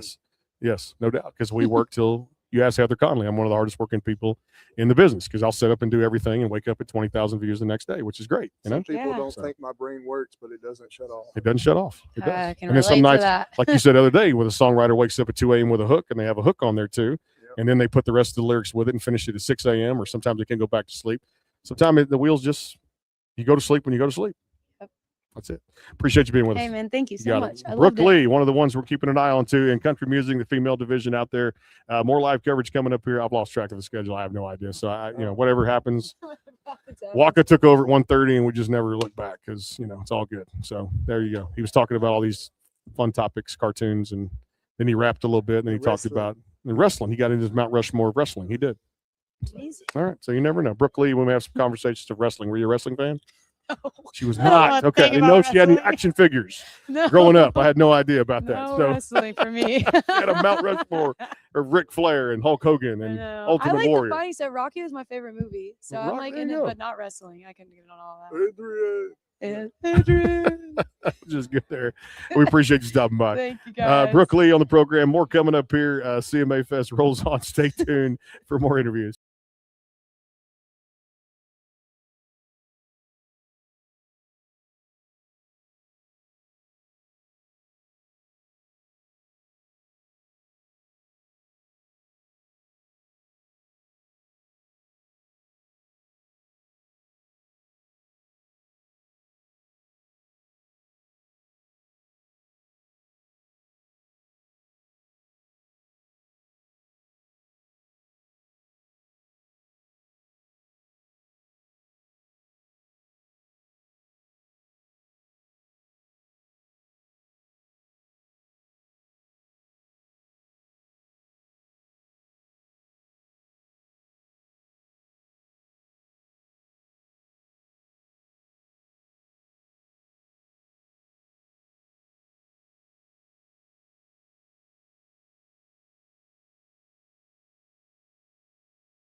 And welcome back inside the backstage pass. About to put the final touches on today. I know some people had to go, and some ladies were getting glammed up for their meet and greets and all that. So appreciate y'all bearing with us. Hey, Waka Flocka took over.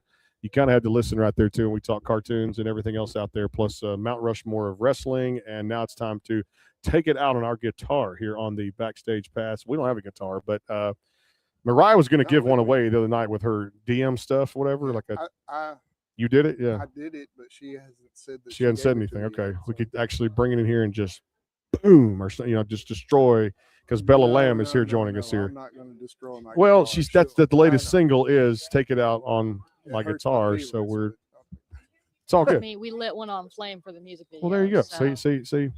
Todd can bring it in. He can actually slam it down, because the new single's Take It Out on My Guitar. You can just, Mariah was going to give one away today, and you just take it and bust it up, and she lit it up in flames in her music video. So some kerosene. Hey, bring my PA system back, and then we can blow the PA system and guitar, bam, and just kind of blast it. So tell us about this single. Maybe Natalie can do it. She just take it out on the guitar and just slam it down or whatever. But tell us about this. I love the song. Yeah, I wrote it with Lauren McLam and Christian Fetto.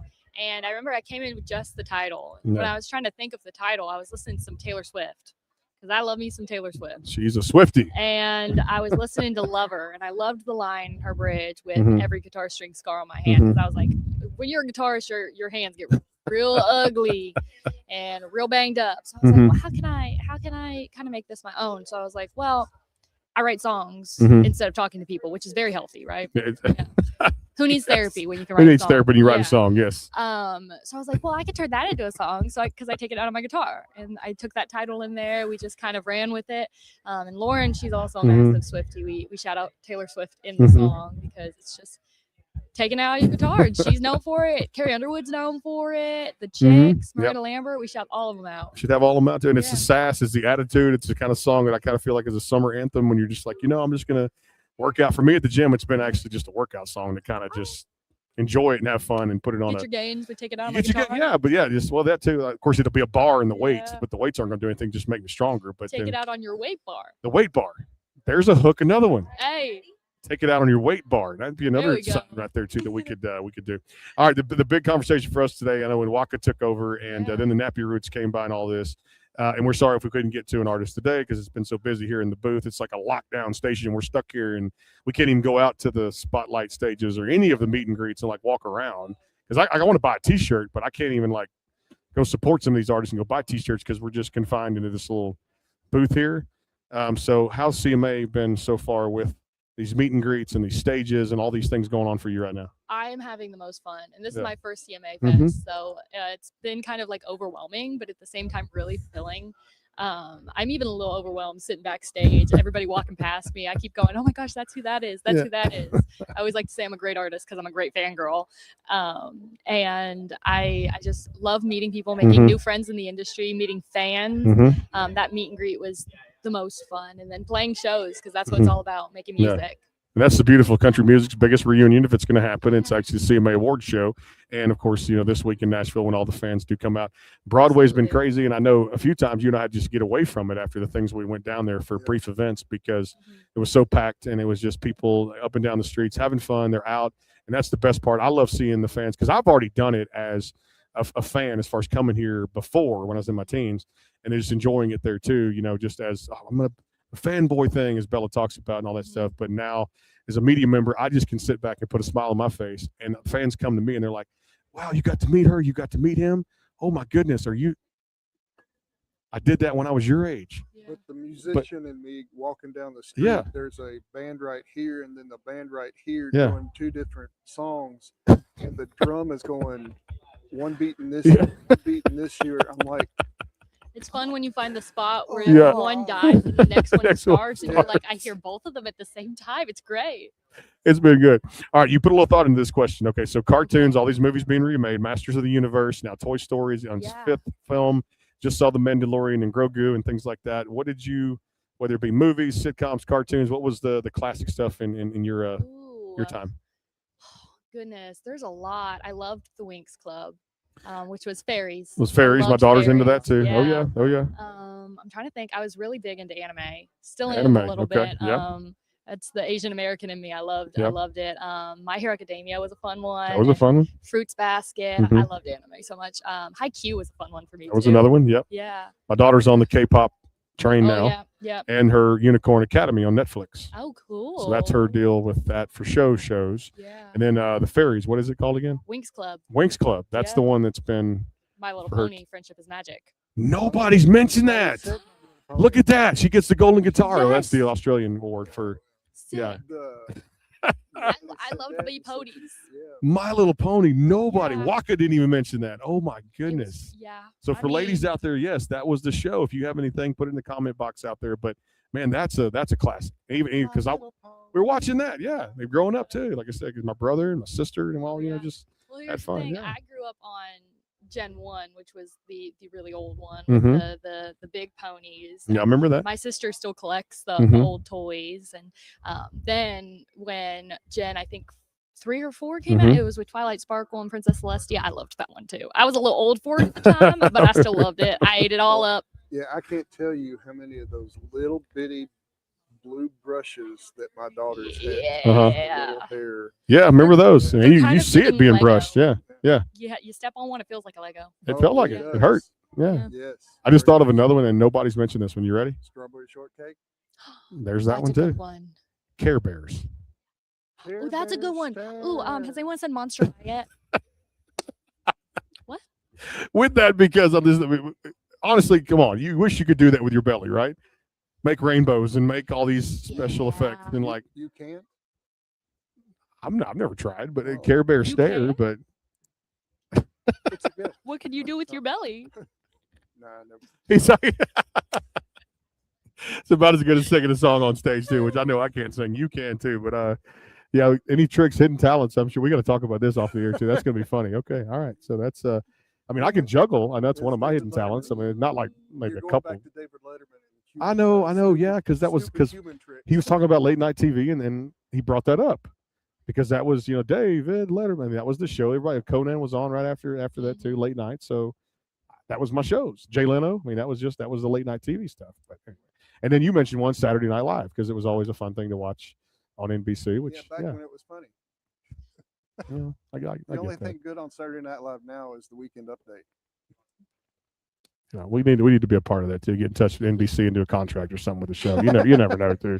Hey, if Brooke Lee gets a Chevy commercial, we got to go out and do something that's That's right. And she's badass too, just like Bella Lamb, right? Too. So I don't know if like Brooke's like.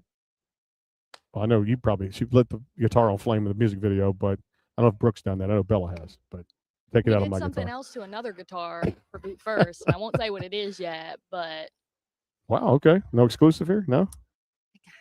my publicist is sitting right Oh, there. I know. We're good friends. I don't want to mess up our relationship. I Sorry. can't do that either. Because I'm not saying nothing. I promise. I'm like I didn't realize I'm a face in this town now, so it's kind of like I better be careful and mind my P's and Q's. So I'll quit asking for exclusives. Can you say it in code? Like, I Kiss did do the something same to thing? another guitar. She did that. What? Did Kiss do it to what we did to the guitar? Possibly.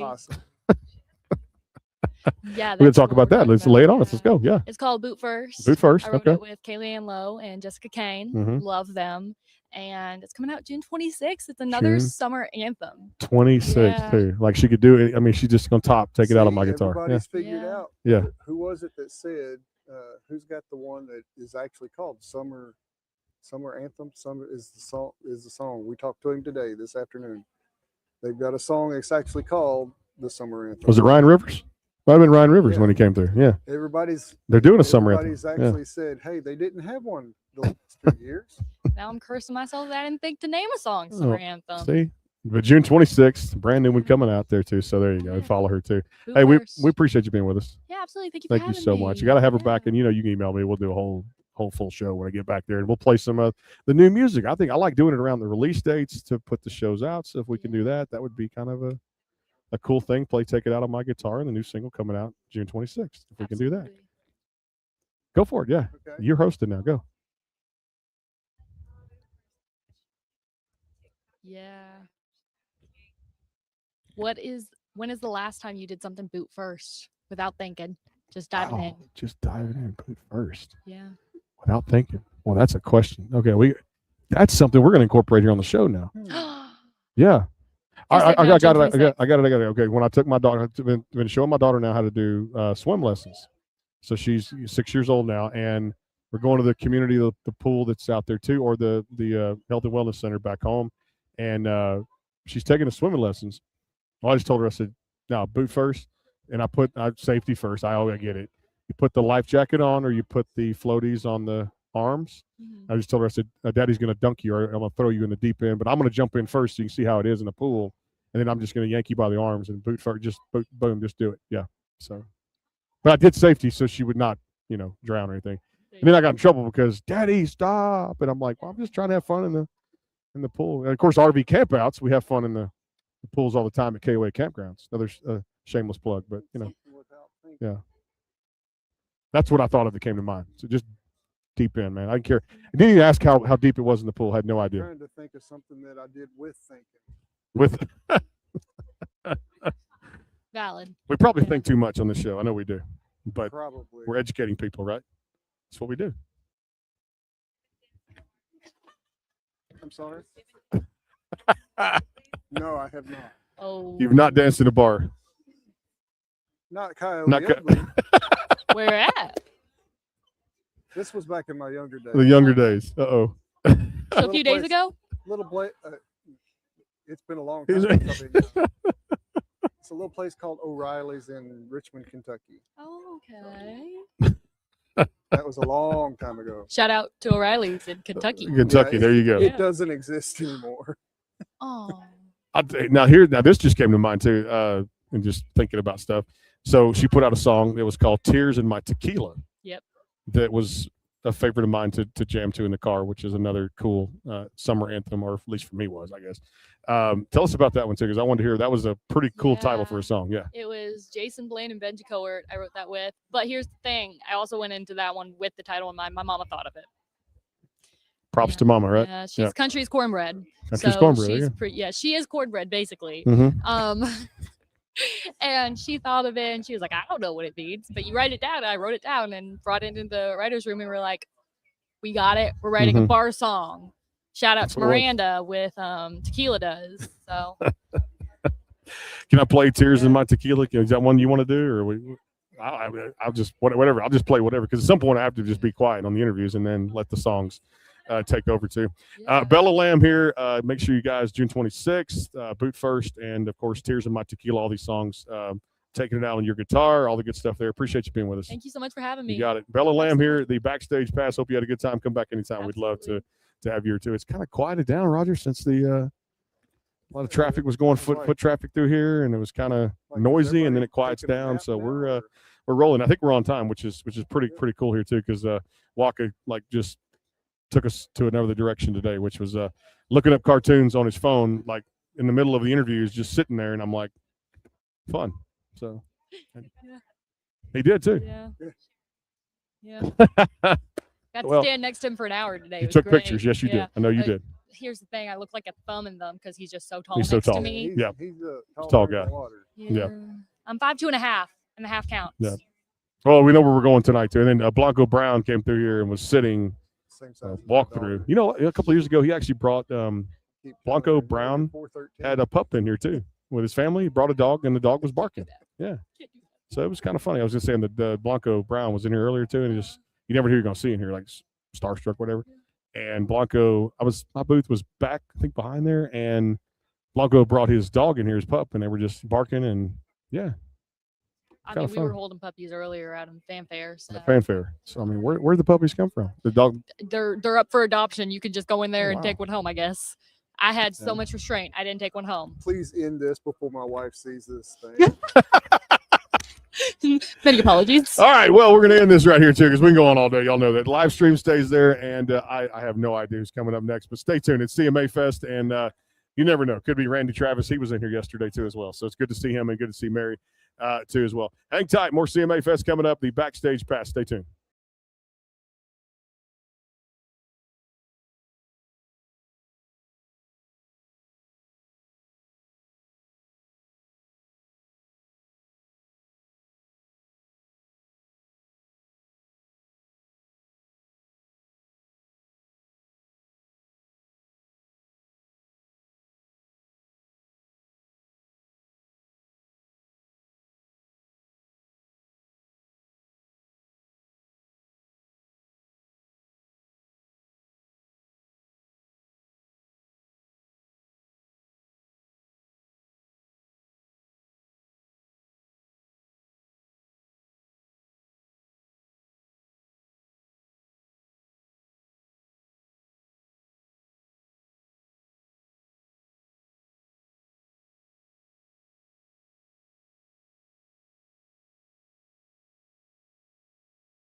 Sounds good to me. Back here live, the Backstage Pass rolling on here too. Facebook, YouTube, the sportsguyspodcast.com. And of course, they keep coming in. And we're not leaving, apparently. We're not going to leave anyway because we had Dawson scheduled. And we're not saying hi leaving. to people that I remember. And then people have to ask people, is that so and so? Because so many faces at It happens. CMA Week, it happens. But at least I'm getting it right. Yeah, he gets an award today. He does. Dawson Anderson joining us, He only yes. gets the award if he can pronounce what we just ate.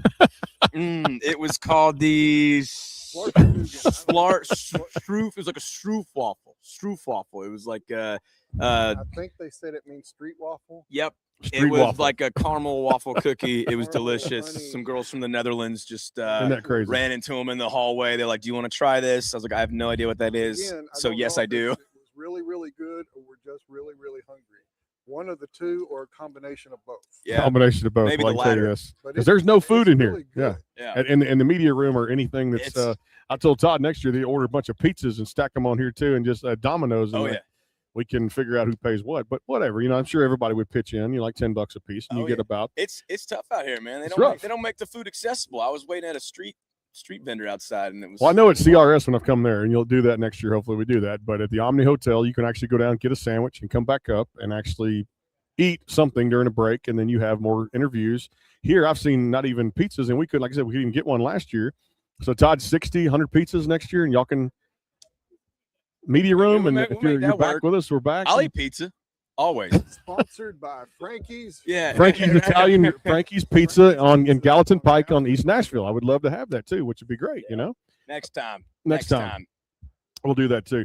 All right, lay it on us too. New single, Like You Never Left. Love this one. Thank you very much, Yeah, my we friend. do our homework here on the show, which Yes, is great sir. too. After eating, so you feel refreshed. Yeah, Even I a bring couple the of caramel cookies. cookies. You guys do your homework. Caramel cookies. We do our Great homework. combo. Same thing. Tell us all about it, Dude. Yeah. This song came out a couple weeks ago. Absolutely love this one, man. It kind of came together real quick, and about the complications of relationships, and if you've ever been there, and I've just been wanting my music to sound a little more live and more fun. It's kind of a sadder lyric, but it's got kind of a flowy, happy thing. You could roll the windows down and listen to it. So absolutely love this tune. Mhm. And I got plenty more on the way, man. A lot of stuff. We're in the studio a lot right now. Lots of songs coming. It's gonna be great. I love this. Got that just fire and intensity in the music and everything. There's some good ballads going on in the DA camp for Dawson here too. Appreciate it, man. Thank you. All the streaming out there, you guys can check it out across that too. So we're talking to Waka earlier, and he kind of took over the show. Yeah. What a tall dude that guy Dude, is. I got a hilarious Waka story. So Okay. I was doing one of the other interviews, and we had my publicist had a Dasani bottle in her Mhm. hand. And he walks up to her and he says, "Can I tell you something?" Mhm. She said, "Yeah." He said, "That's not good water." And she goes, "No." He said, "Can I throw it away for you?" And she said, "Yeah." And he just takes it, just throws it away. And so I went after her and I was like, "Hey, I'm like, where's that water? I'm thirsty." She goes, "Waka Flocka Flame threw it away." I was like, sick. Where's he at now? Where's he at now? Yeah, one of the coolest things that ever happened to me. I'm like, amazing. So actually, I have this this stage water right It's here pretty- it's because I was like, not bad. God forbid I run into Waka Flocka Flame again, and I got another Dasani, and he's like, "Boy, did I tell you." But now you got a memory too. You're like, Yeah. Waka threw the designing Yeah. water away. Yeah. I'm like, dude, I used to listen to you in high school, man. And he's got some great. He got a song out with Chase Matthew right now that is absolutely sick. Uh-huh. I mean, I love that he's kind of stepping into the Yeah. space, and he Yeah. seems just like a really nice guy. You said you had him on here, and he He did. He took did. over the show. Took over the show, and we were actually Googling 90s cartoons Yeah. the entire time because we did a segment on wrestling and more wrestling. Are you a wrestling fan? Dude, back in the day, Yeah. not as much these days, but back in the day, man, Rey Mysterio. Yes. We had the Undertaker. And we had a WWE game we used to play back on the GameCube, Nintendo yes, GameCube, yes. man. Yep. Yeah. The best part was when you go underneath and you get the chair out. We always thought that was so exciting when you pull a prop out and just beat somebody. Beat somebody with it. That was Yeah. funny. That was or funny. the cage matches were crazy. You really create some enemies. You You know, could, we you wouldn't could. talk to each other in the family for maybe a week after well, you thought it was unfair or whatever, and you had to be careful. Okay, so my son and my youngest daughter used to play like that game or like X-Men or things like that. And I was telling him on one of the other shows that my son would look up the XXA. Oh, the combos, yeah. The up over the cheats and everything. And he would try to memorize all these things and get the moves right, like the finishing move Yep. and all this. Yep. He's practicing. And then He's making sure he's going to whoop up on you. and then my daughter would just sit there and hit stuff. Yeah. And she'd be just kicking his butt. And he goes, "This is not fair. You should not be able to do it that way." Yeah. You know? That reminds me of like anytime a girl that has no idea about any of like college basketball teams puts together like a March Madness bracket, and she's like, I just picked the mascots I thought were cute, ends up just whooping everybody. She wins the $500 prize. You're like, this isn't even fair. I'm doing my homework. I'm calculating everything. The shoes are so. Their shoes are so. Yeah, I just like that name. Or like I like the little bear. You know, just like, oh my gosh, like I'm out here Googling player stats and like using ChatGPT to like figure and That's the funny part. and Yeah, I it is. lose. Yeah, it's crazy. You know man. what your cheat codes were telling me? We did left, up, X, A. You try to get all that too for the finishing move too. Reminded me so much of Mortal Kombat. It really did. Yeah. Look at there. He's talking about Dude, it. 100%. And they've got a new movie out too. Yeah, they Oh, that's right. I did. That's right. Yeah. Dude, they that's coming out. That I'm gonna go see that. That looks pretty good. It's out now, and they've got one talking of wrestling. Yeah. Cody Rhodes and Roman Reigns. They're in it, right? Yeah. And which is a cousin of Roman Reigns somehow. What's his name? That was Aquaman. Jason Momoa. Momoa. Yep. Is in that one too. Cool. That one too for combat. Oh yeah. That'd be nice. Oh yeah. That's crazy too. So for you, what cartoons did it growing up for you? Gosh, what do we have? Man, it was like cartoons for me. SpongeBob was up. It's in there because I'm 26. So that was like right around the time that was kind of come out. Are you ready, kids? Exactly. What was that one? It was something the cowardly dog. Something the cowardly dog. Oh, you're talking about? I can't think of the name of it Courage right the now. Cowardly Dog, or something like that. That too. Yeah, Rugrats were in there way back in the day. Yeah. I'm trying to think of anything more modern. Like as I got a little older, I switched into sitcoms pretty quick. Yeah, pretty quick. Yeah. Yeah. What was some of the six? Dude, Drake and Josh. Drake and Josh. Josh was in there. Yep. Little iCarly, that show, Zoe 101. Okay. All that stuff, and then I dip into like watching Friends. Some of the throwbacks Those are are just good. like absolute Yep. classics. I mean, that was like I think the show that might have started sitcoms Yeah. in general. Those And it's still going. TBS. episodes- Oh yeah, those I mean, episodes of Friends. I'd like to own that show. Netflix, come on at it. Well, Wherever that- they're, whatever streaming platform they're at, I'd like to be a part of. Cashing in on that. It's like, yeah, we're gonna need That'd you be again good. for another 5 years for $1 billion, please. It's crazy. Royalty checks in your mailbox. That's pretty easy work right there. It just Oh, shows yeah. up in your mailbox. Yeah, go Oh, and yeah. sign that deal, no doubt too. Yeah. I know you mentioned a lot of stuff there too. The single we talked about, and then new music coming down, and it's crazy how fans, man, fingers to the pulse right now. They want something brand new. Musicians never rest on their laurels. You got a mix of a little bit of everything probably coming out, right? Yeah. I mean, honestly, I've just been writing my tail off, just Mhm. in the studio, like night and day. When I'm not on the road, I'm in the studio. I'm writing. I'm trying to get more songs to have in the arsenal, and Mhm. you know, I'm always teasing stuff. You all know how the new name of the game is. Just get out Absolutely. there on social media and just test some things out and see what's good. But Mhm. I'm also still a big believer in like drop what you love. You know, make sure you like it. Don't just release it because it's a good song or just because it's reacting Mhm. well. You know, you want to chase the momentum, but like release music you love. You know, work your butt off on marketing it. Just getting that done. If you can get Mhm. that, all is good. It's you know, good, no yeah, doubt release about the it, too. songs that mean something to you. Because they don't mean anything to you, they're not gonna mean anything to anybody else. All right, we'll stay on that food category since he's like the ace in the hole today because he got us cookies, no doubt about it. From Come Holland, on. thank you, the Dutch.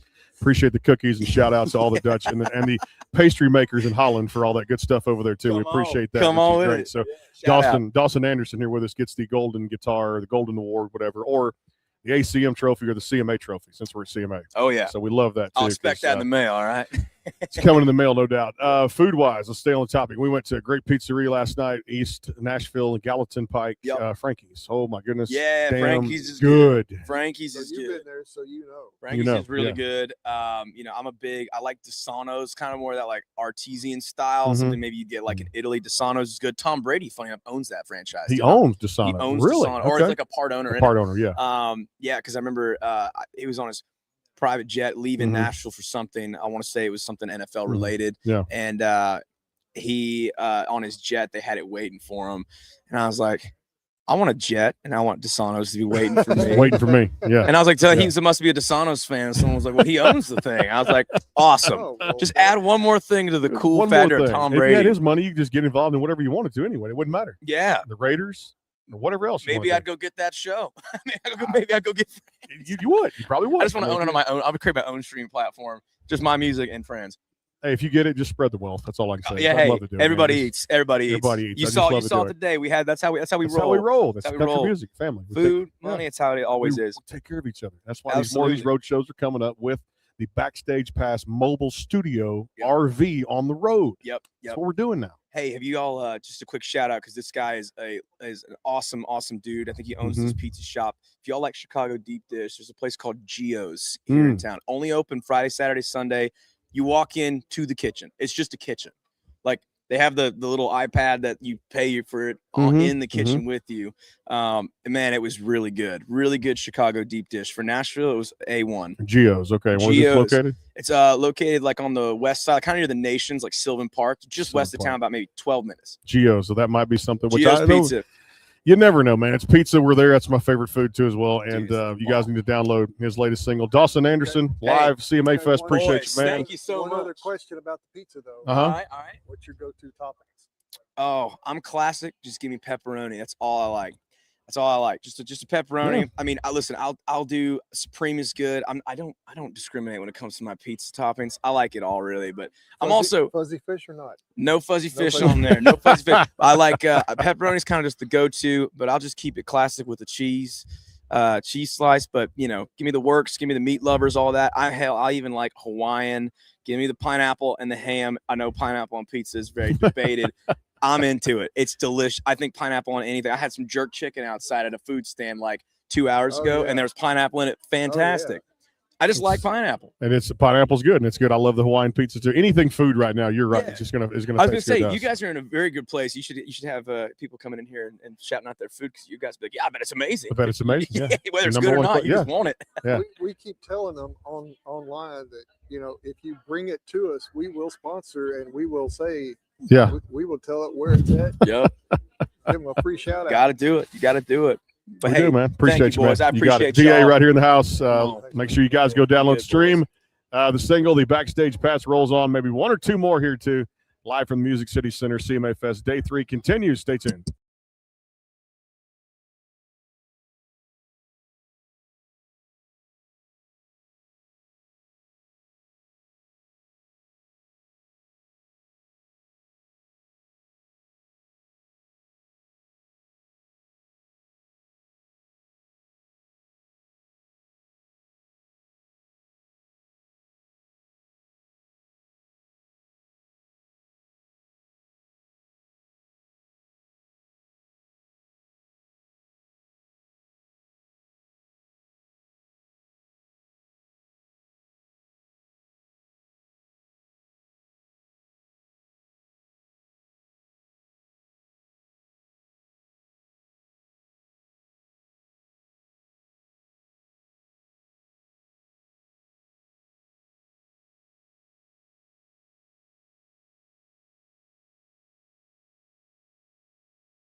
And welcome back. We saved our best for last. We always say that too as well, because you got to do that when it comes down to it. Again, thanks to the Holland, the Dutch for all the cookies and stuff out there too, because we wouldn't have made it without the fuel need to put in us too. I don't know where those cookies came from, but those were delicious, and they remind me of like Thin Mints. When you used to eat those two with the chocolate on the outside, the mint on the inside. I'm with you. But it was like some kind of gooey. Did you have one of those? Yeah, Did you miss no, that? I haven't had them, but it's gonna happen in about 10 minutes. That's gonna have to happen. See, there's something called a Kartoffelpuffer down at the German festival where I'm at in New Braunfels in Texas down there. Kartoffelpuffer. Wow. And it's like a pancake. I just wanted to see how Facebook does that actual meme. Yeah, it's probably interesting. If they can even pick it up anyway, it's like Kartoffelpuffer is a German dish that you can get down there too that has a little bit of everything on it too, like some powdered sugar and like a piece of I think it was a pancake and like some meat on the side too. I can't remember exact meat, but it's just good. You just eat it because it's good. I love it. That's all. So whatever those Dutch cookies were. I'm in. Jake Banfield joining us here, sir. Empire Records here on the Backstage Pass. What's up, man? Oh man, glad to be here. Just doing it. Just doing a lot of music, and yeah, it's starting to wind down, but it's good. It's good to be here. Well, tell us about 45, and we'll talk about another one here in a little bit too. But that single's doing real well for you out there too, and congrats on everything with Empire Records and all that good stuff. We're headed out to the Dr. Pepper stage here in a little bit too. To check on a little bit of just a great shows. Waka's going to perform. I think Blanco Brown's out there. And yeah. Jake's going to be back up there as a special guest. Tell us about 45. Yeah, man, it kind of happened very randomly, not long ago either, to be honest, like less than a month ago. The song was sent to me, and Country Night asked the DJ group asked if I would put my vocal on it. And I was like, absolutely. And then they said Waka's going to be on the second verse. And I was like, Waka Flocka Flame. And because I grew up listening to him before games and stuff. So full circle moment. And yeah, that's what happened. And the song was it was ready like a week ago, 2 weeks ago, and it's out now. I'm serious. It was very quick, but I was a huge fan of the song. I like to write a lot of my stuff, but if I take outside cuts, I got to really like it. And I did with 45. There was another one you did. I liked Lasso. Oh, let's go. A country song. We're going to go here too, definitely. And arrangement for it, fantastic. And I thought the lyrics really spoke to people, no doubt. Yeah. Thanks, man. Yeah, I just try to have a good time. There's a lot of stuff going on in the world, and I was like, let's make when you hear this song, let's just be in a good headspace. Let's have fun. Let's have some drinks, whatever the case may be. So I'm glad that song connected the way it did. Yeah. When you talk about this week, and we always say, obviously, country music's the biggest reunion too. All the great people you meet and the relationships you create in this business too, which are amazing too. And you never know where it's going to lead you for different opportunities and things like that. Most important thing for this week that you enjoy the most. What do you enjoy about it? Just CMA week in general, the meet and greets, the performances, everything, and just meeting a lot of superstars. Yeah. Two things that came to mind was getting to meet fans, like getting to see people. Second is we're always usually on the road. We're not in Nashville when we're on tour. So getting to see my buddies like perform, they're finally all here. Like that never gets to happen. Like it doesn't happen. So that's the coolest part of seeing all my buddies get to play and seeing people who, who are always on the road. They're right here. It's so cool. Just the talent and seeing my buddies back home, just getting to watch their set, I think has been really cool. And then meeting fans has been really cool as well. We asked Waka this earlier too, because it seems to be the question of the day. It's catching on here in the media room too, no doubt. Your favorite with all these remakes of these movies and stuff that are coming out, Masters of the Universe, and of course, Teenage Mutant Ninja Turtles, which I know they've done several movies on. Star Wars. What was it for you, cartoons or sitcoms growing up? What did you like? Great question. I was a big, it's very random, but it kind of makes sense. I was a big Tom and Jerry guy. Okay. I was really big. Yeah, I was really big on Tom and Jerry. That was kind of right up my alley, and I still watch it to this day and have a really good time with it. It's a fun. It's always going to be a good time there too. And I forgot one nobody mentioned today was the Roadrunner. Yeah, the Roadrunner was in Looney Tunes. Yes. Yeah. Looney Tunes. Yeah, we just always loved the Roadrunner and stuff like that too, and Wile E. Coyote. Nobody mentioned that today on cartoons. I always like Foghorn. Yes. What's been the most said answer? Man, it's I would say, has it been SpongeBob? Oh wow. Yeah. I'm big SpongeBob. And Rugrats was probably up there too. Was funny. Ren and Stimpy was pretty close. Rocket Power. I was Rocket big Rocket Power Power. has been a couple of mentions here and there. SpongeBob is probably the one, actually. I'd say SpongeBob was crazy. I love that show. Yeah, I'm gonna go that and Tom and Jerry. Were you a wrestling fan growing Huge. up? Too? Okay, good. There you go. So we're ready to roll. Huge. Whatever you got. It doesn't matter which side. WWE. I was AEW. I was ECW. Oh yeah. Oh yeah, so And then going back. Yeah. WWF, WWE. I've been on that side the whole time. Okay. I'm not really into the AEW. No hate, but I'm a WWE guy. So that's literally what's a huge part of my childhood. Yeah. And I have a bigger brother, and we would practice all the moves on the trampoline, or we would get the couch, pull it out, put it in the middle, and literally be body slamming me at the age of like 7. Hard. Well, my son, and he's seen pictures. My son's a pretty good sized boy. And when he was young, about, I don't know, 4, 5. Yeah. My next door neighbor's kid he's like 13. His name's Buzz, 13, 14 years old. He would come over on Monday night. We watch Monday Night Raw. Yeah. And he would wrestle with my son, just playing with him. Yeah. I said, Buzz, he's going to hurt you. Yeah. Because I wrestle with my son. Right. And he's just a hard-headed kid. I mean, so he thought it was over. Yeah. My son Derek got on the back of the couch with the flying leg scissors and got him around the neck. Buzz was like tapping out. Oh yeah, yeah. I mean, I guess you just got to learn your lesson. I did too. Like my big brother, you're always gonna be stronger. You just are when we're that little. So I just learned my lesson and got hurt a few times. But I mean, I was putting on I had to do it. I was a wrestler. I hadn't told the story yet, but he struck a nerve, and it was a memory that was painful for me when it happened. But my brother and I, same thing. I was the oldest by 3 years. Get into it, and it was always you'd go to find some mattress because you wanted some kind of nice landing that was easy enough, not on the floor or anything, because it would hurt. So my parents said the king or whatever, the minute they'd sneak off to work or something, we'd go back, and I mean clotheslines, every move, elbow drops, Macho Man, the whole thing. Same thing. They would when they left, we would be like, go get the couch, go get the couch. Here's the hurtful part. The one time he actually, I think I body slammed him or something like that, and you're feeling good, and you're getting up, and you're Well, I'm gonna tell this story, and it's gonna be pretty loud with this one too. But when I flipped over, my left knee on the outside of it caught a bed spring. Oh. And when it stuck in my, it's like a slice of a knife on a or whatever. Yeah, that was one of the worst injuries. That's brutal. Urgent care and all that stuff. I'll tell you this too, man. I've been to WrestleMania. I've been to a lot of Raws, a lot of SmackDowns. Those dudes. It's crazy. What they're doing on their you can say, staged. What those dudes are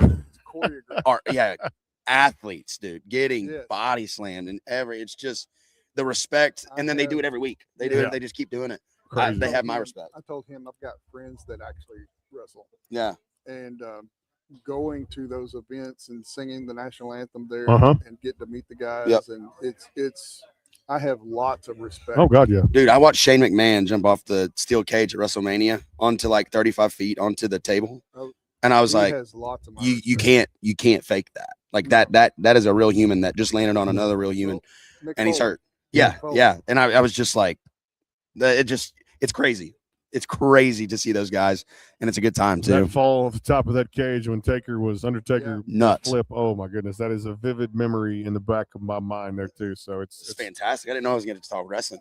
Well, yeah, we do everything. A grand slam of music, sports, and entertainment. That's what we do. About it. I love it. I mean, that's why we're number one top show on iHeartRadio now. That's so it, there baby. you go. Let's That's go. it. So let's go. Now the best part is go ahead. Okay, your Mount Rushmore of wrestling.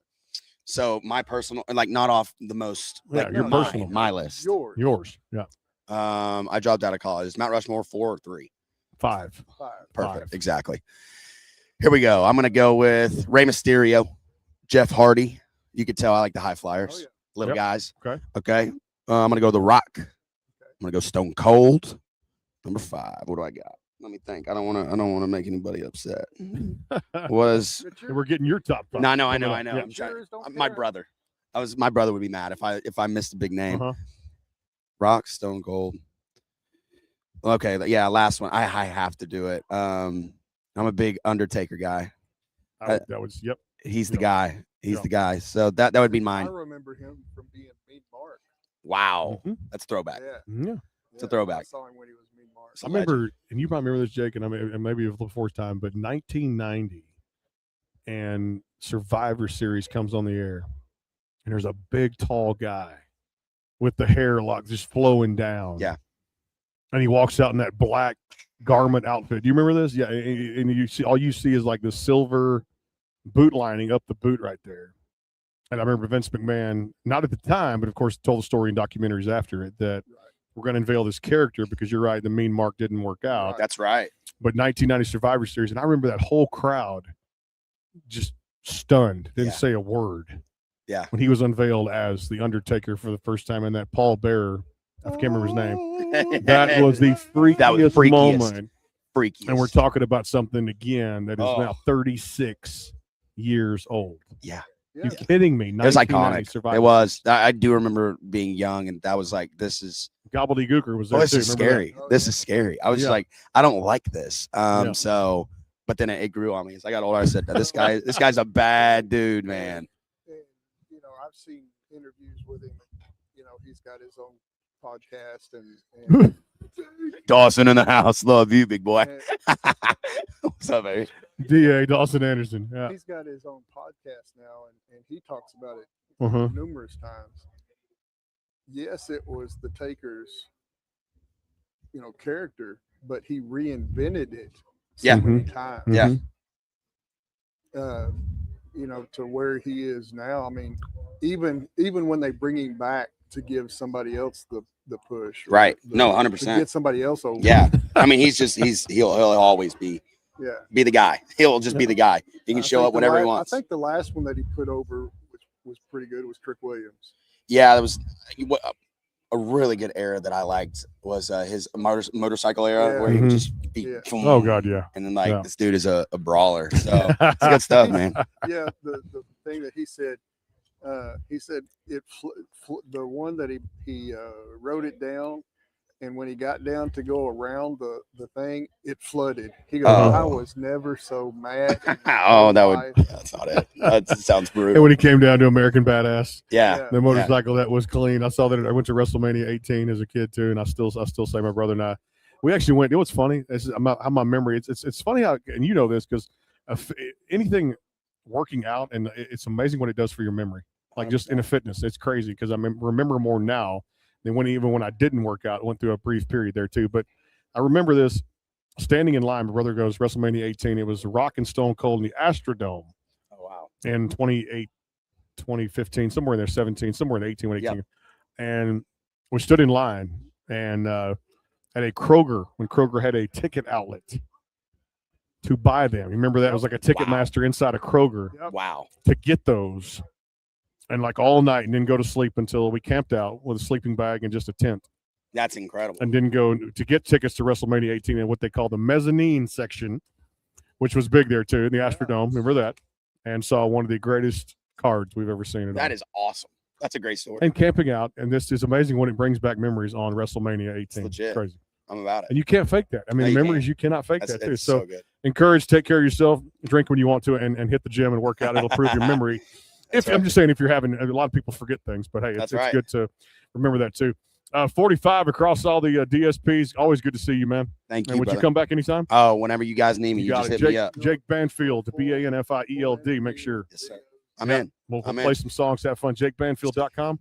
JakeBanfieldMusic.com. Music.com. I always forget that music. JakeBanfieldMusic.com. Let's do it. Let's do that too as well.